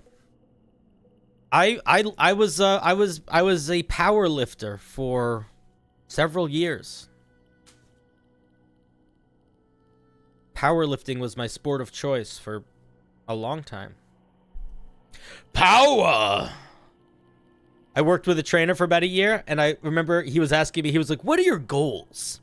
And I was like, I want to be able to see an object and be like, I can climb on top of that object. And I want to be able to see an object and be like, I can always pick that up. I was like, I want to be able to pick, I want to be able to move everything, and I want to be able to climb everything. I was like, I want to be a gorilla. That's what I want. That was my goals. It was very funny. It was a little while ago. Yeah. Started working out, started losing my hair. Thanks a lot, man. I have been running the Storm Wreck Isles starter kit.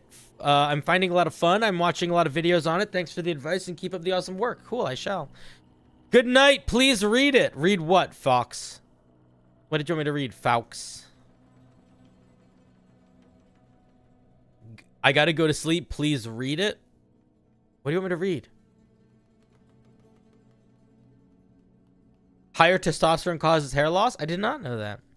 The SCP, the page. I'm on the page. I'm here. Oh, you mean the... Okay, you want me to keep going. I'm sorry. Listen, Fox needs to go to sleep, so I gotta read this. Let's respect the Fox. You guys know what the Fox said? What did the Fox say?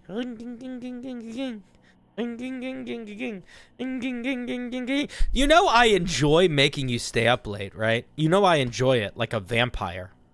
You know it gives me power. I hope you know that. I know it's not good for you, but it gives me power. Not you specifically, dear Fox, but anybody. You've been missing out. Are you going through my old TikToks right now? I was on TikTok for more than a year before I was on YouTube, just so you guys know. What did you just post?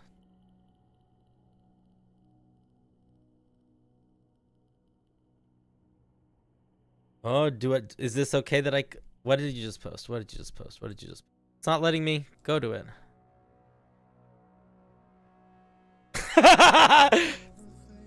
This is a good TikTok I made. This is a good TikTok I made. Here, you guys want to see a good TikTok I made? This is a good TikTok. This is a classic CinderBlocksally TikTok before I was on YouTube. Here. One of my this is actually one of my proudest TikToks. Okay, are you ready? Are you ready?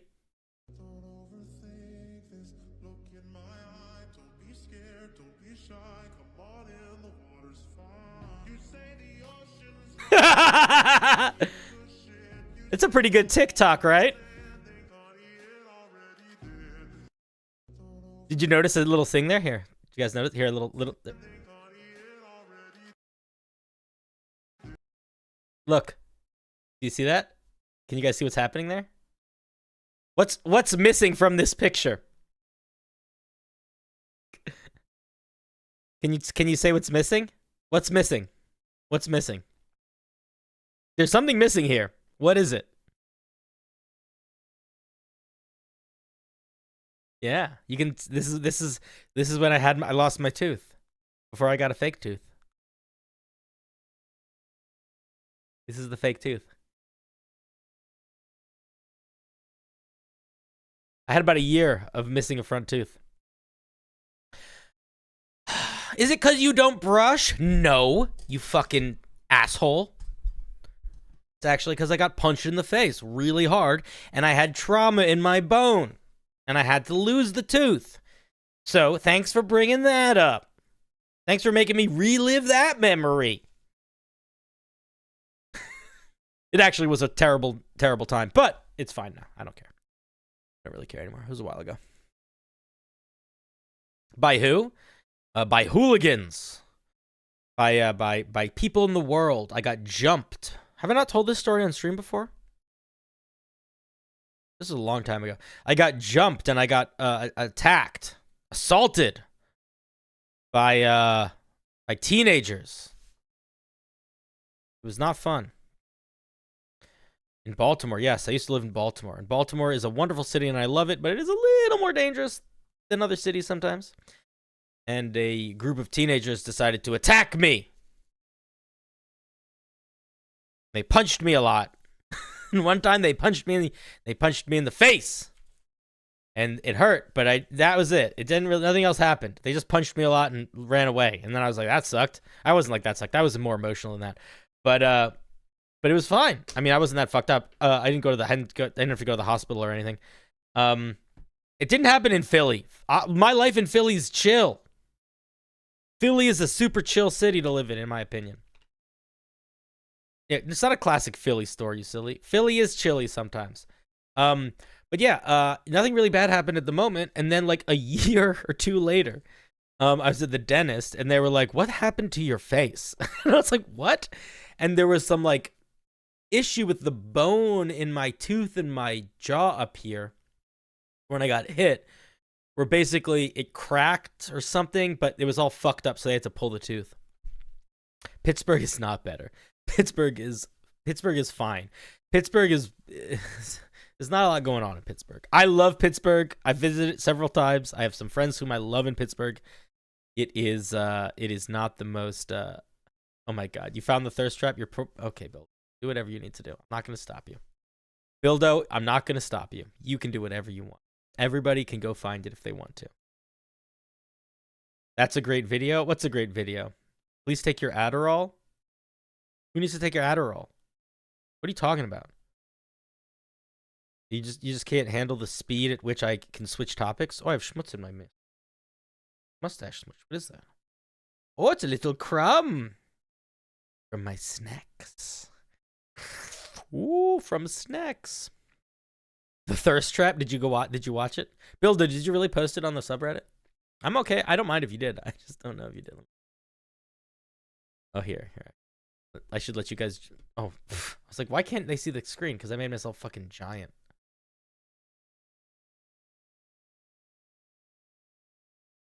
Nope, that's the wrong subreddit.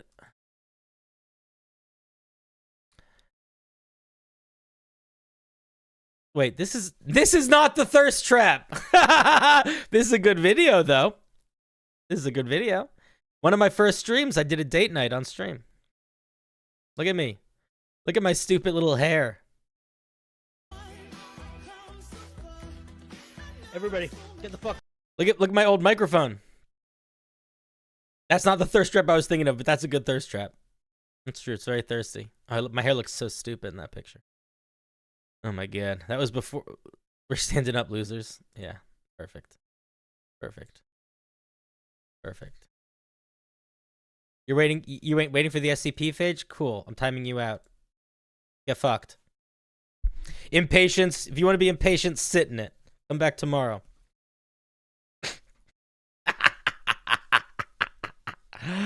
I'm not waiting for the SCP page. I'm here for the SCP.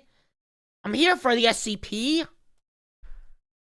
I'm here for the SCP.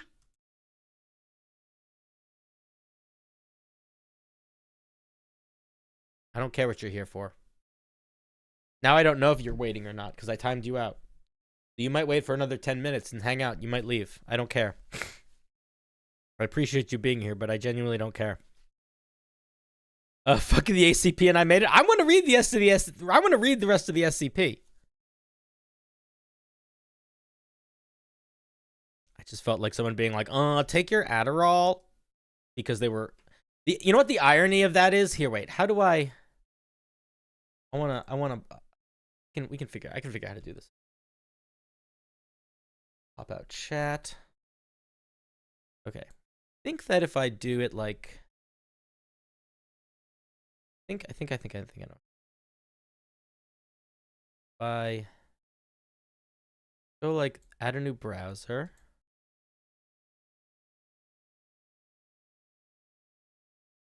I'm gonna do something that's kind of mean right now. I don't care.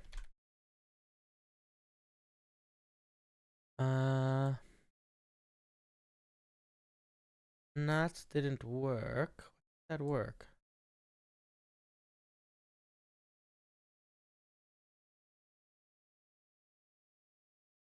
Fix that. Cinder, what are you doing? It's done. Okay. I think what I need to just do is this, right? I think I need to just go to fuck.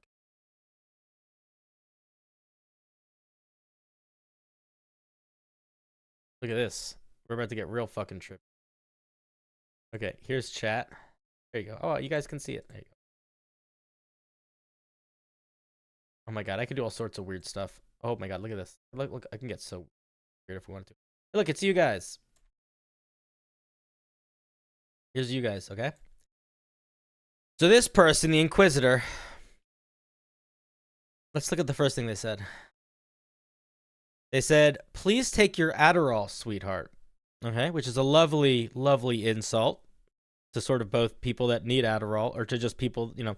The irony being that I'm jumping all over the place, you know. But then they just... I feel like there's a level of irony in being like, you're jumping around too much. Also, I'm not patient. Right? Am I being too harsh? Am I being too harsh to the Inquisitor? Should we go to their channel?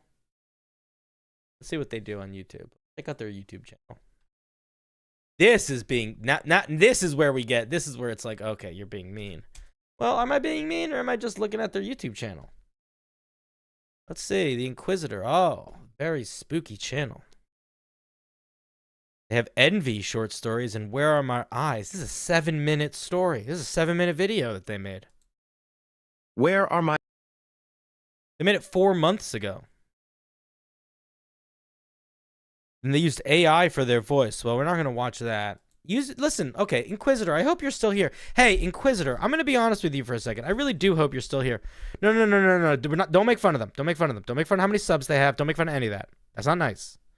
If they're trying to make art, we want to respect that, okay? We're not making fun of the numbers. We're just shining a light on them because they decided because we want to. Because they shined a light on me. But here's what I'm going to say, the Inquisitor. You might not have a good microphone, but I genuinely think if you want to do something where you're reading a short story, you should still try to record it with your voice. You don't even need a good microphone, but try recording it with your voice. Just see how that feels. Because if you try recording it with your voice, even if it doesn't turn out great, you are going to be better at making this sort of stuff on the other side of it. When you're at this stage, okay, so let's see. You made, okay, neither of these were made recently, and this was made, this is just the same thing. Okay, so maybe you're not trying to make something. But if you do decide you're trying to make something, if you want to be somebody that makes things, an important thing to think about is you don't need everything you make to be amazing. What you need is to be better at making things by the time you're finished making something every time you make it. So what matters more is that you grow as a creator more than your creations being fantastic. Okay? So I totally understand why somebody would be like, I'm going to use, in fact, let's see, did you use AI here? You don't say that you did. Lower the volume a little bit. By Joseph Ledbetter, the Cyrillus Voltaire murder. Oh yeah, that's definitely AI. Man, listen, you are going to get so much better at doing things if you don't use AI. You're going to grow so much. Anyway, that was the Inquisitor. Cinder, that was a little bit weird. Why did you do that? I don't fucking know, guys. I don't know what I'm doing. It's late. You got him some subs? Fuck yeah, let's give him guys some subs. Are you guys DMing each other? What are you DMing each other about? Why aren't you DMing me? What are you talking about? What are you doing with your lives? Calm down, Cinder. Not everything's about you. Not always about you, Cinder. I love how quickly mildly vindictive Cinder became genuinely helpful, Cinder. Ah. Yeah, I know. I'm trying not to do that as much, but I can't help it. Okay, what do you guys think this? What do you guys think this thing does? Let's take a look. Characters interact. Wait, that's the wrong one. Characters interacting with SCP-6042 must resist the Whispering Temptation, the Whisperer's temptations.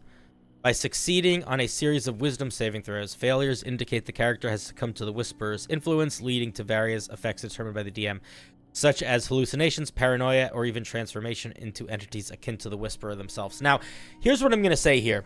If you are somebody that is trying to turn SCP stuff into D&D stuff, there is a lot more space for at the DM's discretion type stuff. You need more at the DM's discretion because so much of the SCP Foundation is vague and up to interpretation and not really the sort of thing that just like exists in a traditional sense. So while most of the time I would argue you don't want to lean on that too much, you don't want to put too much work on the Dungeon Master to be like, figure it out. You do want to... You want to leave enough space to make sure that the people who are running something like this understand that it shouldn't be run like a normal thing. Or it might lose some of that essence.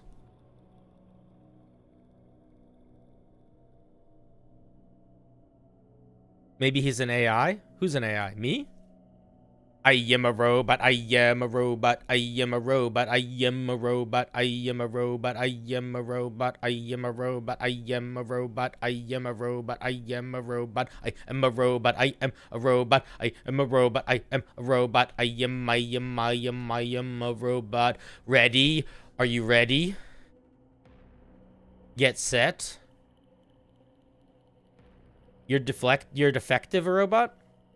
Cinder is generated AI soul. Gina, stream got weird. Gina, you want me to be really honest? Gina, stream got weird tonight. We're looking at ideas for scary things that people put in my subreddit. But the other thing that we started to do, if I'm being completely honest, is get a little weird. We got a little weird tonight. I can't help it. You almost got your rest? Wait, why are you still here, Fox? Oh, because I haven't finished reading this thing yet? Oh, I'm so sorry. It's gonna take so long. Now that Gina's here, I gotta say hi to Gina. Guys, let's here. Can I let's just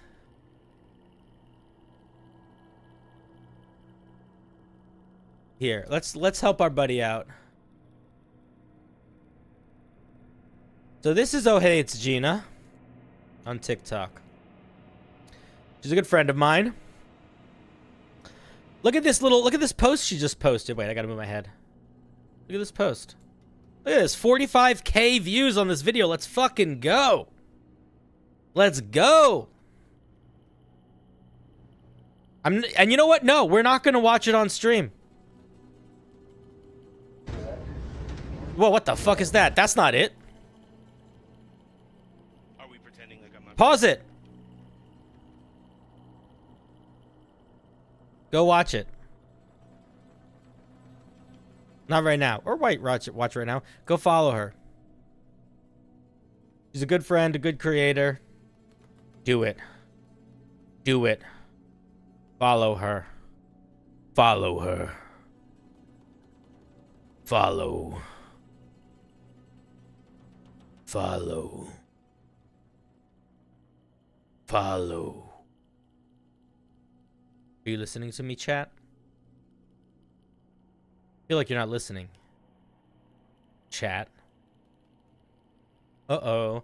Oh, Cinder, we want you to talk about this stupid fucking whatever. It's not stupid! It's cool! It's actually really cool.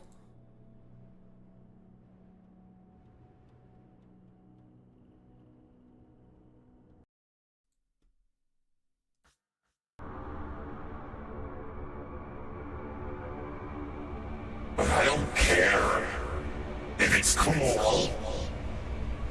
Go. Follow. Gina. Go do it.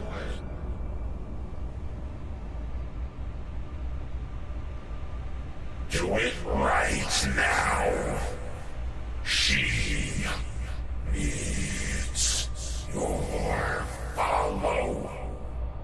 Children, adults, in all shapes, sizes, and alignments.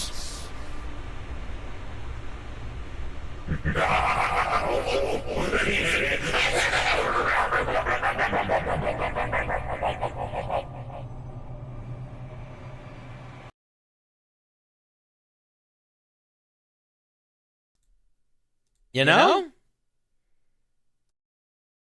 You guys know what I'm talking about. You guys know what I'm talking about. Seriously though, she's a really fun content creator. And that short in particular makes sense that it's doing well. It's very good. Very good short. Ah, Cinder, why you let's read this fucking thing. Okay, so oh my god. First of all, Bildo, I am sorry. This is taking me 1,000 years to read. We keep getting distracted by glory and fun. The stream has been a wild ride. Man, that's always my goal. My goal for stream is to be a little bit of like, oh, this is cool D&D stuff, and then a little bit of like, what the fuck am I watching?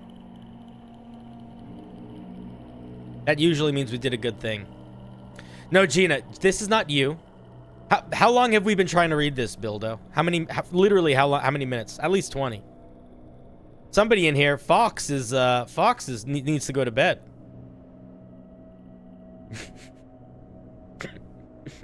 Wait. Okay. 39 minutes? Yeah, that makes sense. Okay, so this is like a darkness that calls to you and draws you in. And it has these creatures in it called the Whispers. Let's see. They got some hit points. They got some stats. Multi-attack. The Whisper makes 2 attacks with its claws and deals slashing damage. You need to just... Oh, come on, Bildo. Come organize this, my guy. Why is there bolds in the middle of sentences and different abilities? The Whisper targets one creature it can see within 30 feet. They have to make a wisdom saving throw or be magically charmed for 1 hour. The charmed creature is under the Whisperer's control and can't take reactions, and the Whisper can target and communicate telepathically. And the Whisper can target and communicate telepathically with each other over any distance. I feel like a piece of formatting got lost in the weeds here, because this feels like a different feature than this. Karisna, how many basic OG SCPs have you checked, Cinder? I've checked many. I've gotten to know a few. I've grown closest with the Scarlet King, but I also used to have a bit of a relationship with Dr. Wondertainment.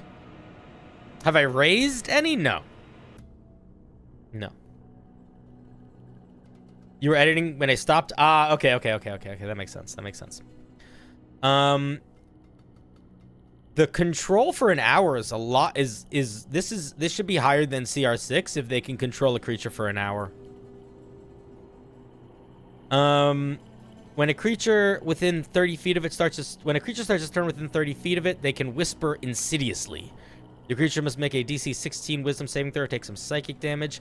You know what I would say if I were you? I don't know much about this SCP, but I would lean more into, if I were you, here's what I would do if I were you. Take Insidious Whispers and make a table. Because you talk about how they do weird things. The people can become paranoid or like start to mutate or disappear. So I would make a table. Turn this into a table feature. I also might turn this into an aura feature, where it's like when a character moves too close to it or starts their turn within the range of a certain thing, you know? Gina's clip is in the general chat. Thank you, Josh. You're a champion. But yeah, I think it's a pretty cool idea. The thing is, it's a pretty simple SCP, which is maybe why it makes sense to do it as a D&D monster. But I also feel like... Can I make a suggestion here? If the whispers are stuck in the darkness, then I would not give them a stat block at all. I would just make the darkness have an effect, like an area effect, sort of like in the Ravenloft books, where there are regional or there are like haunted location effects that are just things that affect the area. I would do that, but make it much more localized. So you almost treat it like it's like 100-foot diameter thing that moves very slowly, and within that thing, these things start to happen. You know? Are these SCPs patterned after the scripts with the same number? The SCPs with the same number? I think so. I think that's what yeah, I think these are based off of SCPs of the SCP Foundation. The only reason why I think you shouldn't make the Whisper a monster is because you're sort of... I don't know, I'm not super familiar with this, but the way that you've described it here is that these things aren't creatures in a traditional sense. This is like a darkness full of literal whispers that make you go cray-cray. So I feel like whenever in the SCP Foundation you are encountering a creature that you can't kill with a gun, it probably shouldn't have hit points. Maybe it can have hit points if you could kill it with like a magic gun or like really like powerful stuff. But I feel like there's a lot of, because the SCP Foundation is existential horror, right? Like the monsters in it are all about these sort of like, they're almost like exercises or experiments in like extreme situations. So a lot of it just wouldn't make sense, but some of it can. And I think the best way to translate a lot of the SCP Foundation into D&D is by turning it into not a monster, but like an event or like an area. The best ones are like that. Yes, a lot of time. They are a fantastic evolution of creepypasta. I agree. SCP is tricky like that. Oh, yes, it is. Oh, yes, it is. Oh, yes, it is. Oh, yes, it is. If I start doing this, like I'm bouncing, is that fun for you guys? Or is that... Boom, boom, boom, boom. Oh, will he ever hit the corner? Boom. Oh, he's getting close to it. Boom, boom. Oh, he didn't do it. That would be such a weird, so tedious. The thing I dislike most about SCPs is that the writers seem to have an obsession to make them all impervious to harm. Yeah, there is an element of like power growth, power creep in them that is annoying. I agree with that. I will never hit the corner. Fine, I'll hit the corner. Boop. But only because you asked so nicely, Beluga Boy. Because you said plus. Gina, you yelled at me? I won't respond to that. Oh man, Ashevitz. This was a weird stream so far, huh? How do you guys feel about it? This was a very loose stream. We had a specific goal. I mean, look, we didn't even look at everybody's answers yet. Maybe we should read a couple more of these ideas. But I don't know. I'm having fun. I hope you guys are having fun. You loving it? All right, good. Let's see if there's any highlight to visit. What does that mean? What does that mean? No, I don't know what that means. Let's see what. Oh, you made everything? Oh, you made everything we looked at? You're crazy, Bildo. Well, there you go, chat. You can read a bunch of Bildo is a psychopath. Josh with the 5, you crazy. Thanks for the off the rails stream, super entertaining. Man, I appreciate that. I will be very honest. If you guys start liking the off the rails stuff more, it's the stuff I like the most. SCP-3000 is a giant eel. So this is another perfect example of something that I don't think you could really make a monster in D&D. It's too big. So the whole point of this monster in a nutshell is that it is an eel that is like endless in size. Like it is like none of these pictures are really doing justice to how big it's supposed to be. Let's see if we can find a better one. Yeah, like that's about how big it's supposed to be. But it's like miles and miles and miles long. It's so big, and it's also like very specifically like stuck at the bottom of the ocean. And it also has this weird thing where if you get too close to it, it like makes you have hallucinations and start to go crazy, and I forget what else. But again, I feel like it's like a regional effect. Like, if you were going to include this in your game, the way that I would include the SCP-3000 in my game would be like, you have to go on an adventure to get something, and you have to go through a territory that is this thing. And you almost are traversing the area of this thing like it is a dangerous environment to travel through. But I wouldn't make it a monster that you fought.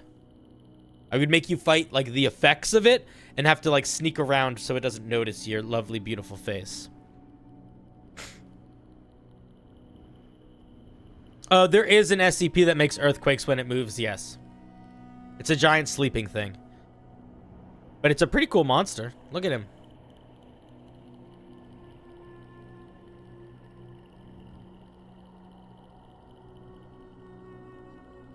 I like that monster. What did you say? I think it would be cool because I feel like it would be a very cool boss monster, or could be something like a patron.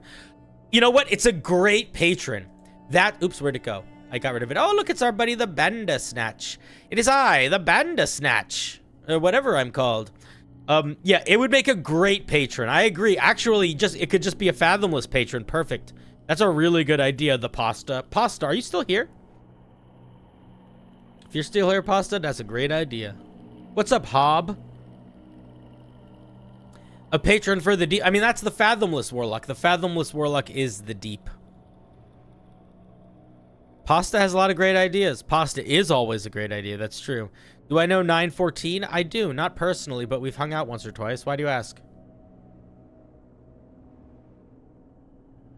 SCP-914? Damn, that'd be a pretty cool warlock to play. Yeah, it would. The Mist from The Mist is another one that I think would be a cool thing. That, again, this is like an environment, right? Because if you've ever seen the movie The Mist, The Mist is about this creeping fog that goes over a town, and inside it there's these giant monsters. It's basically like giant otherworldly insects and stuff. Look at this. Look at it. Look at this. Look at that beautiful beast.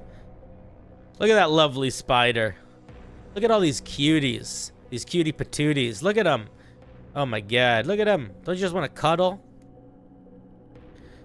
And I love the idea of like a roving environment, that in that environment all of the animals are sort of eldritch and otherworldly. You know? Come on now. Look at that. Look at these guys. Ugh. Or just want to hang out? I just want to be friends with them? You should submit your banter hop. This is a banter hop. It exists. Behold, the banter hop. You don't need to submit it. This is it. Look at it. Banter hop.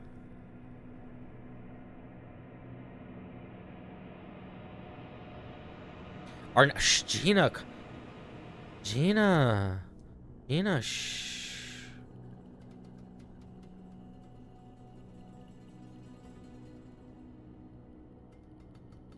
You tweaked it and you think it's better? I mean, to be fair, it might be. I did make a video. I don't think I posted it yet, but I made a video that I probably will be posting tomorrow that is about what I would consider a writing mistake that Wizards of the Coast did in something in the player's handbook in terms of how they express a spell. Everybody can make mistakes. Everybody can try to make things better. It's true. Just wipe memories. They're fine. I don't like to wipe memories, Gina. I feel like that's immoral. I don't... I want people to know the pain I've caused. And I want them to know the glory I've bestowed. You know? That way the scales can weigh true in their hearts when they decide whether or not to lay their flesh upon my pyre. I want all sacrifices to me made in good faith, which means I feel like I should present myself in good faith, you know? SCP-158? What's SCP-158? All the early SCPs are a little cringy, but all the later ones are also a little cringy. Everything's a little cringy. 158 is... Oh, you guys can't see it. 158 is... the Soul Extractor. This is a machine that extracts your soul? Who would have guessed? Fox, you can go to bed now. I finished reading the thing. We are all one. We are all one. We are all one. True. Maybe one day we'll be all two. I don't really know. Oh, God. You know what I think? I've been thinking about this for a while. I think that I need to figure out how to do a combination of the performative show streams and the hangout streams, because I feel like I swing so hard in both directions. But this middle ground is a place that I like. Like, I love the idea of me doing streaming in a slightly more traditional sense, where we have, like, events, but also we just have this, where it's like we're sort of hanging. You guys are being like, look at this. I'm being like, yeah, it's cool. I like that. I like this element of parasocial and sort of hanging / performing. I think it's fun. And I think if it's fun, maybe it means to do it. Maybe it means we got to do it more. But I don't actually know if it's going to be financially stabling. So we'll see. We're gonna do experiments. We're gonna do experiments. You think tonight was lightning in a bottle? You think tonight's been a good stream? That makes me happy. I'm loving it too, my guy. It makes me feel like we're actually hanging out a little bit. Because, can I be honest with you guys for a second?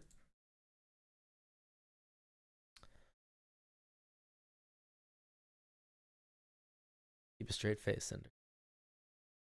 Keep a straight face, Cinder. This is not a funny moment.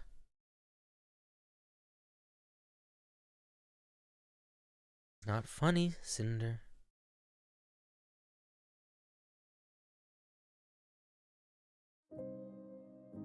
Can I be honest with you guys for a minute?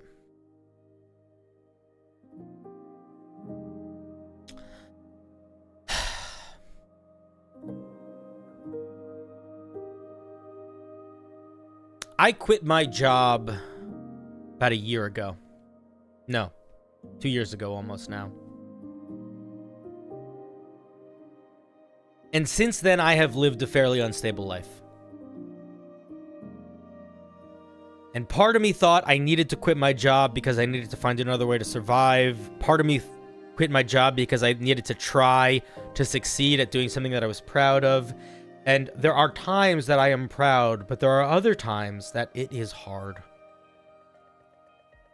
I worry about so many things. You know? I worry about a lot. But in these moments of worry, where I second guess myself, where I'm not sure if what I've did is the right thing, or if honestly, if this is even survivable, sustainable. Am I going to be able to pay rent next month? Am I going to be able to get insurance again? I don't have insurance right now. That's a bad idea. Am I going to be able to get a savings? Am I going to be able to... There's so many things that it's like, will I ever do this? Or bigger questions, right? Will I ever find love? Will I ever get married? Will I ever have children? Will I ever have a dog? Whenever I have these sorts of wonders, these sort of existential thoughts, you know what I try to do? I try to collect myself a little bit.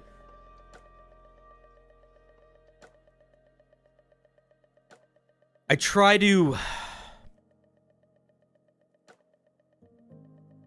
look at things from the big picture. You know what I try to remember?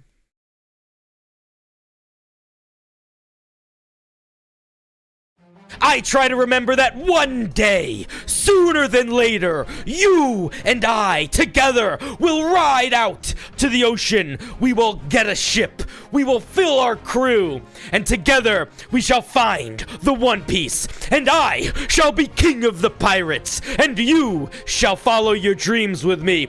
Join my ship. Ride into the wilderness. And together we shall pass the red line. We'll pass the green line. We'll pass all the lines until we get to the grand one. And then we'll go to little islands. And we'll meet some goofy characters. Maybe there'll be a sea monster. Maybe some people will turn into animals. Maybe some people will wield the very power of shadow in our way. But we shall say to them, no, you shall not stop us. Because we have something you don't. We have a crew. A powerful companion group that knows beyond all knowledge that at the end of the day, we got each other's backs. We are here for the adventure. We are here for the downtime activities. We are here for the long and short rests. We are here for the character deaths, and we are here for the character resurrections. Nothing can stop us. I will be your king, and you will be my crew. And we shall find the One Piece. Or whatever. You know? Oh my god. Do you know what was the best? Do you know what the best part of that whole thing was? When all of you were like... all of you sweet fucking you sweeties. You're all just a bunch of sweeties. Everybody was getting genuinely... All of you were saying like genuinely nice things in the chat. Like, oh, Cinder, that's so good. But I wasn't leading to anything serious. I was leading to the most serious thing of them all. The One Piece. You know?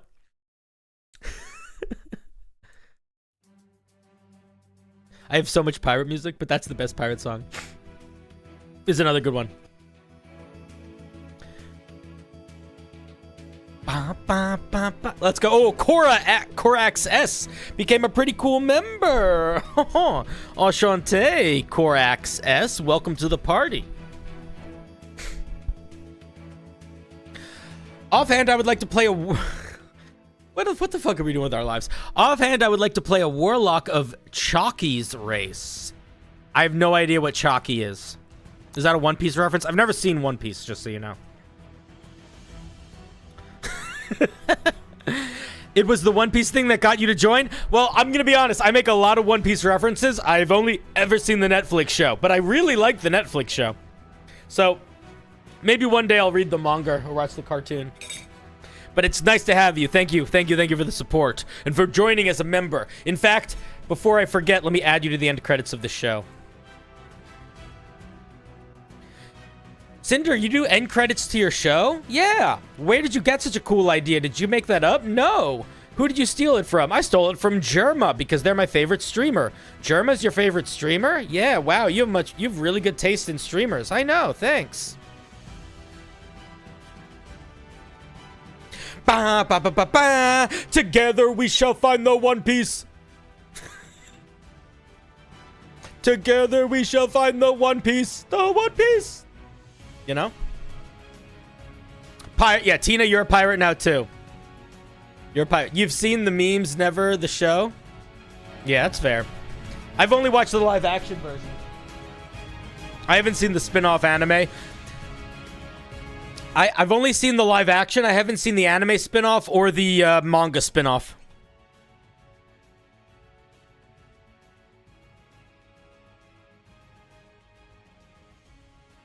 We are all pirates. You'd recommend the manga for speed? Listen, I'm never gonna watch the show. I might read the manga. I hear the manga does a All right, calm down. I hear the manga does a really good job. I hear the manga does a really good job of capturing the essence of the show. And they are doing a lot of like fan fiction to sort of assume what they think might happen after season 1, which I appreciate. So I feel like it'll be fun, but I am curious to see what the real show is going to be. I don't need to, you know, fan fiction is cool. I like fan fiction, but I am more interested in like the actual show. You have to watch 100 episodes? Yeah, I mean, that's a lot. I don't know if I need to watch 100 episodes of anything. But when are you going to bead the SLC? I'm going to bead the SLC all day and all night. Catching up on the anime will only take a few weeks. Okay, fair. Hey, Cinder, what about adding monster from another game into D&D, such as Nocturne from League of Legends or Doom from Dota 2? I think that that's a really good idea. I think that you have a lot more flexibility to make it very similar to the monster from something else. If you make it a monster, you have a lot less flexibility if you want to make it a player character. But I would also say that one thing that's pretty important to think about is when you're building it as a monster, you don't want to just copy paste all of the features from Lord of Legends or from League of Legends. I don't know what the fuck I'm talking about. You don't want to just copy paste all the features from League of Legends. You want to think about the sort of role it will play in combat in a D&D game and focus it towards that. So I could very easily, for example, see you combining one or two of its powers in League of Legends into a one power, or giving it a special attack that making its attack kind of vibe with one of the features, or something like that. That's what I would do if I were you. Drawn Canary, did you just give me $20? Whoa, thank you so much. I enjoy your shorts. Your stream's been energetic and cool. You seem like a genuinely kind soul. Oh, that's very nice of you to say. Have some monies and get some Chipotle. I will and I might. I haven't had Chipotle in a long time. You guys want to hear something weird? You want to hear something weird that I didn't know was weird? This is something that I didn't know was weird. I have only been to Taco Bell once in my whole life. That apparently is weird. But my family was not a Taco Bell family growing up, so I never got into Taco Bell. Baldur's Gate 3 stream, you know, I haven't done one in a while. I was having this thing where Baldur's Gate 3 runs really slowly when I'm streaming in a way that I don't like. So I kind of want to figure that out before we do too many more Baldur's Gate 3 streams. But I also feel like maybe if I just reset everything, maybe it'll be okay. So I might just reset everything and see if everything's okay. Because it was being really laggy in a way that was bothering me last time. There is a creator that I really like, a Twitch streamer / YouTuber called GM Workshop, who makes really, really good here. Let me actually just show you, because this guy needs more followers. He's a buddy of mine. And he is super knowledgeable. And he makes like... He's on Twitch more than he's on YouTube. But he makes like a little... Here, there's his YouTube if you want to go check it out. He makes... we're trying to get... Look, he needs 60 more followers till he gets to 1,000. Can we help him out? And help him out and then tell him I sent you. Go watch one of his videos and say, Cinder sent me. Do that. But he makes all his shorts are like really, really good guides to like tricks and stuff in Baldur's Gate 3. He knows Baldur's Gate 3 so well. It's like, oh, did you know this fucking awesome item existed? Did you know this weird thing existed? All of them are like that. His videos are absolutely fantastic. That being said, I was like, yo, we should do a stream soon. Because it's been a while since we've done one. It's been a while. And we were out talking about, should we do a Baldur's Gate 3 stream or not? And I think it would be a lot of fun to play Baldur's Gate 3 with him, because I know so little about the game and he knows so much that I think it would be very funny. I think it would be very funny because he just knows all the little tricks, and like he knows, he's like encyclopedic with the secret knowledge and strange things that he knows. And I think it would be funny to make him deal with me as a player. So I don't know exactly what the plan would be, like if he would join in my game or I would join in his, or what we would do. But I do feel like it would be, yeah, Choir of Calamity. He was the dungeon master of that. Yeah, that was when I played Ponsiris. I think that it would be very fun to do something where I was mostly throwing things and causing trouble, and he was trying to be, trying to make it work. I think that would be fun. So we might do something like that. But yeah, everybody go follow him. He's great. He's a good guy. There's a regular at work who comes in just to discuss his Baldur's Gate 3 characters. Yeah, man, people are into it. So you know what it is? It's because it feels more appropriate than discussing your D&D character. So the real question is, when is the date you're going to stream play Baldur's Gate 3? Karisna, I've done it 3 or 4 times. I need to figure out why it's not working well on my computer. And if I can figure that out, I might just need a new computer. My computer is old. Cinder is a problem player, confirmed 100%. If we're playing a multiplayer game, if we're playing a video game, listen, if the dungeon master is not a person, if the dungeon master is a robot, I am 100% a problem player.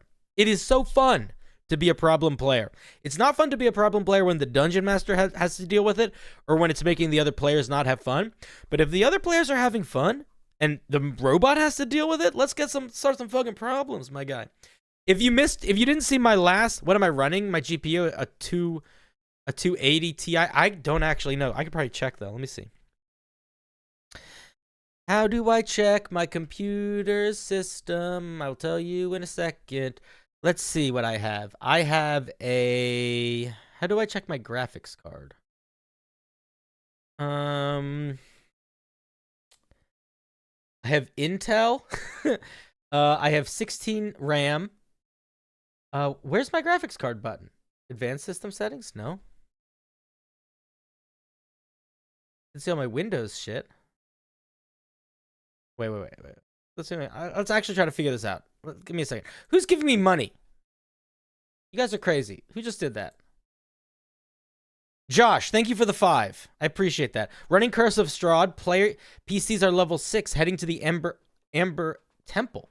Should be a TPK, but they've had plans for the temple for a long time. How do I compromise?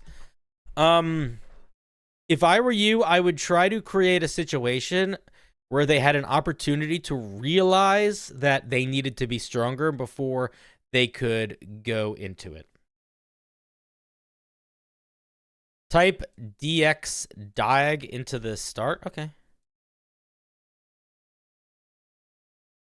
says run. What happens if I run it? Do I want to check my drivers are digitally signed? No. I don't want to. Did I just make it not do it? Oh, something popped up. Okay, let's see. I have a desktop. I have Windows 11. I have an HP computer. It's got a processor. What am I looking for? What is the thing that says the graphics card? There are tons of ways to see your GPU and CPU. When was the last time you did a driver update? I have no idea. It says I have DirectX version DirectX 12. But I don't think that is what graphics card I have. But I have DirectX 12? Is that what I'm supposed to have?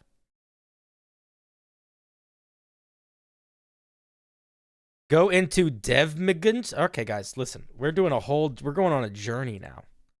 We're going on a weird journey. Okay, we're going to device management. I'm in device management. GPU is graphics card. Okay, I'm looking for a G. I see no G. I see computer. I'm going to click computer. Nope. I see disk drives. I'm going to click that. Nope. I see Click on the display tabs at the top. There's no you guys are telling... I feel like you guys have sent me on 7 different missions now, and I'm in Device Manager. Display adapters. Oh, I see what I have. Okay, I have an NVIDIA GeForce GTX 1660 Ti. Is that good? What does that mean? NVIDIA GeForce GTX 1660 Ti. Is that bad? Or is that good? I need an upgrade? How do I get an upgrade? Is that a thing I have to buy in real life, or is that a thing I need to buy, or is that a thing I need to do on is that a thing I do on the internet or in real life? Oh, a new PC? Fuck that, guys. You know, I make preschool teacher money. I don't make real money. I can't afford it. I can't afford a new PC. Can't afford it. Can't afford it. Maybe one day I will buy one when I have disposable income or can afford to spend a couple $1,000s. You know what we should do? Here's what I'll say. If I'm probably going to ask, I think what I'll probably do, you can buy the graphics card separately, but it's still, I think I wouldn't want to do that. I'm not good at computers. I would want to buy a thing and just put it down and plug it in. I don't want to deal with stuff. How's your credit? Bad. I don't have any. I don't know. I'm not from this realm. Guys, everybody chill. Chill. We're not getting into my personal credit. You silly goose. You silly gooses and geeses. We'll talk later. Okay, we can talk off stream. If you guys want to help me figure out how to build a computer, I'm happy to. I just don't want to do any work or have to learn how to do anything. Listen, Baldur's Gate 3 runs fine when I'm not streaming. It just doesn't run good when I'm streaming. But yeah, I'm happy to talk off stream about it.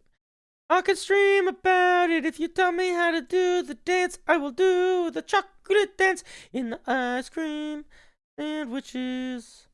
You guys know that song?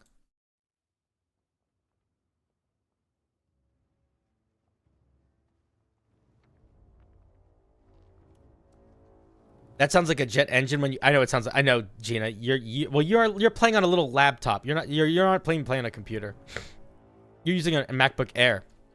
You can't do anything. I don't need a Mac. I don't need a Mac. I have a tiny Mac box that I use for editing. I streamed with a 1660 for a few years. Lol, it was just okay. Yeah, that's what I'm doing now. And it is just okay.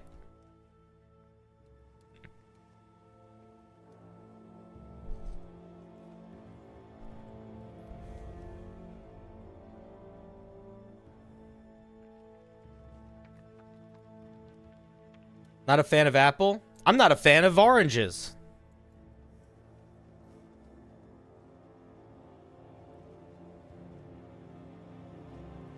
You have a Radeon 590X? I don't know what that means either. I don't know anything about computers, guys. Why isn't this loading? There we go. Blood oranges are pretty good. I always thought that credit was weird. I just want to buy a damn car. I know. It's a mess. Leave oranges out of this. Okay, I'm sorry. Oranges do make a mean juice. They make a mean juice. Good night, Drawn Canary. You're wonderful. You're a champion of the arena. The journey of this stream, really a journey. Oh my god, truly. Truly. Maybe? Okay, before we end, we're not going to end just yet. How many people are still here? Okay, there's still a bunch of you still here. What should we do tomorrow? What do you guys want to do tomorrow on stream? Let's talk about it. Let's figure it out. Let's come up with a plan, because I do want to stream tomorrow. I think I'm streaming tomorrow. I'm not streaming Wednesday. Wait, there's a day there's a day this week I'm not streaming. Let me see if it's tomorrow or Wednesday. I think it's Wednesday. Yeah, I'm streaming tomorrow, but I'm not streaming Wednesday. We could do Baldur's Gate. Should we try to do Baldur's Gate? call-in show? Yeah, I'm down to do a call-in show. We can do a call-in show. Call-in show would be fun. We haven't done a call-in show in a while. A lot of people want to do Baldur's Gate. I'll tell you what. Here's what I think we'll do tomorrow. I think we will do 2 shows tomorrow. If I have time and you're available, we could try building your familiar before you play. Oh, I'm down if you want to do that. What I was going to say is, what if we do both? Yeah, Dragonist. I kind of agree. What if we do a little bit of Baldur's Gate and a little bit of call-in show? I think that might be the move.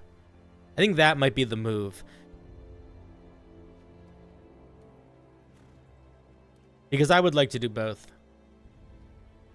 I want to play Baldur's Gate, but if it gets really laggy again, we might just nix it and we might play some we might just do call-in show. The other thing that I kind of want to start doing, which I haven't done before, is I want to start playing Sea of Thieves. I've never played Sea of Thieves before, ever. But pirates are coming up a lot on stream these days. And I kind of feel like Sea of Thieves might be a fun... I'm trying to figure out what games would make sense to play that, like, we could play. And if I play Sea of Thieves, could you guys, like, join a crew of mine? Could we do that?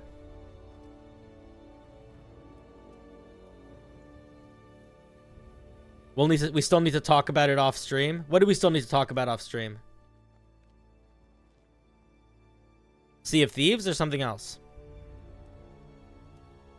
Or me getting a new computer? Sea of Thieves? Bildo, what do we need to talk about off stream? Oh, Sea of... I know Bildo said they streamed Sea of Thieves. They streamed Sea of Thieves. Okay, cool, yeah. Okay, we'll talk about both of those things off stream. Let me check something right now. Let's think about how irresponsible it's okay for me to be. Honestly, let's be honest with ourselves. I'm gonna look at my bank. Let me look at my bank account right now. I hate looking at my bank account. It always hurts my stomach because very rarely is there money in it. Okay, let's see what's going on here. Let me check something. Give me a second. Loading. I need to do face. Hey. Okay. Okay, Bildo, let's ask a question. I'm going to ask you a question. Realistically, how much money do I need to spend on a PC that will last me for at least 3 more years? 3 or 4 years, ideally. Ideally longer. But how much money do I need to spend? I'm okay with... if I need to spend a little bit more, how much do I need to spend?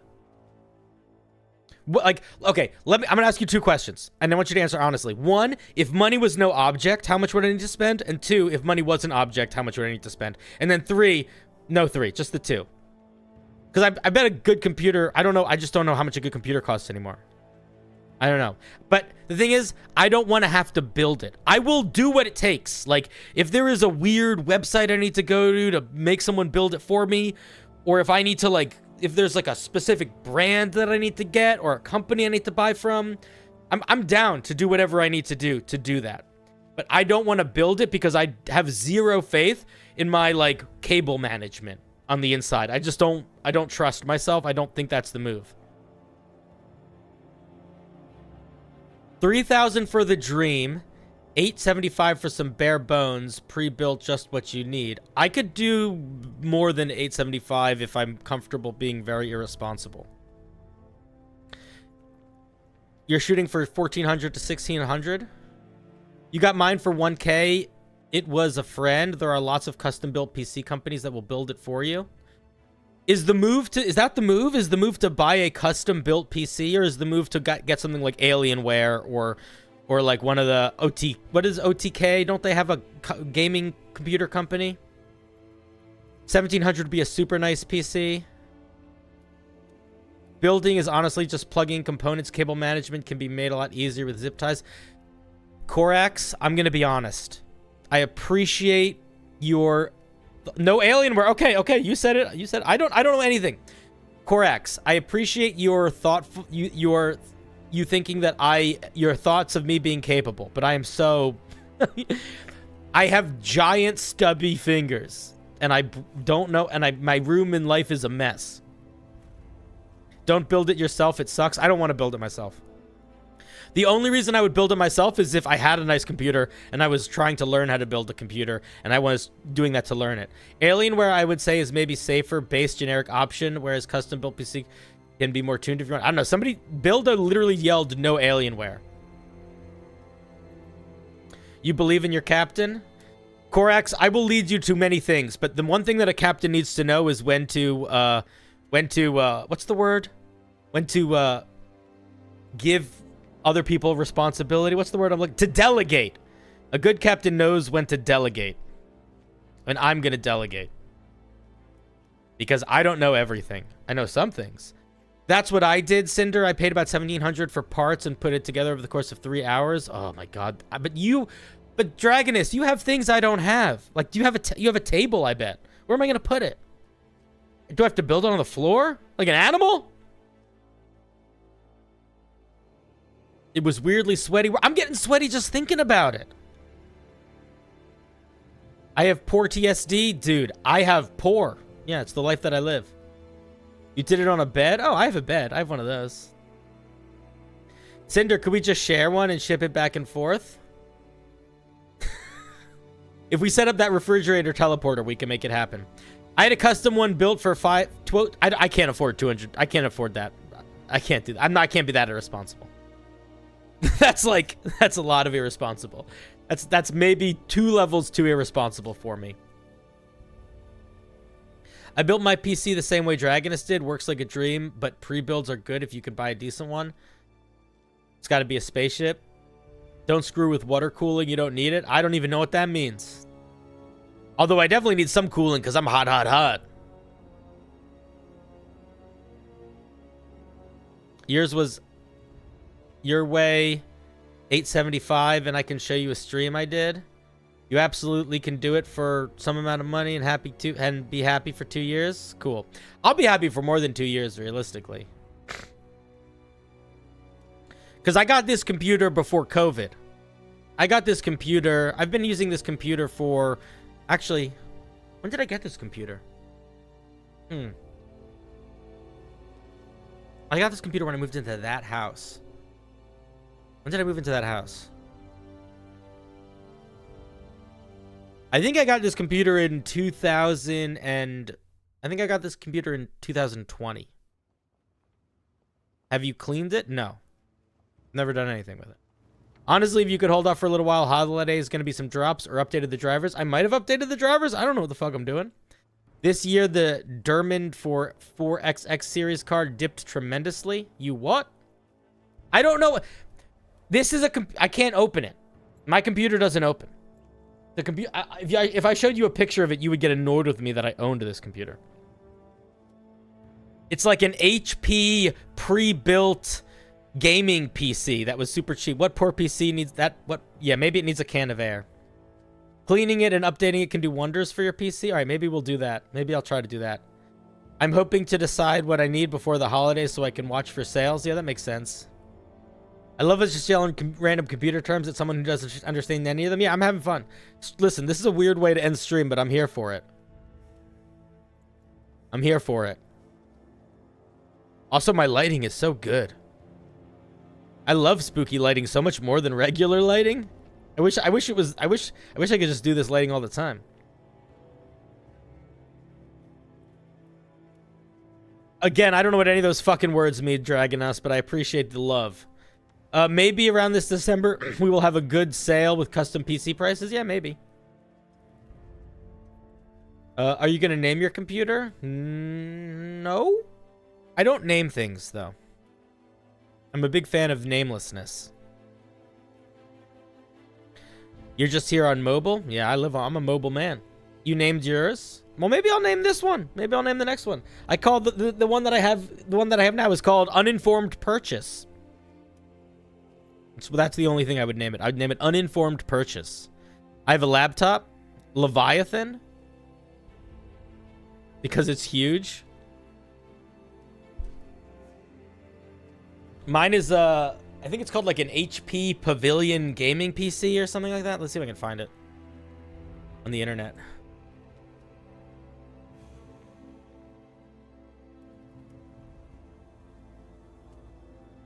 See if I can find it. It's none of these. Is it that one? Oh, I think it's this one. It's this computer. Yeah, it's not exactly this one, but it looks like this. It's this. This is it. This is my computer. Although it's not this version of it, but it's this. It's this thing. Mine looks different than that. But it looks kind of like that. Mine looks not as nice as that one, actually. But that's the kind that I have. It comes apart? All right, well, I'll have to figure out how to take it apart then.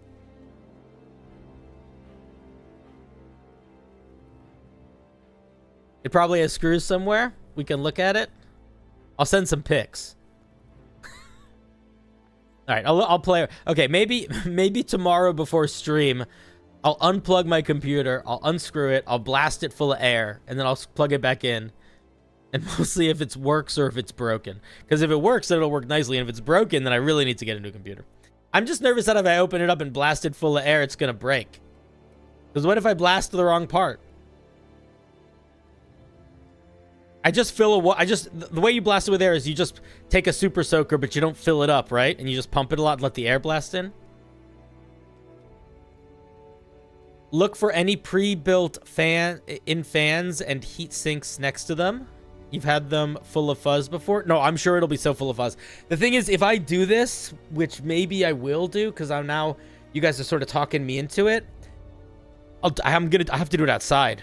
No, I know, Bildo. I know. I'm just kidding. I know. I think I have canned air. I think my housemate bought some. I'll have to ask him. I'll say, hey, can I borrow your canned air? And then I'll blast it. What's your PC temperature? How do I check that? I'm going to type PC temperature into the search bar. PC temperature. I don't know. Nope, the internet just came up. Cinder, do not air blast your PC with the power on. Why not? And then I started blasting. Taskmaster? That's a great show. Okay, wait, let's see something. I'm gonna type Taskmaster. Taskmaster. Okay. Not Masker.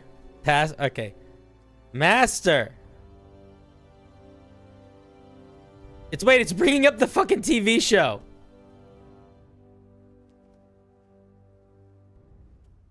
I think it's got to be in system, surely. Okay, I'm in system. Don't see it in system. Shouldn't dunk my powered PC in a bathtub to clean it? Device manager. I'm not looking at how many people are watching anymore. I feel like this is the most boring thing I've ever done on stream, so I imagine that everyone's leaving. So I'm just gonna keep looking. Okay, here's the game. The game is blind. You guys need to guide me to finding how to see my computer's temperature. I'm not going to show you. This is like that. You know what this is? This is that battle. This is that game where like I have the instructions and you have the bomb, or it's the vice versa. You have the instructions, I have the bomb. How do I get to my computer's temperature? I have system open. Thermostat. Where do I see thermostat? I'll look it up. I'm writing the word thermostat. Thermostat takes me to the internet. There is nothing on my computer called thermostat. Download Specky. Specky? What's Specky?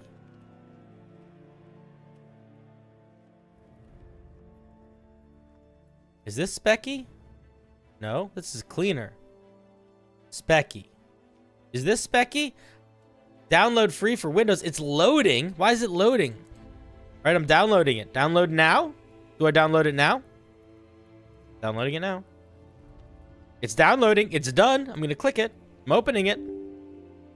Do I want this app to make changes on your device? Sure. Welcome to WinZip? No? Read? I'm not going to read. That's an ad for WinZip? All right, cancel. I didn't add WinZip to my computer. I probably... I did download it though. I'll get let me show it. Let me get rid of it right now though. I don't need WinZip. Bye, Clarice. Is this Specky? I'm clicking it. I'm clicking it now. This is the one I'm gonna kick. I did. I just deleted it. It's got what? Should I? But my thing told me not to. Do I still download it? This came up. When this comes up, it usually means I'm not supposed to do whatever I did. Do I click it? If I click proceed, am I gonna get in trouble? Clicking proceed. What is happening? I have no idea. Go back. All right, I'm going back. Okay, here we go. What do I click? I clicked this button. Guys, what the fuck are you trying to do to me? You want me to download Specky? I clicked Specky. We're at Specky. Behold, Specky. You don't trust this site? Good. I don't trust it either. What do we want? Specky? This is Wikipedia.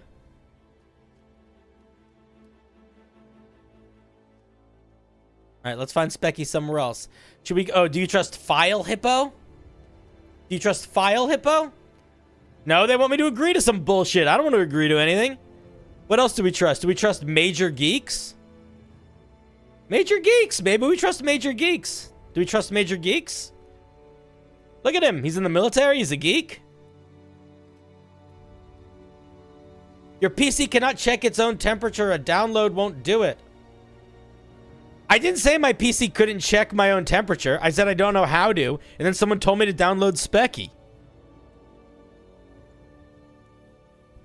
Bildo, where does he need to go? He's going to keep clicking. Of course I'm going to keep clicking. Do I click download now or do I click download exec or do I click... Where do I click? There's all these clickers. Do I click all of them? I feel like I click all of these, right? I feel like I should click all of these. This is so stupid. This is the best stream I've ever done. Okay, which do I click this one? Do I click this one? I click this one, right? I click download exe. I've clicked it. Something started to download. It says SP setup 132. Do I click it? Clicking it. No. It asked me if I wanted to allow it to make changes to my device. And I said no. Should I say yes? I'm never going to get a virus. I'm too powerful for viruses. Do I click yes? I clicked no. I didn't want to give it power. I don't like giving things power. I only like giving power to the women that I love. And the men that I fear.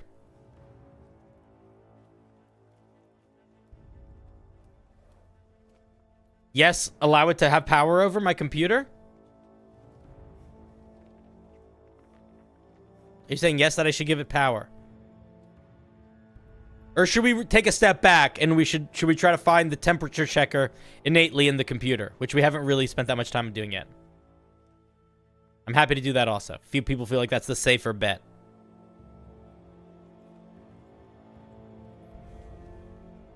I don't have a temperature checker in my computer? How do you know that?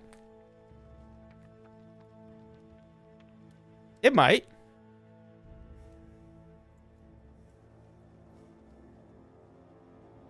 You build your PC and many others, and you know mine doesn't have a... Bildo, what are you responding to? Bildo, you're getting mad. You're getting mad with power. You're supposed to guide me. What's Cinder doing right now? Cinder is fucking around. Cinder is trying to figure out the temperature of his computer without getting a virus. And let me tell you, it's a fun game, and I'm enjoying it. Bildo is inside my computer right now here. If you go into BIOS when your PC is starting up, it'll show you temperatures. Problem is that's not when it's under load. We need a whole separate program. Cinder is lost somewhere in the sea. Yeah. The fucking banter hop got me. I can see the temperature outside. It's 52 degrees. That probably doesn't help much. Your captain is deep in the weeds. Yeah, guys, listen. We have truly... Don't say yeah, what the fuck is BIOS? Here's what I'm going to say. We are in the weeds to a point where I feel more than ever before. Today, in this moment, I am a variety streamer. This is some variety streaming that we're doing right now. And I'm here for it. Okay, let's see if I can find it in my computer without downloading something. Display, probably not. Sound, no. Notifications, no. Focus, no. Power, probably not. Storage, probably not. Nearby, sharing, multitasking, activation, troubleshooting, recovery. Clipboard, about. None of that feels like that's going to do anything. Yeah, but I'm streaming right now. This is what we're doing. This is the show. I know it's better to handle off stream, but it's more fun to handle on stream. I would much rather have fun doing this and have it take 20 minutes than not have fun doing it and have it take 10 minutes.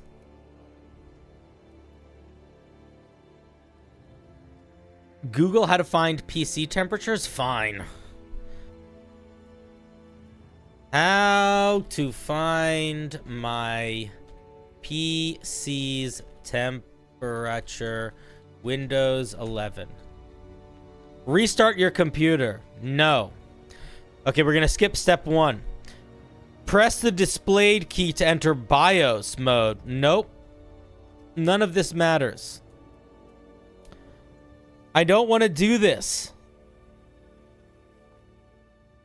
Yeah, on the taskbar. Well, that's a video. We're not watching that. It doesn't. It will never show them.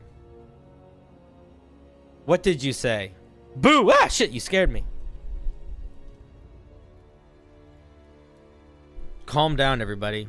In the words of Jerry Garcia, a long, strange trip it's been. This is true. Possible suggestion then, how about some jams while we jam up the PC? You guys don't like the morbid music?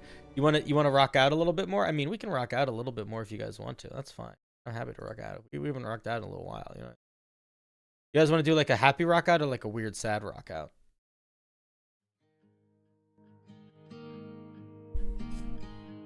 We could do a weird sad rock out. Happy? Beneath the shadows of this quiet town, I see you there, your feathers on the ground. Your eyes are heavy with the weight of the world. What's in a life you never could offer?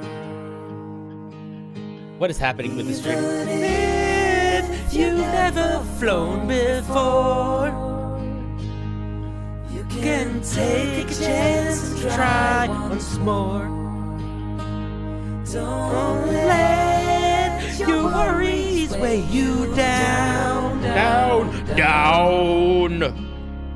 You can still take flight, although you're earthbound. Although you're earthbound.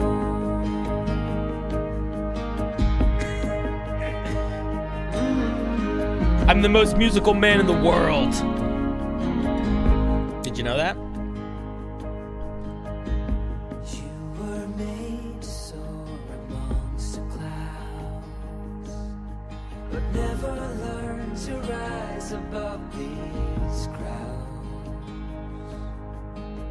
Stuck in the dust of the life that you found, with nowhere to go, no higher ground. Even if You've never flown before, you can take a chance and try once more. The key is not singing in tune. Let your worries weigh you down. You can still take flight, although you're earthbound. Nerds. although you're earthbound. How was that? Was that good? Did you guys like that? Was that too sad and emotional? Is that a good one or no? How about this one?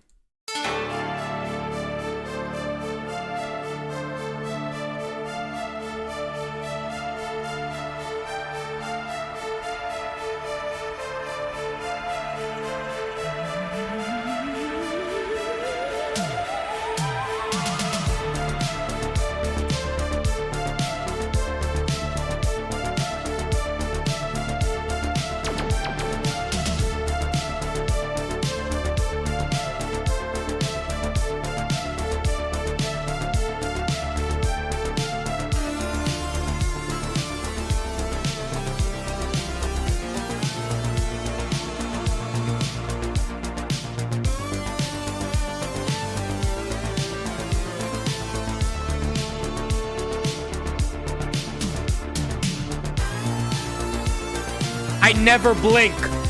I never blink. I never will blink. I never have blinked.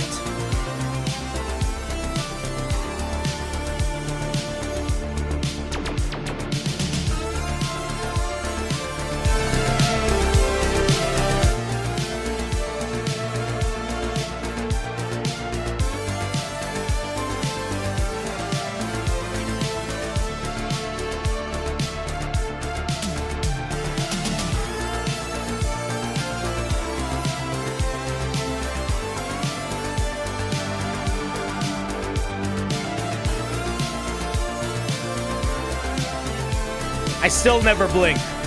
You can't stop it.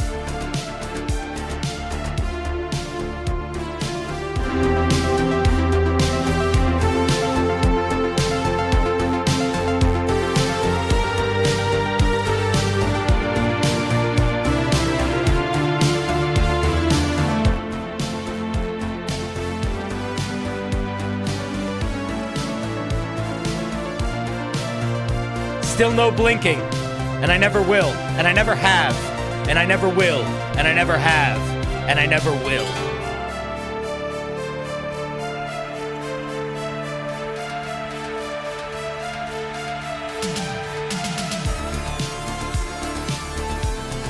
You think you can blink?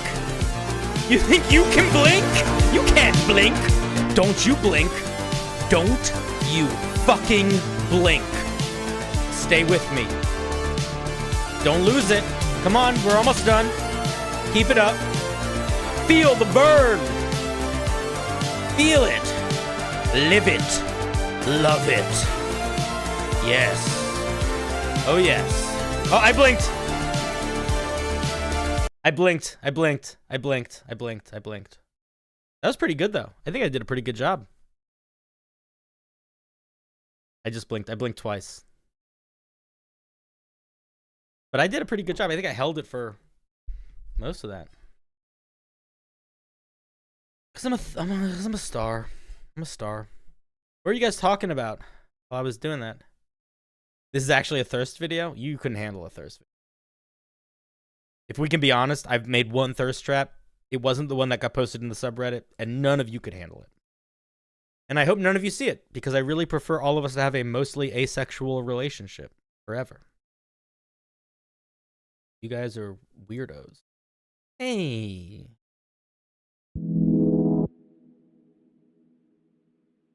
Well, it's true.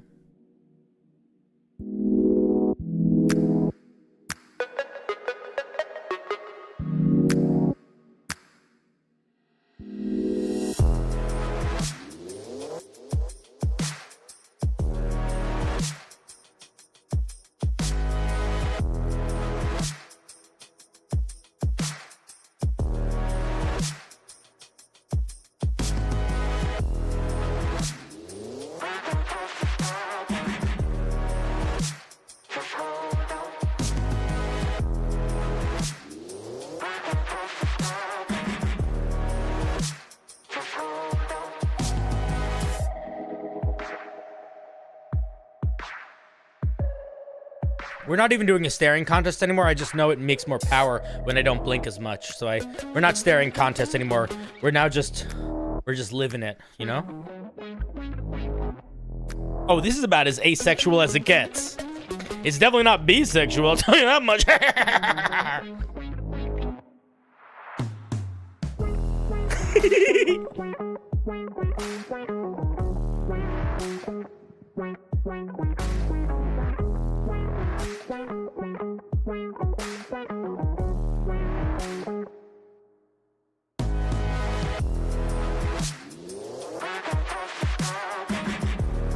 Yeah, it's a little stanky in here, for sure.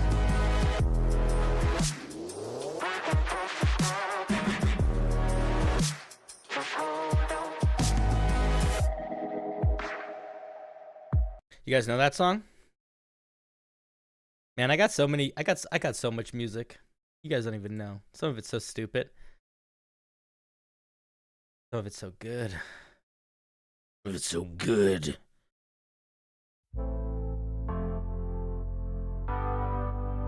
I don't want your persona. I just wanna be real with you tonight. Can I have you alone now? I just wanna reveal what's on my mind. You tell me that you're used to no feelings, but I'm gonna change it. Yeah, you'll be awakened. Cause when my love starts working on you, it'll take your breath away like never before. And as soon as I go na na na na na na, it'll make you feel that good love working on you. Platonic love. It's platonic, guys. It's platonic. It's the platonic love working on you. You got a bad reputation. People tell me your heart is cold as ice, but I think you're amazing. I will show you the art of paradise. You tell me Good night. that you're used to no dreaming. Get out of here, Beluga boy. You're great. Yeah, I'll take you straight to Wonderland. 'Cause when My love starts working on you. Platonically. take your Breath away like never before. As a friend. Na na na na na na na. It'll make you feel that good love. Friend love. The friend love. on you, Na na na na. on you, on you, on you. You're leaving me out in the rain. It's true. Why are you doing that? Try to reach you. I tried to reach you. And I was in the rain. It was wet. It was cold. know it's hard to break through the chains, but I'm gonna teach you. We're gonna learn. Gonna reach Teach you about homebrew. you. 'Cause when my Love starts working on you. Cause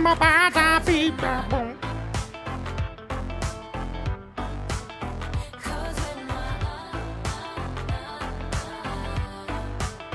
Cause when my Cause when my Love starts working on you. Platonically. take your breath Get the way. Like a friend. never be. Like a friend never did before. As soon as I go Na na na na na na. It'll take you. that good love working on you.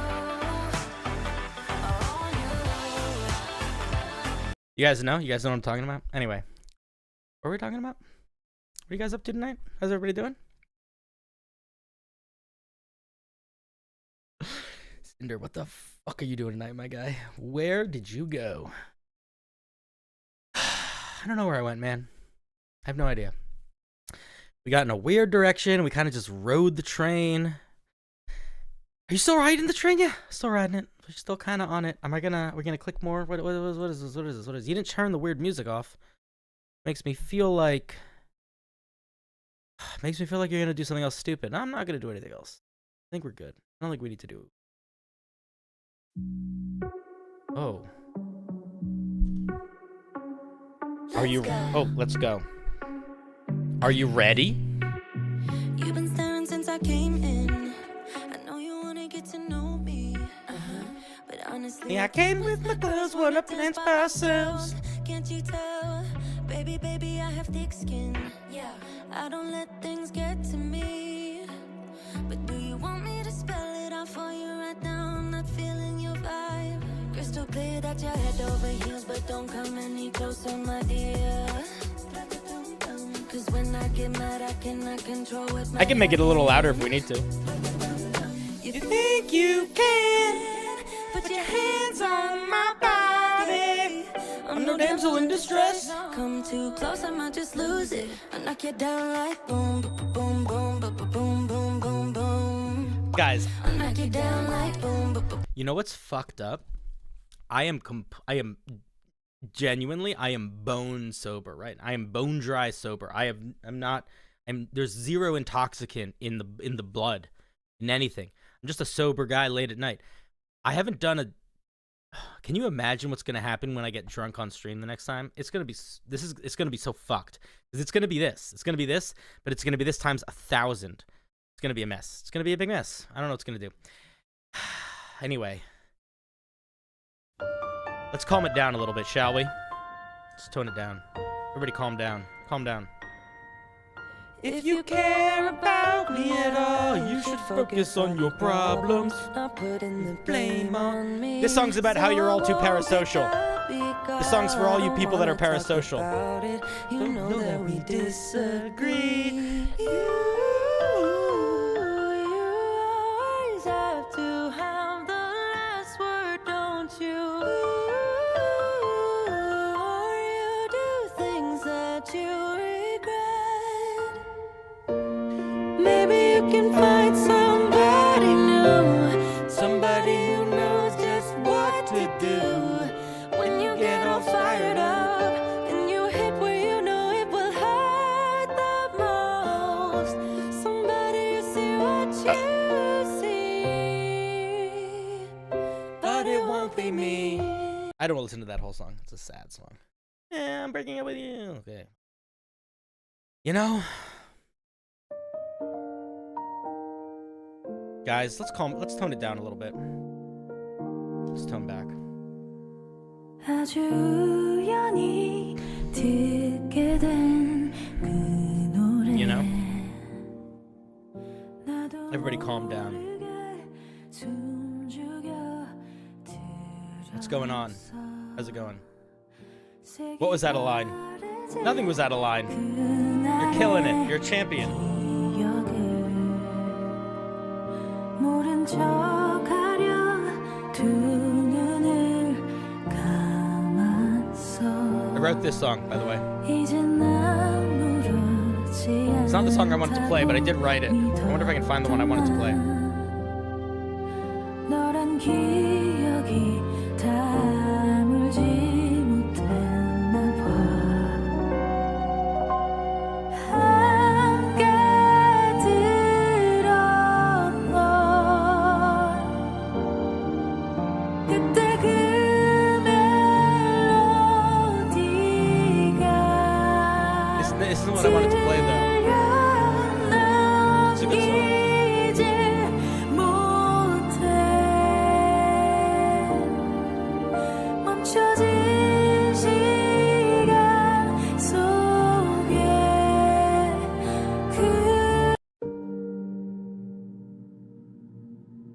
Is this what I wanted to play?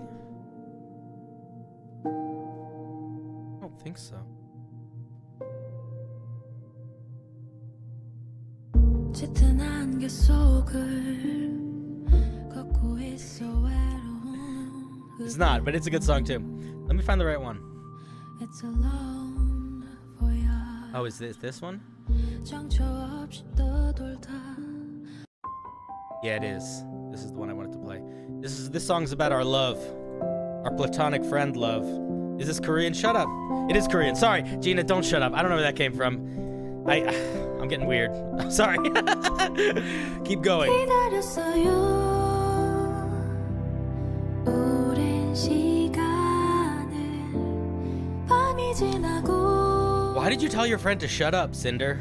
I don't know, man. I feel like I have a water gun and I'm just shooting people with it, and people are catching strays. It's not nice. Don't do that. I'm sorry, I won't.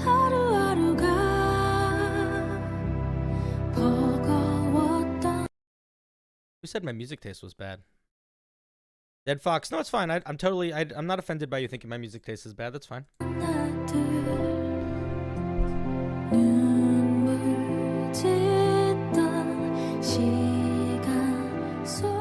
Jam my music taste down your fucking throat.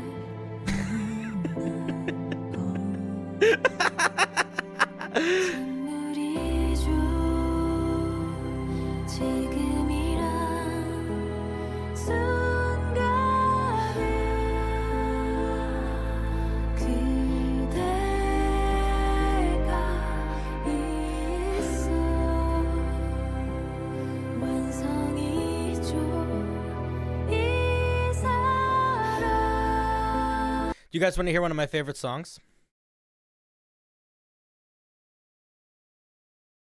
You've all heard it before. I played a lot. On a cold night tonight,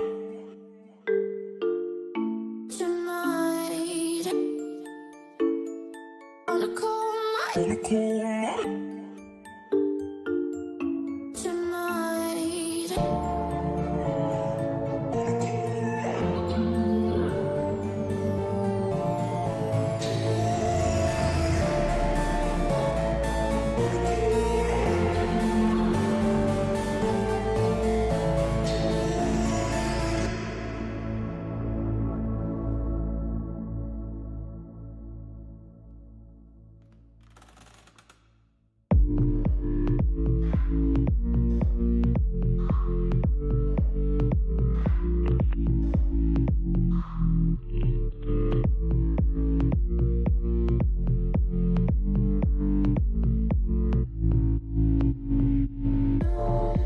Yeah, I use it for the theme song first thing sometimes.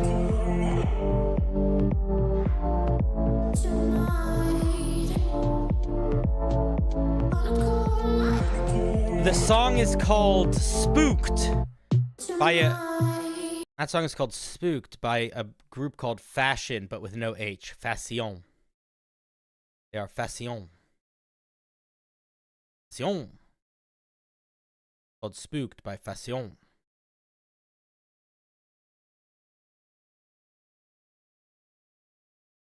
I also have all these really sad songs prepared because I was going to put them... Jesus Christ. I have all these really sad songs prepared that I was going to use in a video that I ended up not using in a video. But they're good sad... They're like good... They're good sad songs. I'm not going to use them right now, but here's like this. It's not you, it's me. Think about this. This is what this song is going to be. This is going to be the song that plays. I'm going to have a skit, and then it's going to have a sad unexpectedly. And then the credits are going to roll, and this song is going to play. Okay, so that's where that's the situation that you're watching this song. Is that laughing, laughing, laughing. Oh my God, I had an emotional moment. Cut to black. This song kicks in. It's not you, it's me, you see. It's not love or passion. Welcome back, Dylan. There's something desperately wrong with me. Oh my God, it's going to hit so hard. It's not fair to you. Oh, it's gonna hit so hard. You're gonna be like, oof, Cinder. Sorry, I can't. Why am I feeling feelings? Go. There's something desperately wrong. If there's one thing I like more than action-packed moments, it's emotional moments undercutting them, and then silly moments undercutting those emotional moments. With me. Hush, don't tell me what's going on.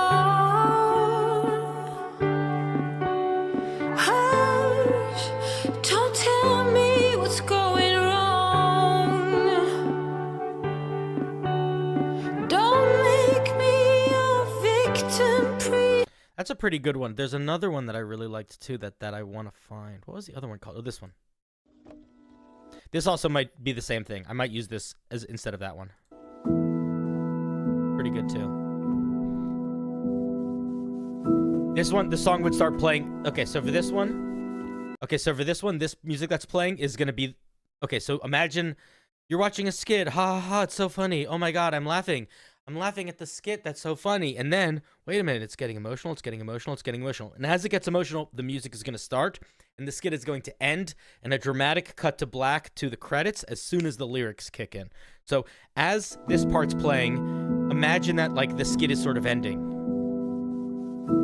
Joshua, what do you mean? I have to go to the bathroom. Cut. An ocean, a cave. A dream that no one could save. A shelter, etc., you know? A whole Oh my God, it's gonna be so good. You guys are gonna be like, Cinder, how did you make me feel feelings? You and I, we got our differences. Yeah. You're gonna need to raid your playlists. You want to? This is a crazy band name. Monster rain and chest pain. What's the plan? This is this person, Heavy breathing, but it's stay featuring insane. somebody. Grab my hand. It's featuring somebody named. Everything is great named inside this. this narrow maze. That's who it's featuring. But it's a good sad song, right? I collect songs and I'm like, oh, that could be a sad song. I have like 30 songs that I'm like, oh, this is a good sad song that I never use. That's a pretty good one. I also have some upbeat songs too, I guess. Upbeat songs are fun too. When I think about the way we used to be, when I think about the things it took from me, I guess it's a little sad too, but whatever. It's sort of like, fuck you. much better, better. When I look at what I've done, now that we're apart, when I look at what I've won, I've come so far. I know I'm so much better off, and baby, you don't belong. It's a pretty good one. But also, sometimes I like different sorts of music too. Like, here's a song that I like listening to all the time. I think you guys will really like this one.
You know, it's a pretty good song. I like that song.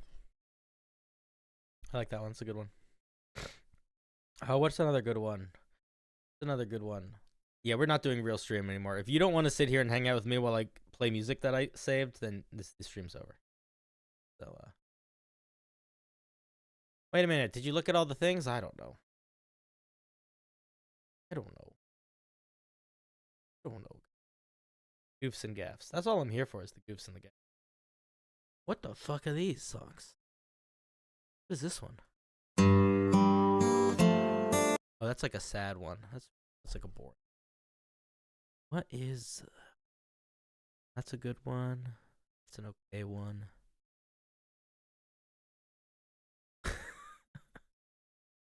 These ones are so stupid. This one's pretty fun. I got blood on my hands right now. I don't want to listen. What's this one? I'm staying in bed thinking back on it. The thing is, I don't even listen to music anymore that I actually really like. I listen to music that I think will make a good moment. So I have all these songs that I'm like, oh, there's a good moment for this song. This is a good moment for this. There is a good song for a moment that I don't really want to do. No, that's not the right one. But here, let's see. Like all these fucking ghost songs. They're not really songs. I do like them. Like this one. This is just spooky music. It's just spooky noises. This whole song is just spooky noises. This is only 30-second song. What is this? Yeah, I love this song.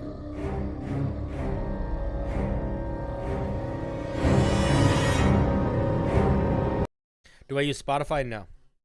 I use a thing called Epidemic Sounds, which is a large library of songs and sound effects that I can pay to use, and then I can use them without copyright issues.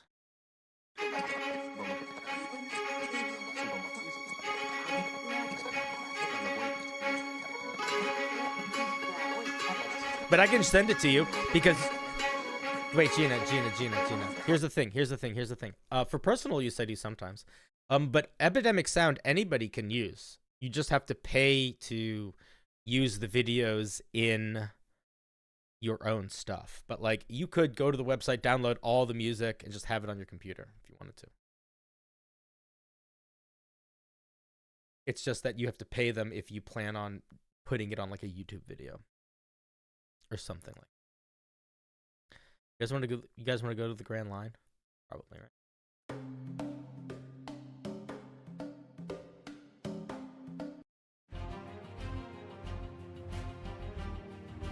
We'll make it one day to the Grand Line.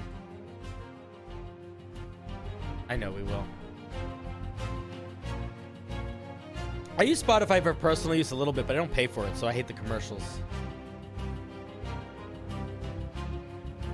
Oh my god, guys. Alright, listen, I think we're actually going to end stream soon, probably. I feel like that's okay. Can we keep going forever? Should I never stop? I have no idea if this is fun for anyone other than me, but I'm entering to tired soon. You know?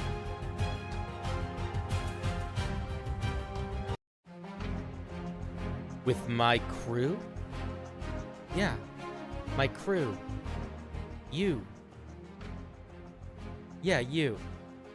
Talking to you. Talking to you specifically. There might be other people watching this stream, but I'm not talking to those people. I'm talking to you. And if I can be completely honest with you, we are going to start a crew. We are going to sail the blues. We're going to pass the lines. We're going to find the One Piece.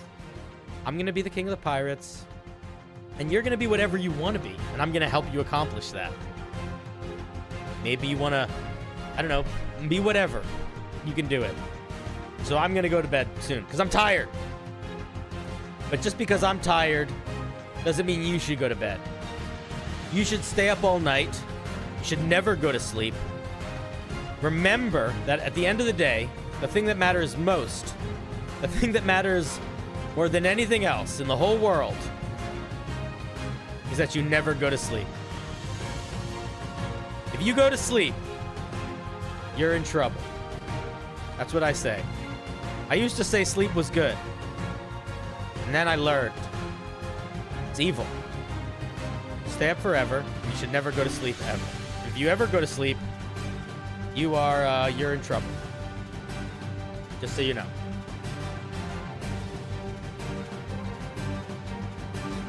Okay? Okay. But quite seriously, you guys are absolutely amazing. My God, what a crazy stream we had, huh? This was pretty great.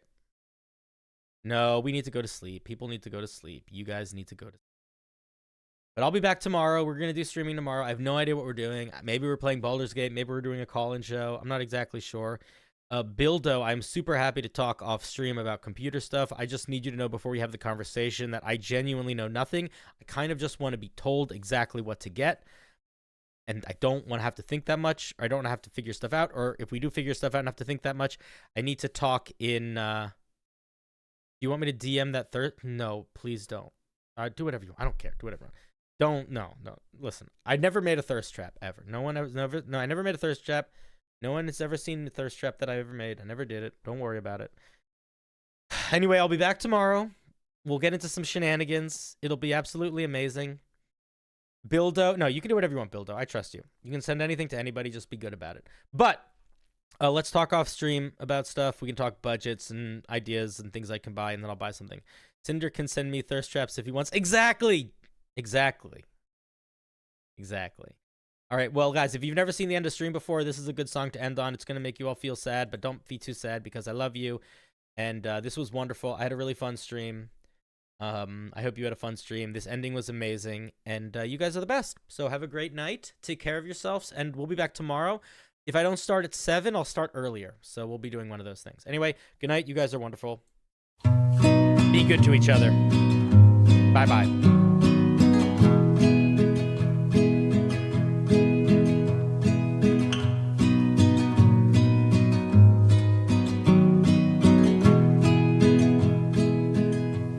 I don't think about it.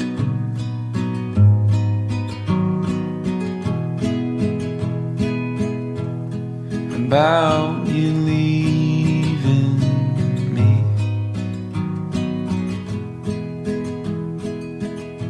I don't know who I'd be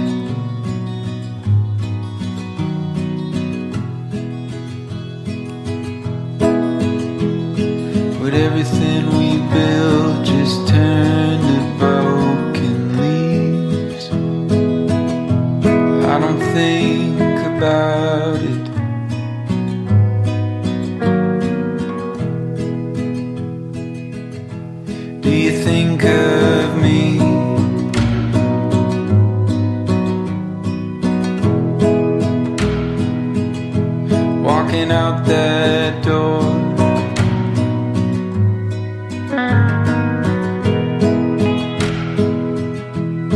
never hearing me talk to myself in the morning anymore. Would it all just turn and turn and turn and turn and turn and turn? You don't think about it.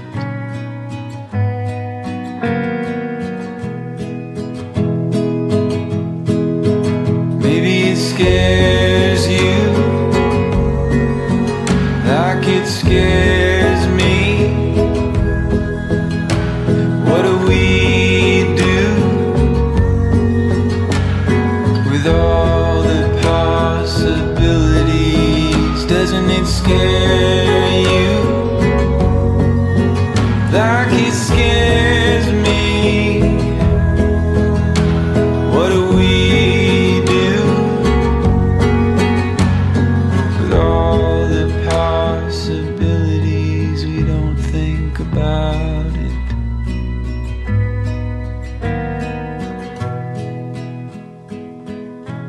We don't think about it.